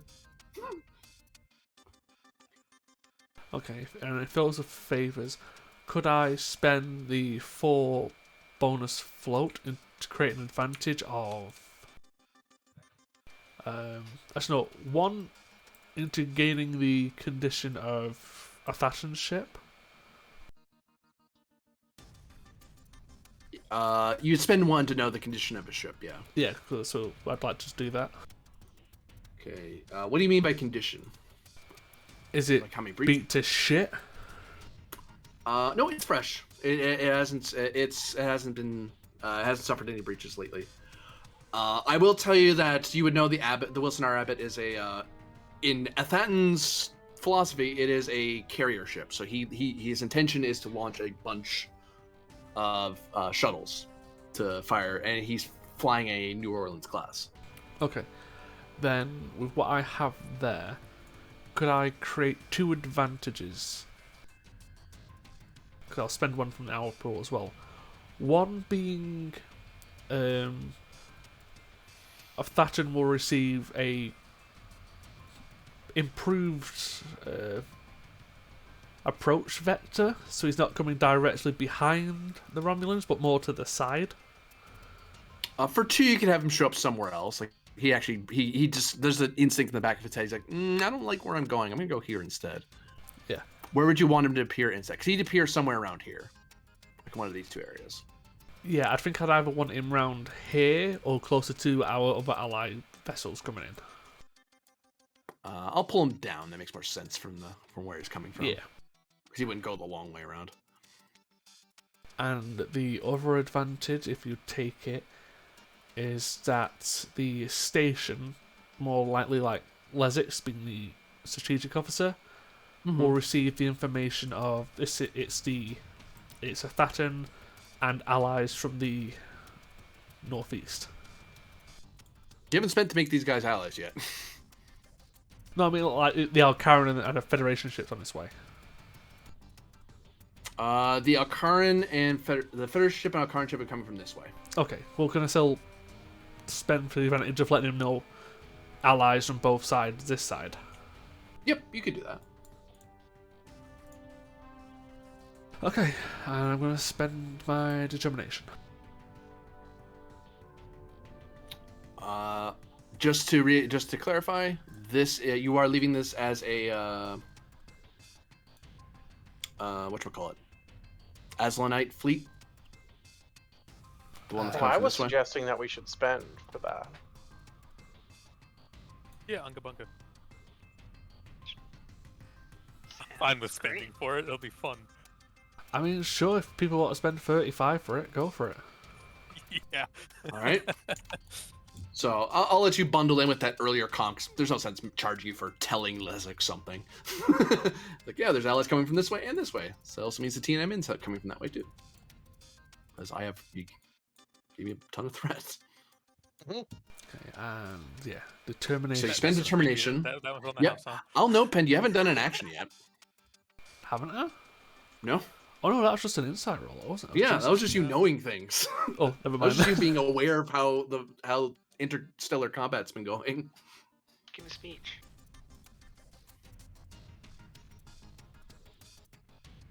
Yeah, now that we've given him the 35 threat, he's just going to spend that again to have an actual Aslanite fleet shot behind this one and be like, here. Hey, I mean, we got bigger fleet combat. Oh, yeah. Sounds fun. It's Corvinian's funny either a way. little bit more refined than that. They'll at least come from down here. Actually, I've got one. If you'll take it, Perhaps. I would like to, before I leave, open a private channel to Lesix and try to inform him of maybe my knowledge of Romulan vessels and a structural weakness to take advantage of.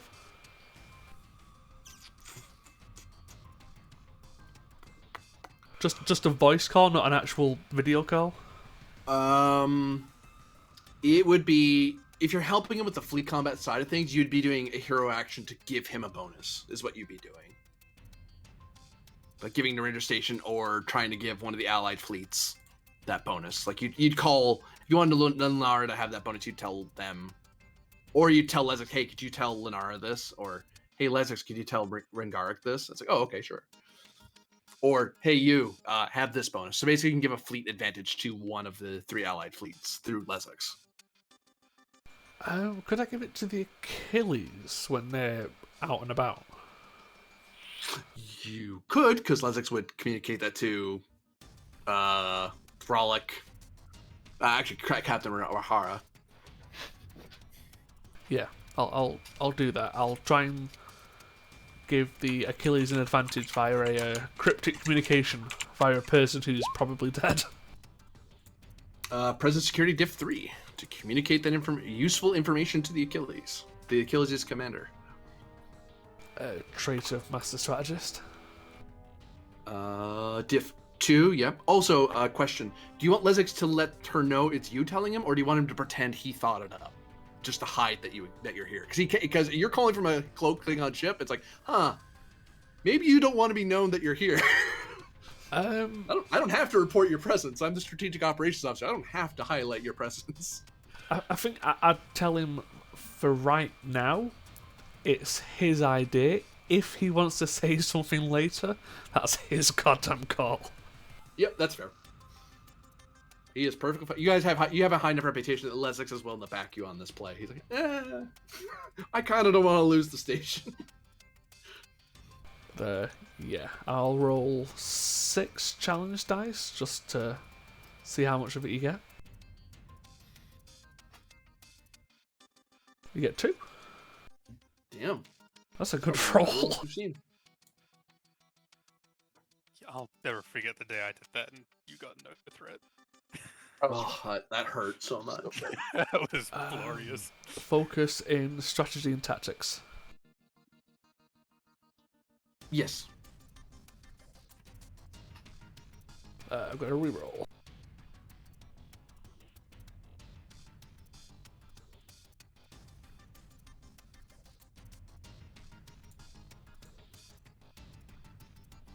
And considering this is basically the last thing we're going to be doing tonight, could I spend a determination and 4 threat to create 3 advantages?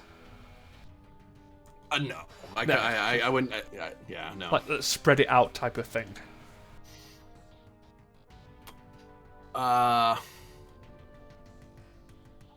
What you could do? How much do you have? How much bonus do you have? Do you think of spending? So I was thinking of spending 4 momentum and a determination as well. 4, 5, 6. You could have 3 civil freighters, like independent freighters, who are joining the fight. They'd be scale 3s, and they'd all just join. They would just go, you know what? We're gonna throw in and defend the station, because if the station gets destroyed, we're screwed anyway. So we might as well join in and help. Okay, yeah, that's fine. And yeah, like I said, for Lezix, he can claim he came up with all this, but if he wants to say anything later, that's entirely on him. If you have the momentum, you should say that you should try to get the civilian freighters that were there on Saturday, because those guys were. It's the same guys this whole time now. Those guys were great. But I'll spend that determination towards mission directive, which I assume is don't allow the station to fucking die. Defend the Ranger station, basically, yeah. Then I'll just look at Rasa, and I believe that's as much as I can do from here. It's time to go. Rasa barks some orders in Klingon. Ship warps away. For a brief moment, all the sensors in this area, like, Throg, as you get onto the bridge, there's a report of someone just warped away. And then you could probably ask who, and they're like, I don't know who it was, but someone who was cloaked was here, and then they left. Alright, we'll figure that out later, I guess. And then we never did. You get a communication from the U.S.S. Victoria. Oh, there he is. As his ship I was is like, he's gonna show up. His ship is basically has the combination of his special warp cord that hides himself, that kind of cloaks him, but not really. And he has special panels now that makes him even harder to scan. That's why you guys didn't see him right away. You know he's here. No one else knows he's here. But he tells you, Commander Thralic. Commander. Yes, Admiral. You have a severe security problem on your classified deck. You need more than just your security officer down there, or he's gonna die. I'm gonna try to protect you from temporal attacks, but that's all I can do right now. I can't come over there. If I do, I won't be able to protect you from a second wave.